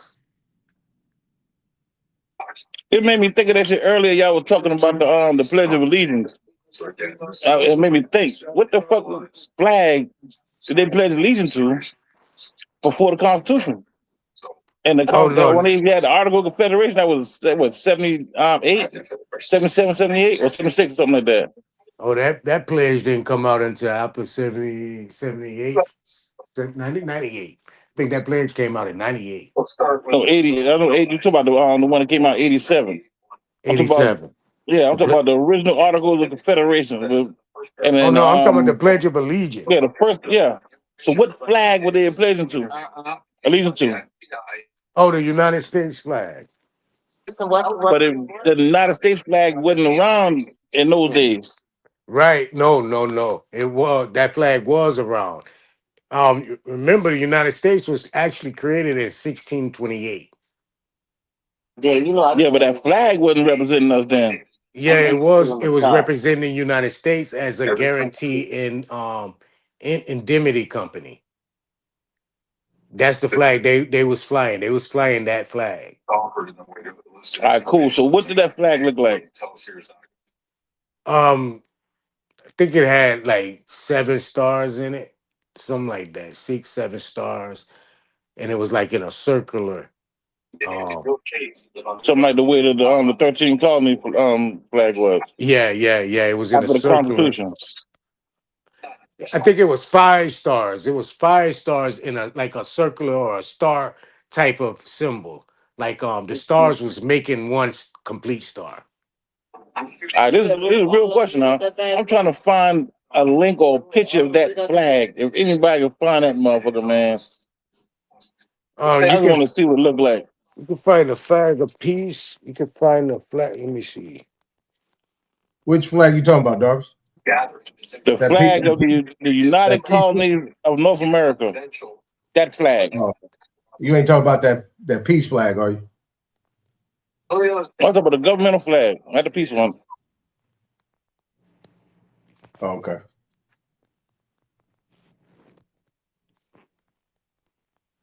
Is this the topic you want to that you was talking about? You got a topic? Like I said, the flag of the United Colonies of North America was the Grand Union flag. It also is a continental colors. It's the Britain flag. It featured 13. See the star? Yeah, it's the pull it up. It's the United. I can't pull it up. It's the United Colonies flag, the Grand Union flag. That's what it is.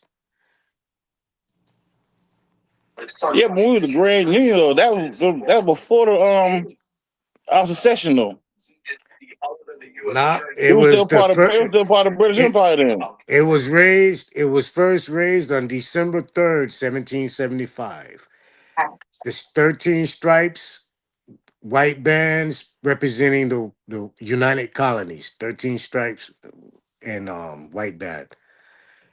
Canton, 1707, British Union flag, cross the St. George and St. Andrews, showing initial loyalty of the connection to Britain before full independence. First hosted, raised on the ship of USS Alfred and Philadelphia by John Paul Jones. Serve as a unofficial flag for the Continental Army and Navy through 1776. Replaced by the 13 star and stripes VIA flag act passed by Congress on June 14, 1777. Who designed the flag? Okay, I see it was the I need to British get a East copy of Indian that Company. motherfucker. The British East Indian Company flag. East Indian Company, okay. Yep. Other earlier flags from the American Revolution. Where were they located at? Oh, The charter East for the East Indian Indian Company. Company? Yeah, where the charter at for that? I think the East Indian Company was located in New Hampshire, if I'm not mistaken. British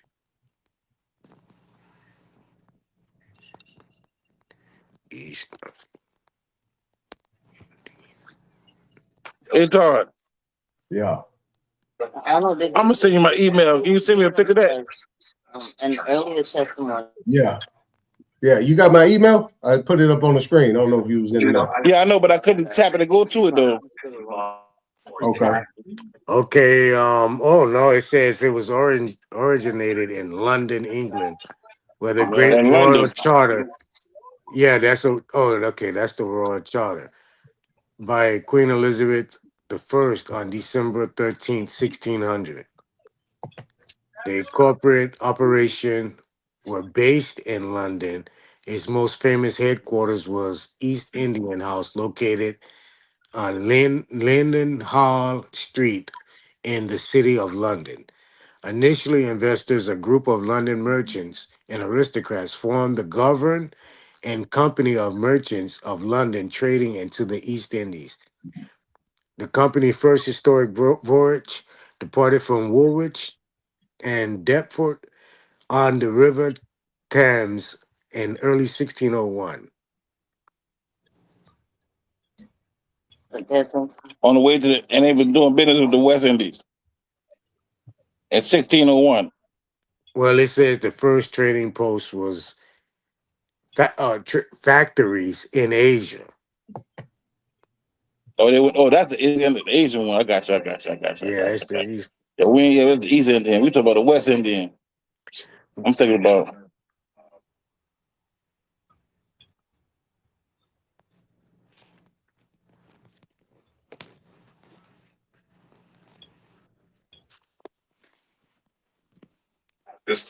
Nah.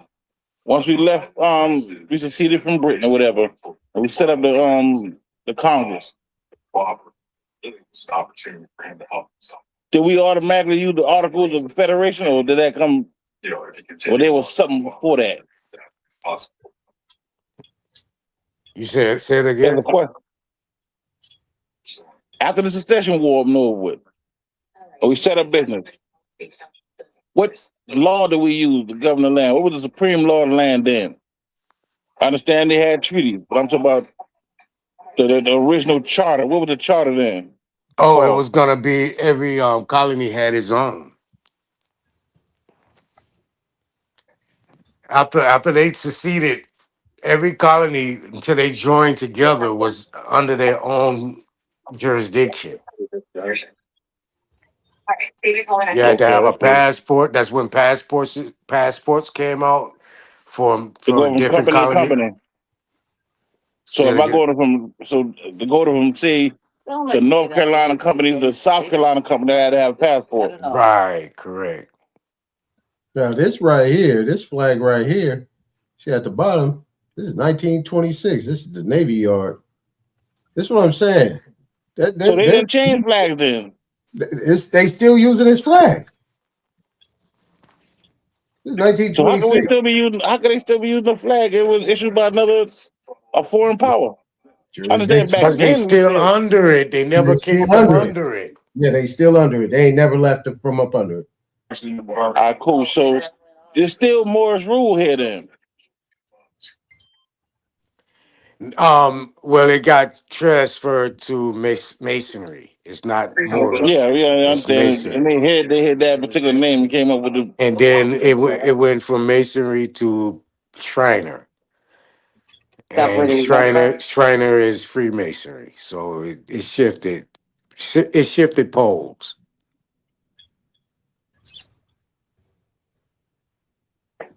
Cool, but still flying under the palm tree and the sword.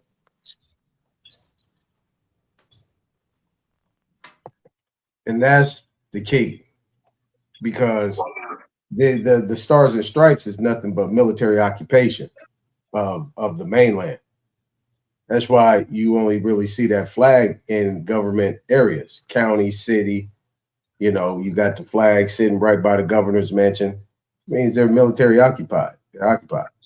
Yeah, got to be. Yeah, those areas are military occupied. But we ain't formed our first military until window.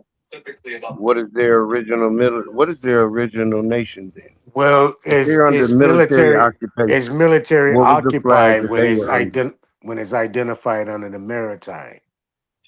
They go with the gold fringes. But I'm asking you this though, Nadi. This is what I'm asking. No. When did the United? Well, I understand that the United Colonies never had a military, but the United States.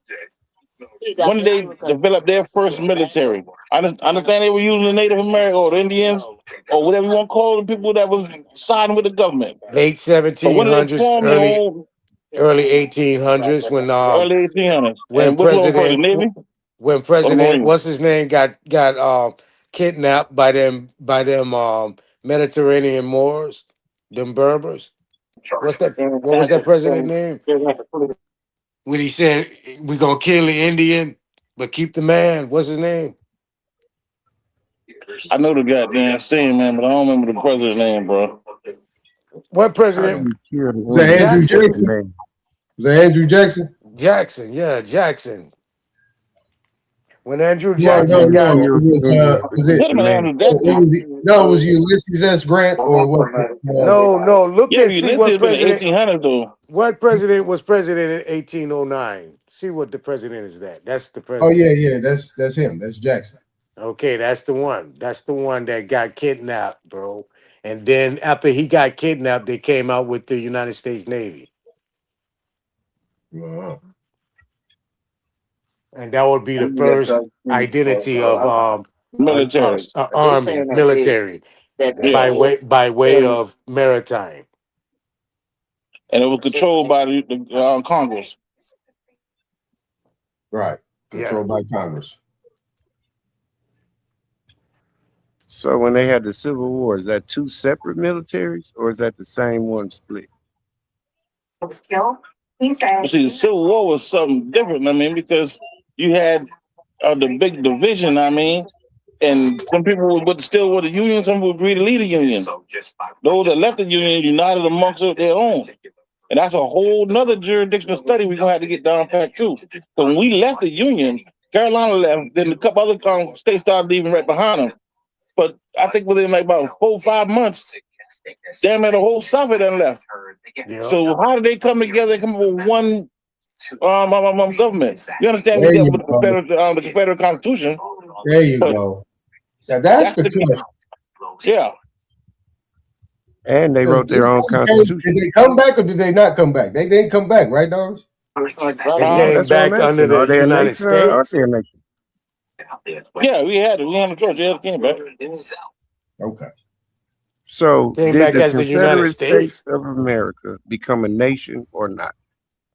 Yeah, but they never been No. a nation because they wasn't never recognized. They weren't No, to recognized, be a bro. nation, you got to be recognized by another nation in good standing.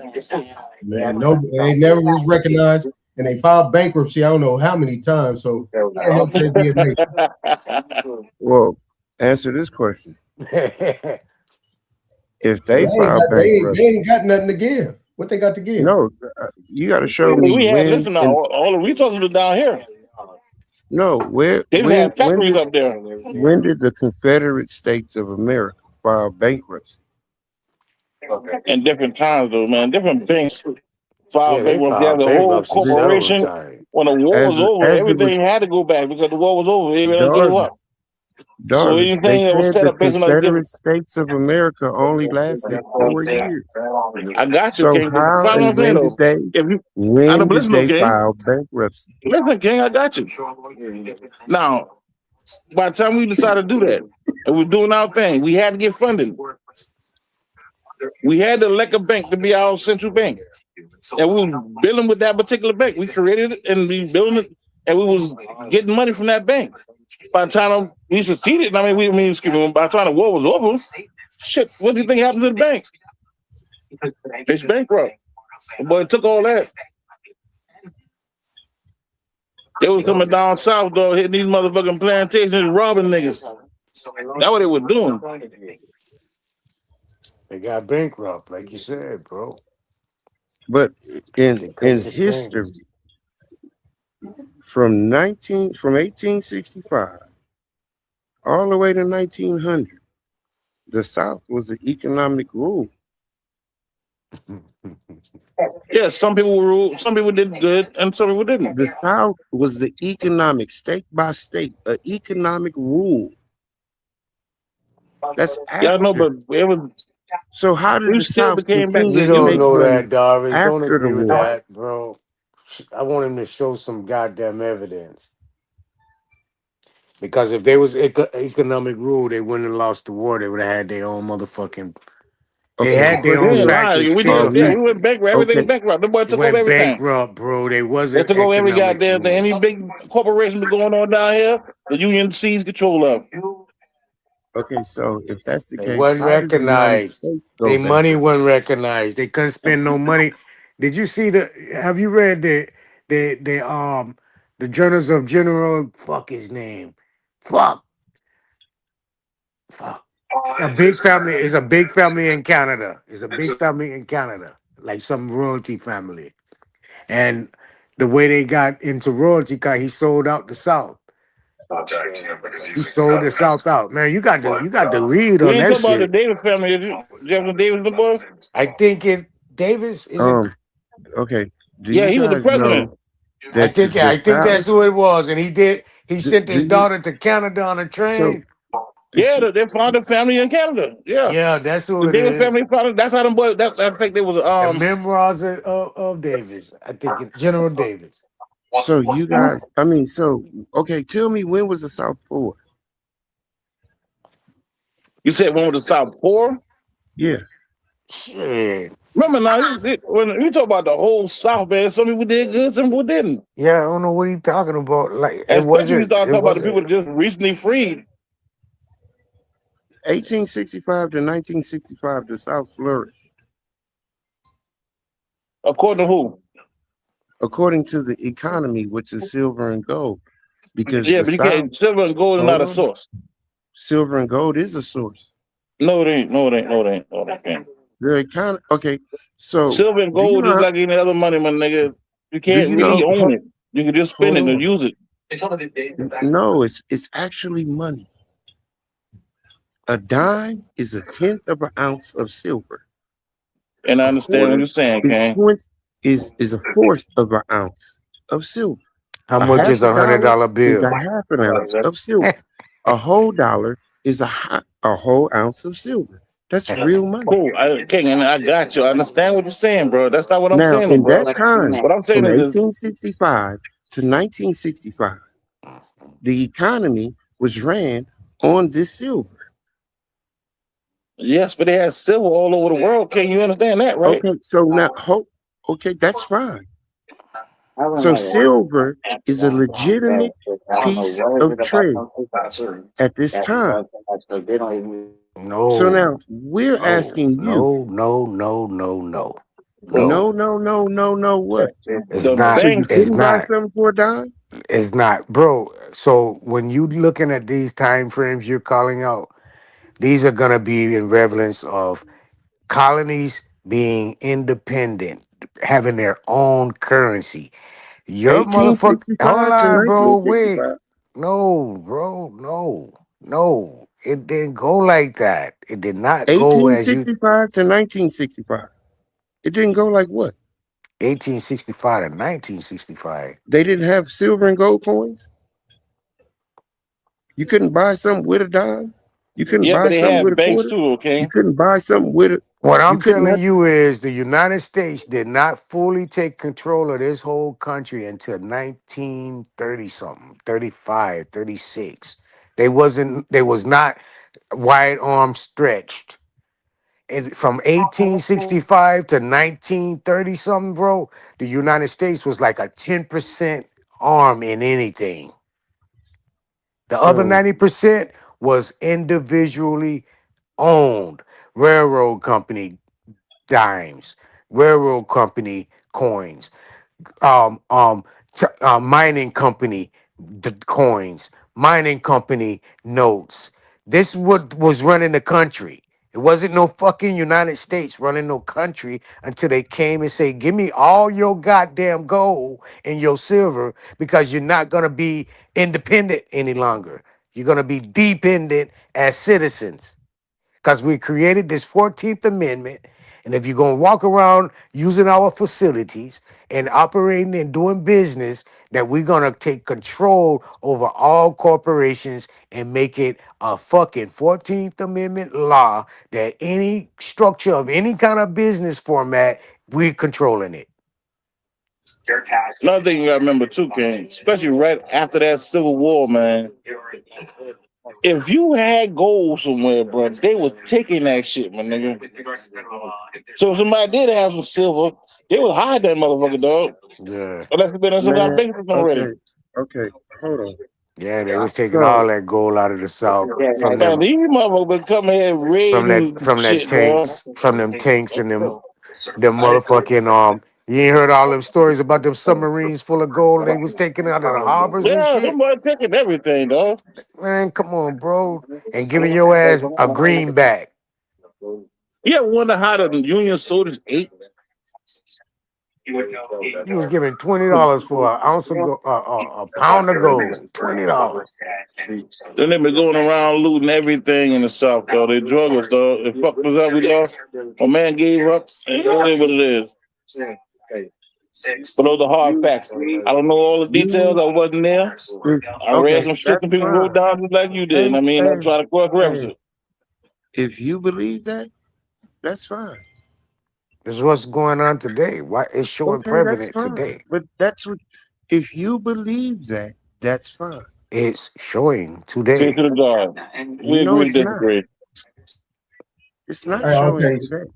So let's look at it like this, Derek. The gold and silver market is ridiculous right now.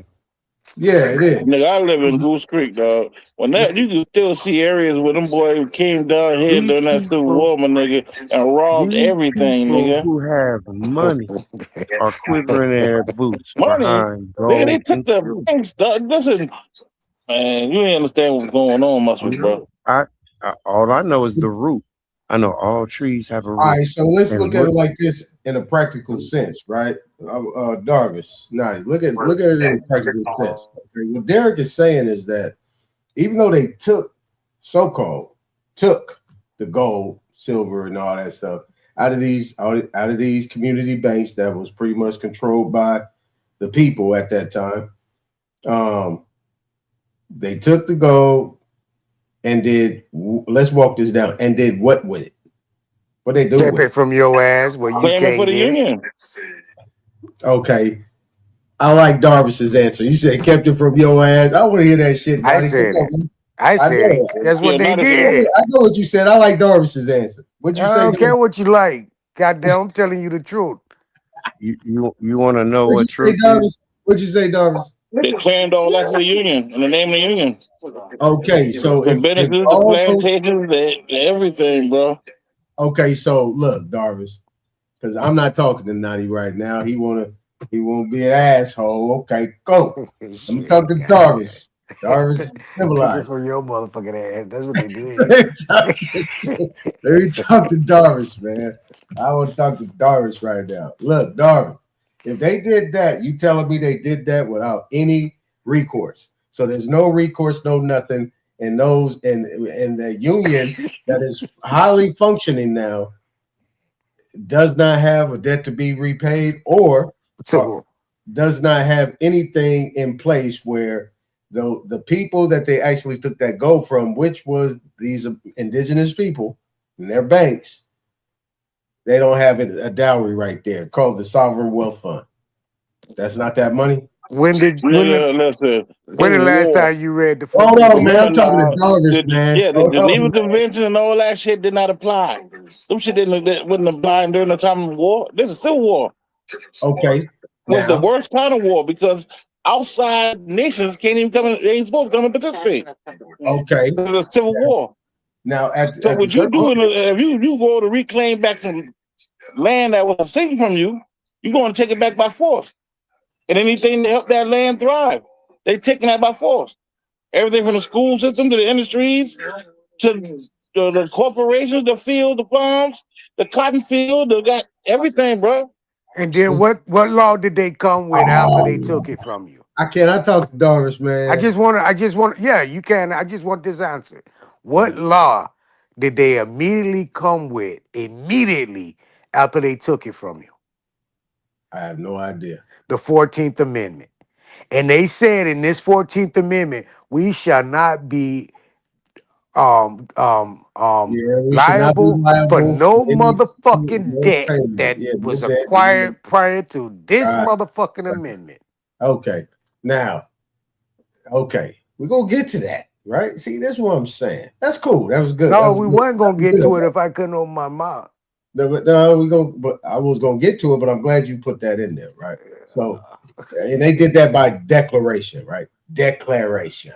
Now, hey, Darvis, was there any declaration of war that was issued out by or approved by Congress? Yeah, but see, when you talk about declaration of war, you talk about as a nation to go against another nation. Civil war is different. Uprisings and revolutions is different, bro. They don't got nothing to do with law. Law do not apply then. Yeah, Okay. All righty then. So if that's the case, because if you actually look at the war at that time, it really took place within the 13 colonies. Really wasn't nothing. Exactly. And ain't nobody getting no money back. Ain't nobody sued. They got nothing back from those losses. So the landowners that got their whole land drained dry by these soldiers setting up on their plantation, taking all they goddamn good. They ain't getting no money back after that. Right, cool. They didn't apply. They didn't apply. Yeah, they didn't apply, but them boy hard ass. But it is against the Constitution. I think that's actually the third. Yeah, but the Third Constitution don't apply in Civil War. Yeah. Thank you, Darvis. Now, what I'm saying is, whose gold do they have? Whose gold? Because if you're within the 13 United States, it has to be there. So they stole gold from themselves, and then they said nobody can use it. No, they claimed they took it back. Okay.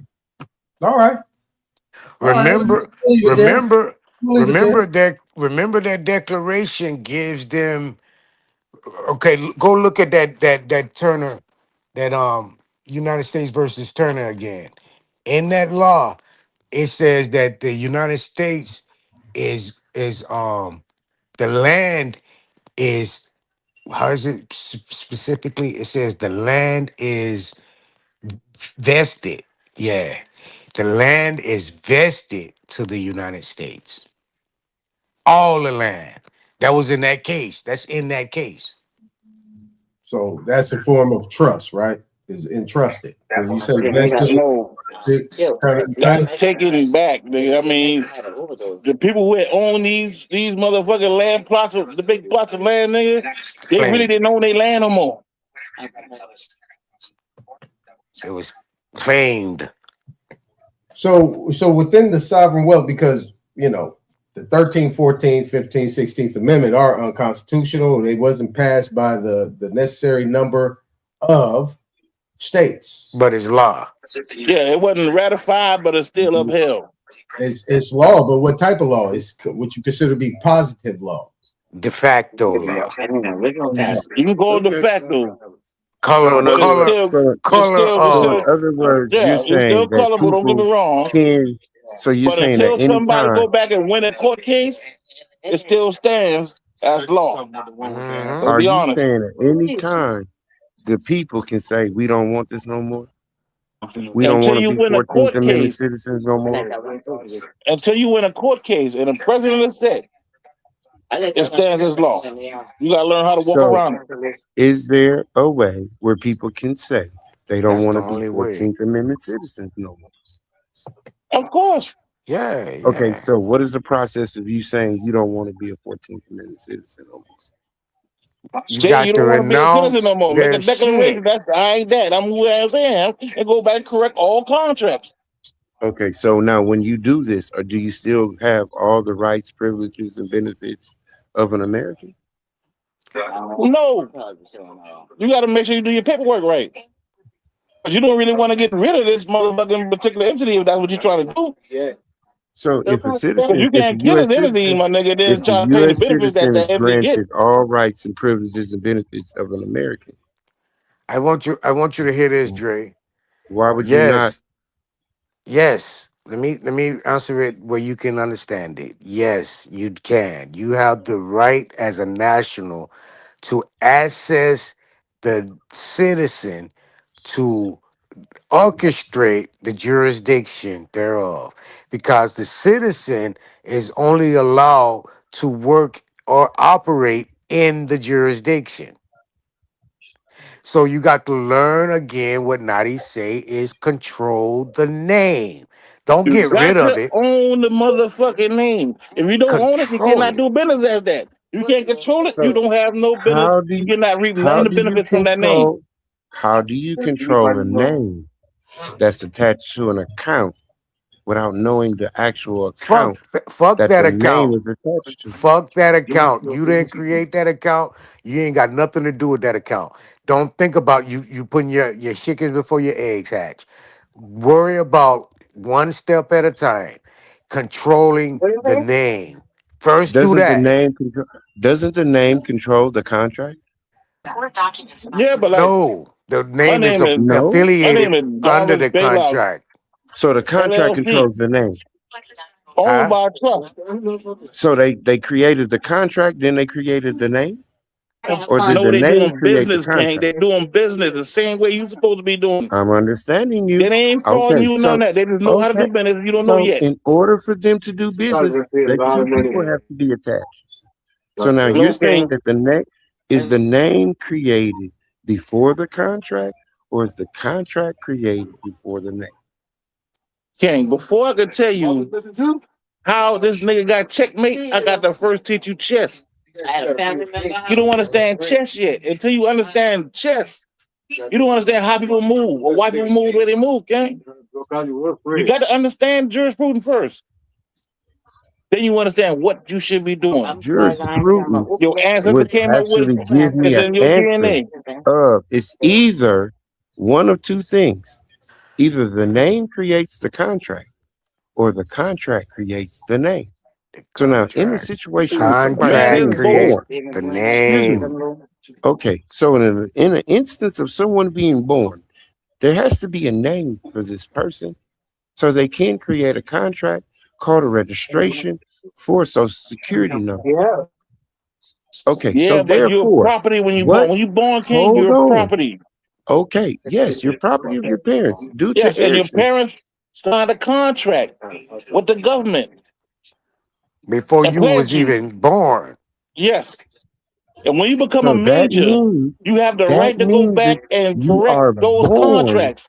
You are born to an account that these people are contracting to. What You can't be born you in nothing and somebody you're give you a contract. let me talk to you a little bit Sorry. right quick and not be able to be so Bro, violent. it don't work like You have that, to be King. born Let me to an talk to him right account quick. for Listen, them to brother No, man, my brother nigga, man, you got to brother. learn the game of chess first, When bro. you born, bro, you're going to their business using their applications. You're not coming with a contract as two people coming to an agreement Nigga, for a you property. benefit. You're going as property surrendered for a benefit or okay. privilege Okay. or All right. accessibility In to the a same benefit and instance of privilege. property, is there like is cattle property? Yes.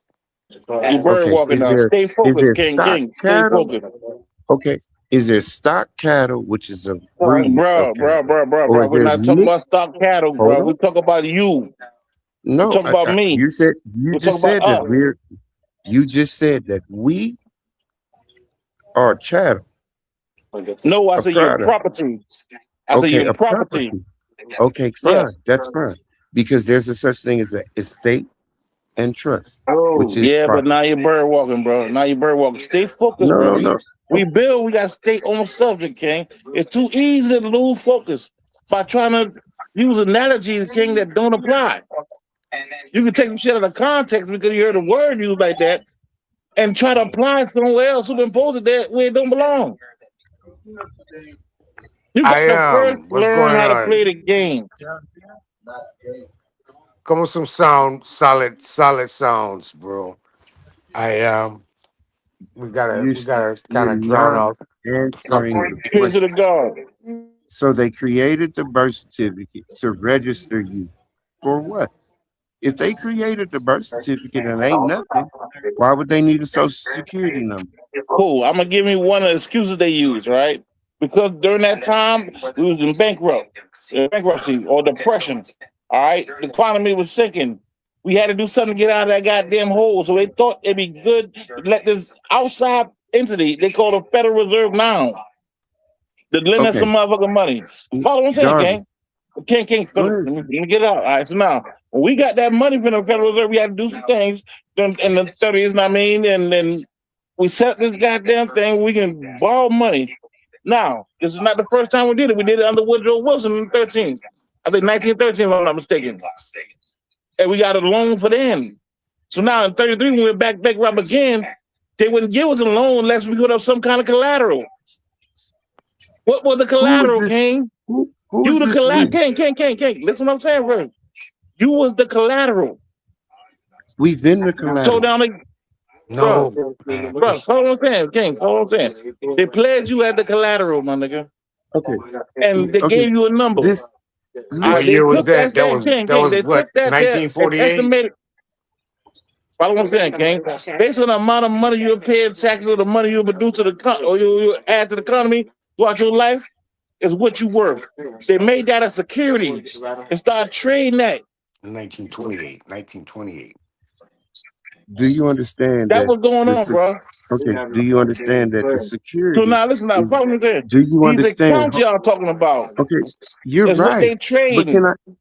Okay, You they're cannot trading. access it. You can Okay, offset hello. that at the most. Okay, are they I'm trading listening. assets from back then with the interest, or are they just trading assets now? All right, cool, King. After the issue with the gold, King, our money was backed by labor. Not It's gold no called a more. future. Labor is backed by It's labor. called a And future. each No, Yes. person is pledged, follow it's what I'm saying, not. each It's not. person is pledged as collateral, King. It's called It's a backed future. by You're bonds, by hedging labels. against your futures. Yeah, but the Yes. bonds come up. What happened? What happened to him? I'm not sure. All right, so it's backed by bonds. No, the bonds. Yeah, he be So on the his bonds go phone. both What? ways. Okay.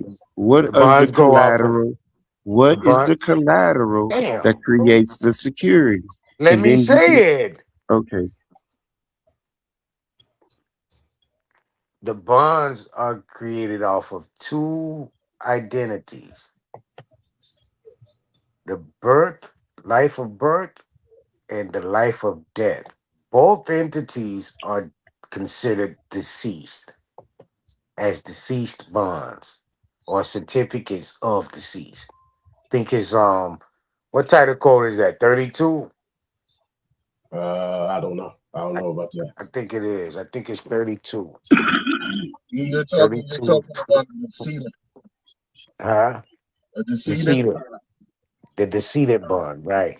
The word decedent is actually, it tells you in that US code how to actually take the birth certificate and authenticate it and credit date it, and it got to be a live individual to really operate the bond. It tells you that in the goddamn USC. Okay. These bonds, these are national treasury bonds, right?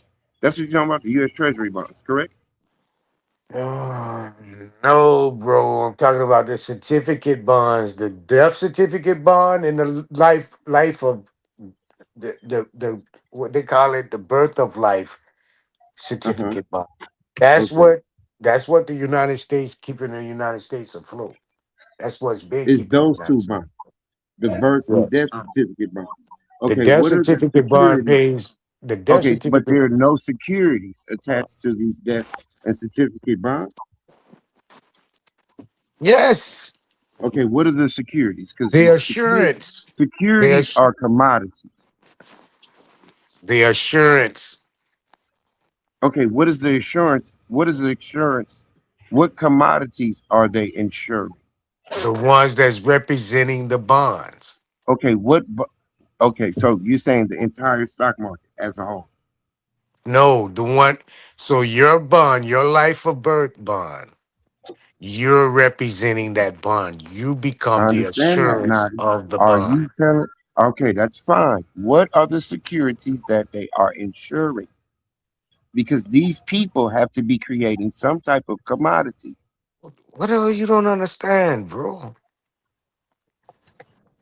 Your life expectancy is the assurance or the security. When So, you okay, listen, please slow down. Let me finish. Whatever you do, it don't matter if you go to school, whatever application you fill out, whatever application is filled out behind you and you sign, you go to jail. Yeah, see, hold on. Peace to the panel, man. Peace to the chat. Peace to you, Aton. How you? Roz, Derek, peace. I seen Darwin was up here. Peace to you, Rock. So What's what up? you got? Peace. So what you guys are missing? Peace. What we're missing is we're not using the right language. We need to be talking about surety, right? Surety bonds. When one stands as liable for the debt of another. That's what's going on here. And this is prophesied in the book of Genesis. That know for 400 years that thy seed shall be surety for another. Surety is a specific word in law, and it means one who's responsible for the debt of another. That's the collateral part. That's the bonding. That's the stock that D is talking about. You guys are all talking about the same thing, just using the incorrect language. It's a surety. We're sureties for the debt of a foreign You're an nation. assurance, though, bro. The bond itself is a created surety bond, correct? Yes, but surety is property, though. Property, Right. absolutely. Yeah, surety. I said that a long time ago. It's property. Yeah, I got I just wanted to throw that in there. Remember now. Yeah, I just wanted to throw that in there. Remember, And I you're got you, King, I acting got you. as the assurance for that creation. Yeah. Remember, it was created prior to you even stepping foot on this earth. The reason they stamp your footprint on it is to seal it, is to get your signature. How much is the surety bonds worth? Whatever they got up under the QC. Estimate you'll pay in taxes and labor. Whatever's Because under economy. the QC, all of the bonds fall up under. Do we all agree that a surety bond, would be an asset-backed bond? Correct. You're not seeing a surety bond. Absolutely. It absolutely is. It's an asset. You're the asset. And I understand what you're saying too. What I'm saying is though, Yeah. they turned you're that the bond asset. into a security. Okay. And they train it now. That's the best word. Instead of you don't understand assurance, so your the surety asset stock, to it, you your understand surety that. stock as an asset-backed bond is currently at $200 trillion. No, bro. Look it up. No, bro. That's what an asset-backed dollar is. A surety dollar. Brother, that's brother a great man, word brother for man, it. Because please 100% listen. asset dollar is a surety. Okay, good. When you go and read that debt clock, you're actually reading what you're in debt for using the U.S. currency. I know. I understand it. You're, and they also show you. hold And they on, also bro. show you. They show you the surety stock also on that same debt clock. This shit is crazy. See, because they show you the still asset theoretic though. Can I whole get thing it is still out? theoretic. Can I get it out? Sure. The man just told you that you're the surety or the asset to the surety bond. Listen.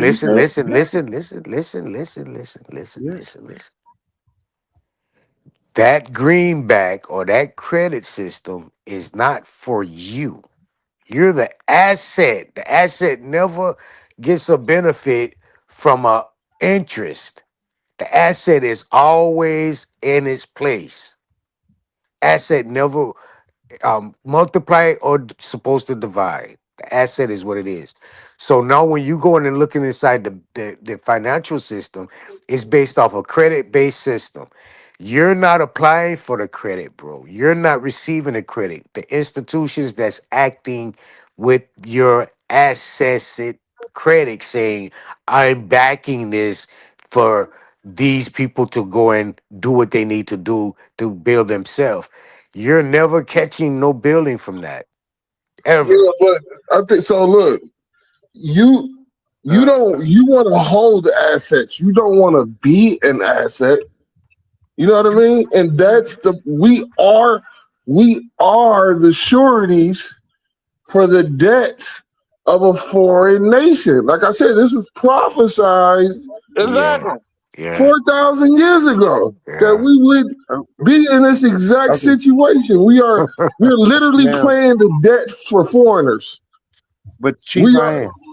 Yeah, Chief go ahead. I am. Now you understand why it's a $40 trillion debt.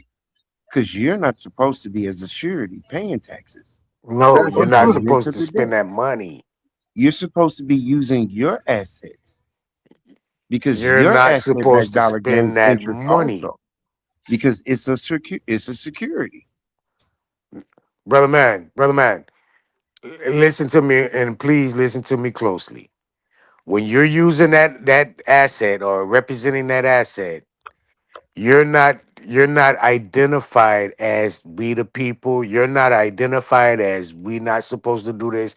You're identified, you're doing exactly what you're created to do as a citizen. The Chief I am. citizen, Do you know a way that you can get this guy here, asset-backed Lord, dollars? so fucking just lock niggas down Is as they there a try to way for deal you with to it. get asset-backed dollars directly to you? No, not from no government that created the dollars in the first place for them. Okay, asset-backed dollars aren't even Federal Reserve notes. What is an asset-backed dollar? An asset-backed dollar would be a It's gold or silver like silver certificate note. certificates and gold certificates. The actual true value. And where are you getting these from? Those are actually not in circulation anymore, but they are hedged as funds that the Federal Reserve Exactly. used to borrow What? on trade. So, So what when language are they you using that you can't use okay, I can tell you tangibly? right So, now what are we you're not talking about? using. No, it's not about names or it's about numbers. What are you talking about when you can't asset something that you don't have tangibly? It's done. It's over with. I just read that to you. The United No, States it's do not not done. create It's not done or gold over fucking with. certificates, bro. You got to go to a broker or a private company to get this. Man, what is wrong with us, man? What is going on? Chief I am. You know what When I you think the making problem is? what's that? We debating on who made the best chess move, and we don't understand the game of chess. Don't understand the game of chess. Those goddamn certificates and bonds you talking about are not backed by gold and silver. It's backed by your ass. No, they're not. It's not Oh backed my by gold and silver. goodness, It is man. This gold and shit silver. just fucked It's up, bro. It it's a just fucked up. I What is an understand. asset? What is an asset, bro? What is an asset? And Y'all that's are it as a commodity. What is a commodity? he said it's backed by your ass. No, no, no, it's not backed by I your ass. just You're the told this dude security. that the certificates that these bonds are created off of the live birth receipts and the death certificates. That's what they created off of. And and That's the your ass, surety, nigga. It the ain't got nothing to do surety with gold. bond, It the ain't got shit. surety bond is It what ain't, authenticates that bond. bro. The surety bond is just a piece of paper saying that your ass is gonna pay for this. No, a surety bond is something an asset-backed dollar. What you the asset, man? What the fuck is wrong, bro? What is wrong, Okay, so bro? who had the Listen, asset listen, before listen, then? listen, listen, listen, Okay, listen. so who When had they the asset created that before bond, then? bro. When they Who had the created that asset before surety then? bond, they created it off your ass being born. You didn't put up no coins, no tokens. Nobody put up no gold bullions, no silver commodity. Nobody put up any shit to back up that fucking bond that they created. That surety bond. Nothing back that up but your ass.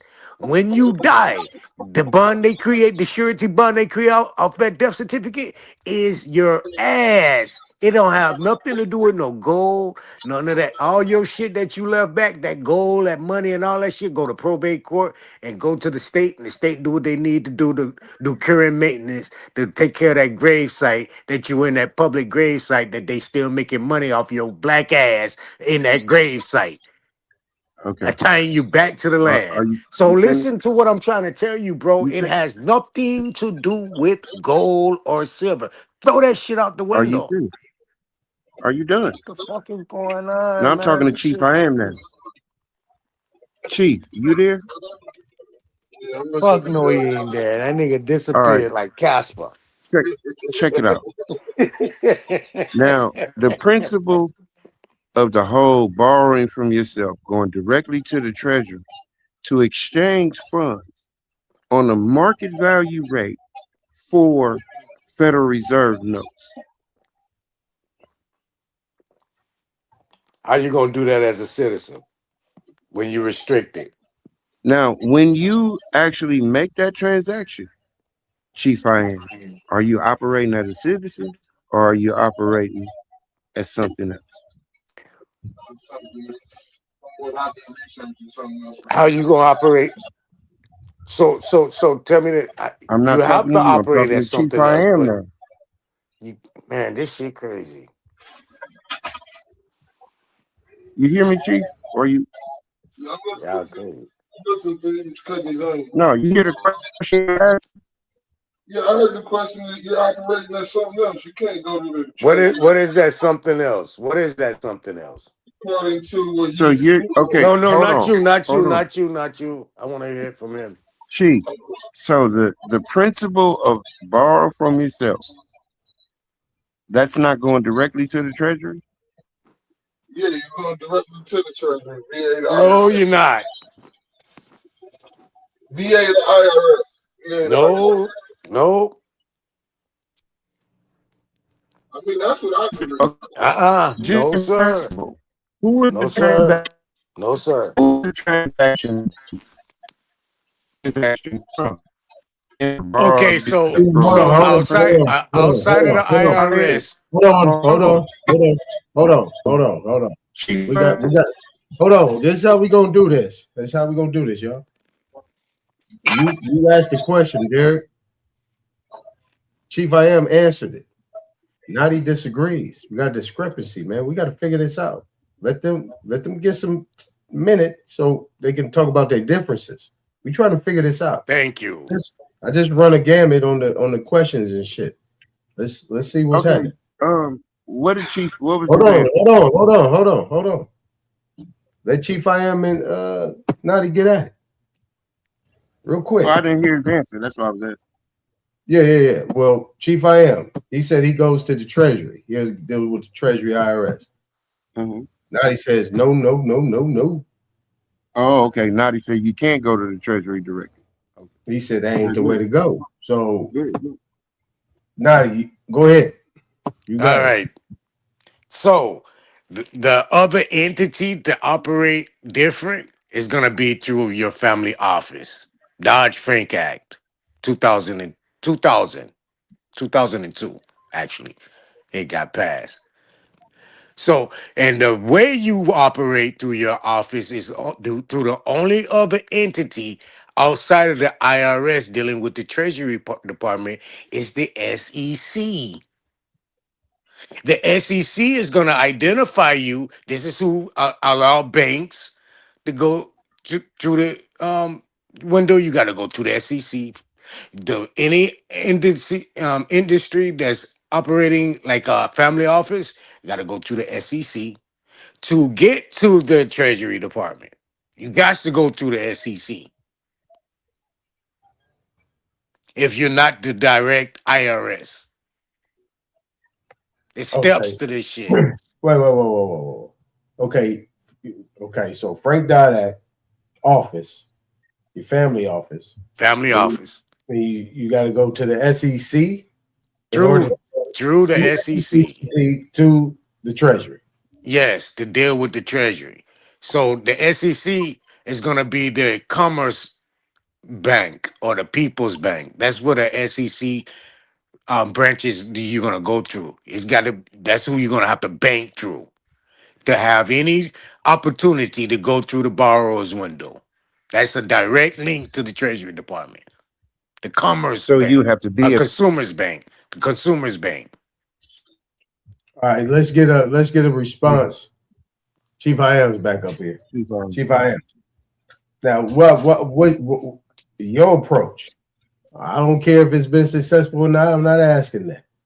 Why you say that? I mean, just like how Natty broke it down. Why you think that's the best approach?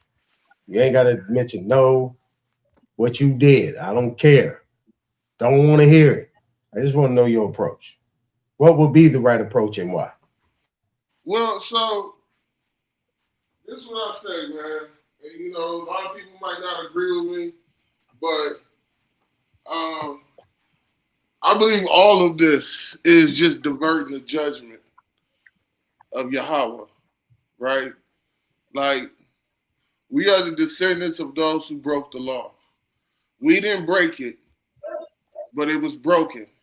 And now we paying the consequence. So us trying to figure out how to be a deceiver. Okay, be a deceiver or move within a system that was created to be put on your back.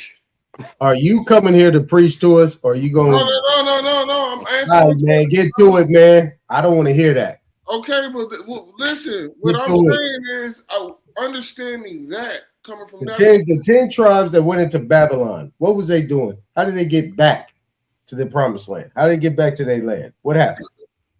The 10 tribes ain't been back to the land. Unless you call it America the land and you just lost in jurisdictional battles, which I would agree.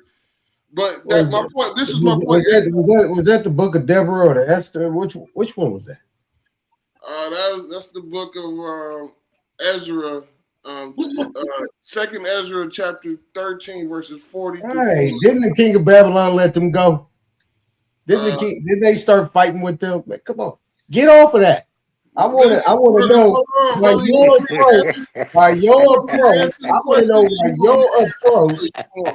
why your approach differs from I'm telling you, I appreciate. Don't be telling us we some damn heathens, man. I'm not telling you that we heathens. What I'm saying is, deceivers, fucking deceivers.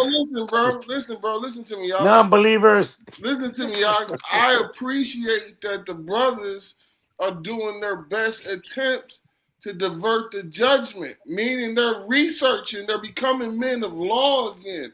This is just a man of law conversation. I'm not offended at either one of their approaches, whether it's going to the Treasury as a private banker or it's going to the Treasury as your home office. I'm not against either. I'm saying I appreciate it. But we need to figure out what works. That's right. There you go. You finally got there. There you go. Yeah. And let's give Chief I Am. Let's give Chief I Am a minute and a half. And we're not counting, though. We're not counting. Get it off. Go ahead, get it off, man. We're not saying nothing up here. We quiet. If the people speaking about these different processes can't provide proof or evidence of their success, then they should be considered a false prophet. And a false prophet should be cut off. So I'm all ears. I've been studying for 20 plus years. I know trust law, I know equitable law, I know suretyship, I know statutory law, I know federal law, I know the procedures. I've had successes and failures, but what I have never done is gotten a check from the Treasury in any capacity. So really? I would love to do that. He said, I would love to do that. Yeah. You haven't?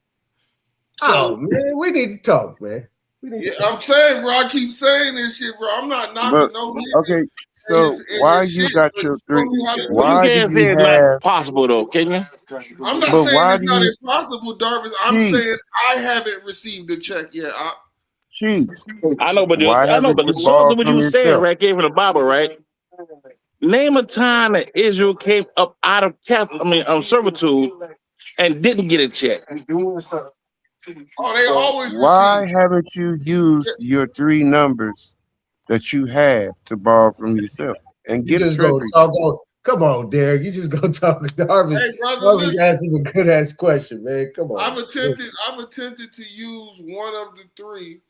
But as far as how to use all three in conjunction with each other, the proper process, I don't believe she goes into that in depth detail in the book. and I've read it a few times now. I read things over and over again in case I miss something.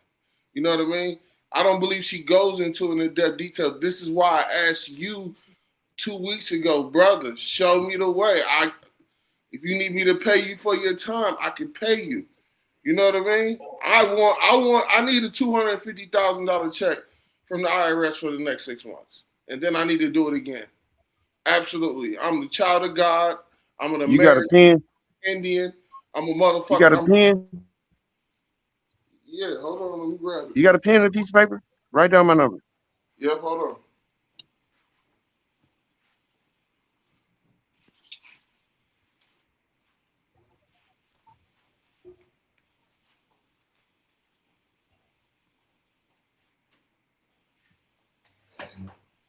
While he's doing that, I mean, you would think somebody like that got a pen like right next. No, I got it down, bro. It was him. No, young people ain't got pens no more. They don't write shit down. They ain't got a desk at all.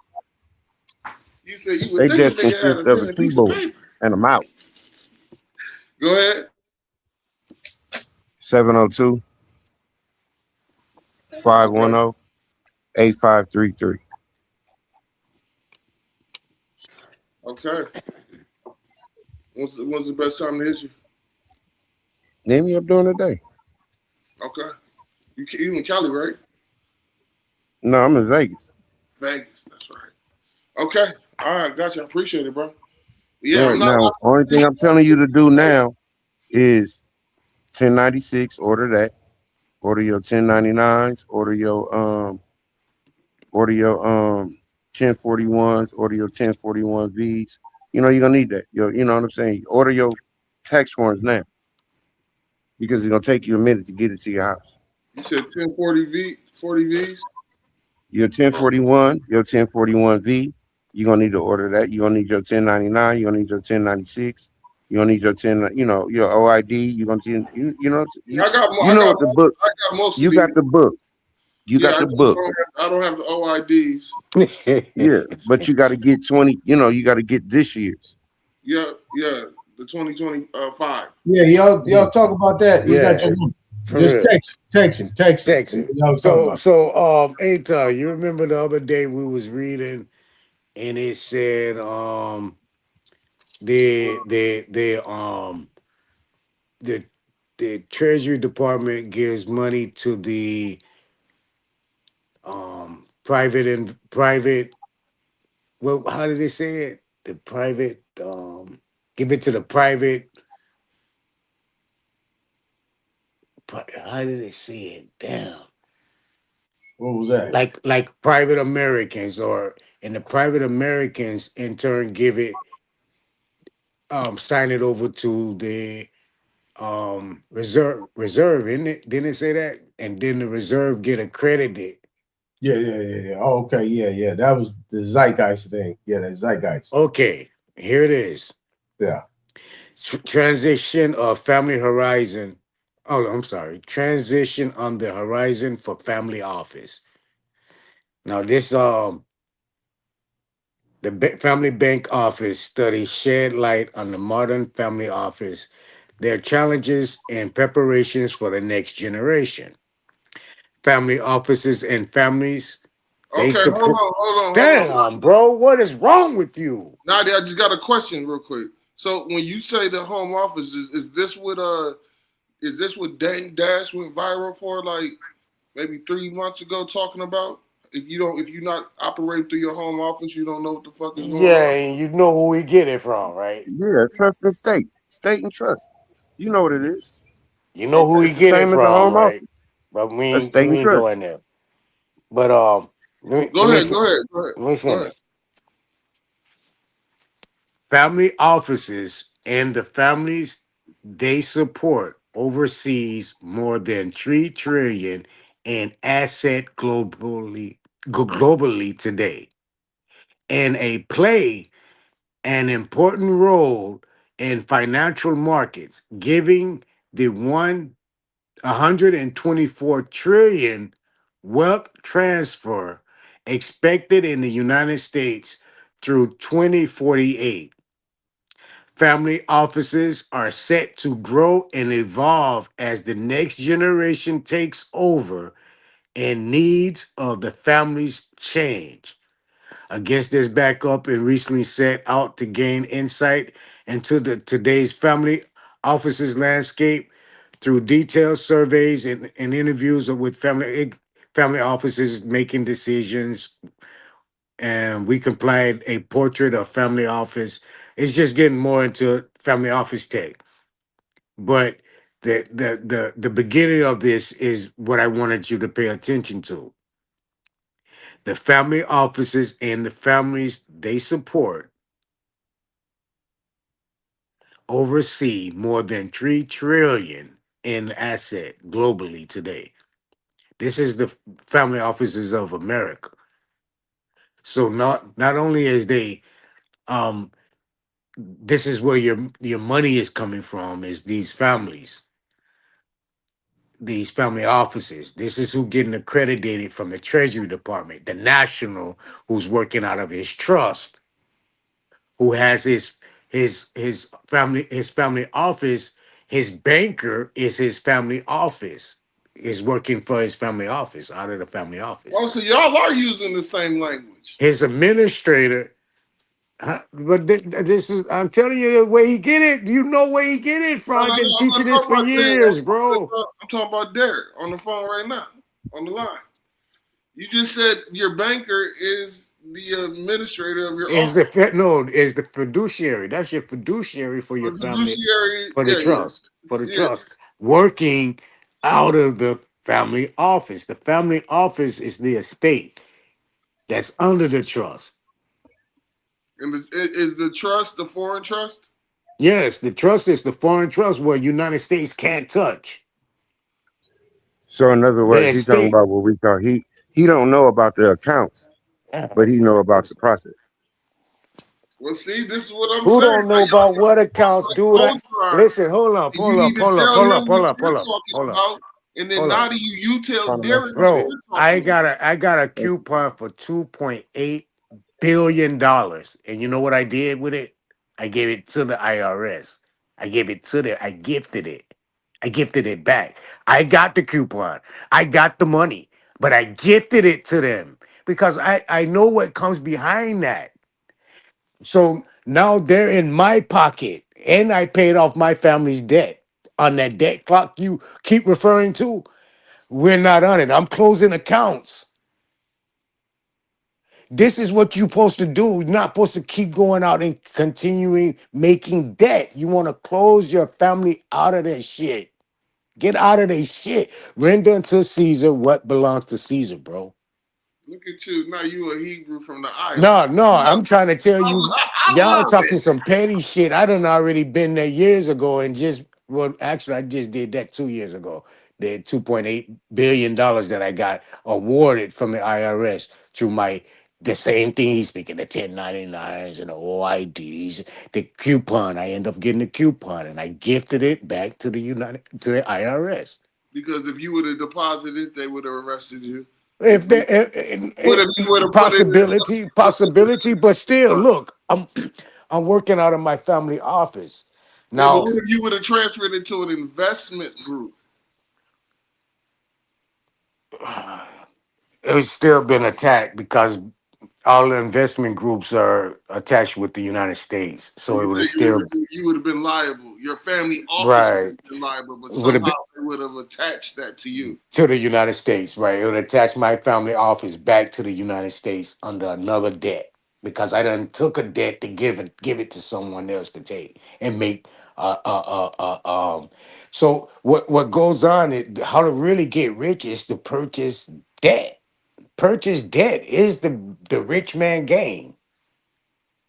Because you can purchase this debt, $1 billion worth of debt for $200,000. $1 million worth of debt, be rational. $1 million worth of. You know what's funny about you saying that? Hold up. Let me finish, bro. Let me finish. Okay, Let me finish. Yeah. $1 million worth of debt, you spent $100,000. Say $50,000 for $1 million worth of debt.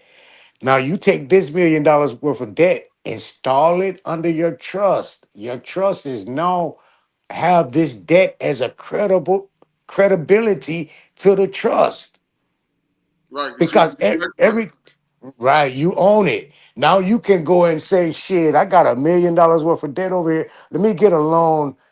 Your credit rating for your estate or your family office has skyrocketed because you own debt. So so let me say this. So like You own motherfuckers now. You owning somebody. You don't know who is part of that QSIP. Whatever's part of that QSIP, and there's millions and millions of contracts or surety bonds and shit under this QSIP. You don't know which one is yours, but you part of that fucking monopoly. Now you fucking rich without out of all the seedings. So look, check this out though. Maybe about 25 years back, when I was working, I worked at this debt collection agency, and I was hustling back then and shit. So I was working and hustling, but the owner of the company, I got cool with his ass. I was hitting him off and shit. But he was spending good bread, and he started to talk to me about what he did, and so I got hired as a debt collector, making like it was like $17 an hour at that time. That was a lot of money, right? At least I thought. And I was part of a team, and there was like 80 collectors on the floor. And he told me that, I was like, how do you start a business like this? He was like, I bought a debt package. I'm like, a debt package? Mm-hmm. He was like, yeah, it's like a pool of debtors that all their debts have been charged off. But the company that charges them off, because they collect on the insurance side, he said that they sell the debt for pennies on the dollar. Yep. So if it's a $10,000 debt, he might have paid $100 for it. Yeah. Right? But he has the right. It's actually against federal law, but state law prohibits it. He has the right to collect on the whole amount. So now he hires these collectors. He has 100,000 accounts. Oh, he doing it that way. He has 100,000 accounts that he bought for like $7,000. And the total amount on the accounts is worth like 1.3 million. All the like the numbers after the interest rates, after the charge, because these debtors are stupid as fuck. They don't know what a charge off means. They don't know that a charge off means that the company sold the debt. So in essence, the debt is being collected twice or 3 times. So yeah, man, that shit was crazy. Once I realized you could do that shit, you could That's another way to collect a revenue. And what I was saying is, you take that debt and affiliate it with under your trust, and you building up your credit. Well, yeah, you have $100,000 in accounts that could pay out 1.4. That's an asset. That's an asset. Now you can go. But listen.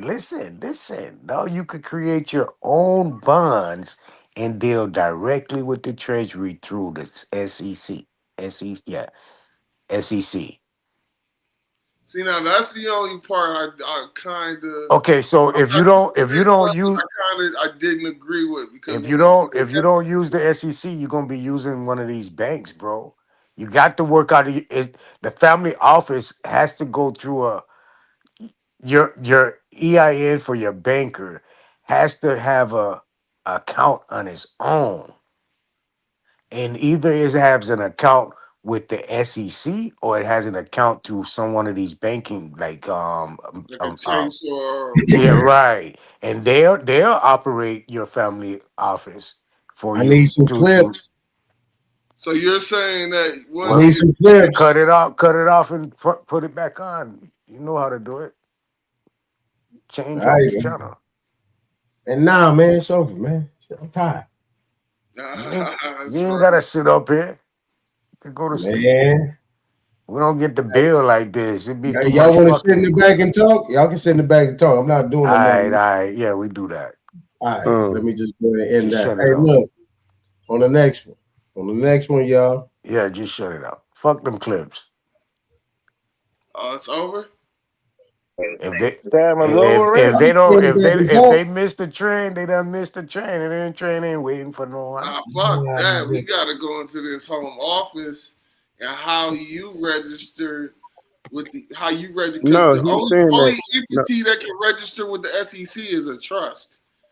It's the right, banker. but It's the banker with his own Hey, private go ahead. EIN. So Let's go you ahead and don't. finish. So Hey, listen, hold up, bro. I'm giving y'all 30 more minutes. I mean, it's 8:27 over here, man. I got shit to do. I'm giving no, I y'all feel 30 you. more minutes. Hell yeah. Giving y'all 20 minutes. I Okay, got 20 let minutes. me. Get this done and we're done. Chief, I am. With the principles that Anadia are talking about, aren't these the same principal entities that you have to have to become a private banker?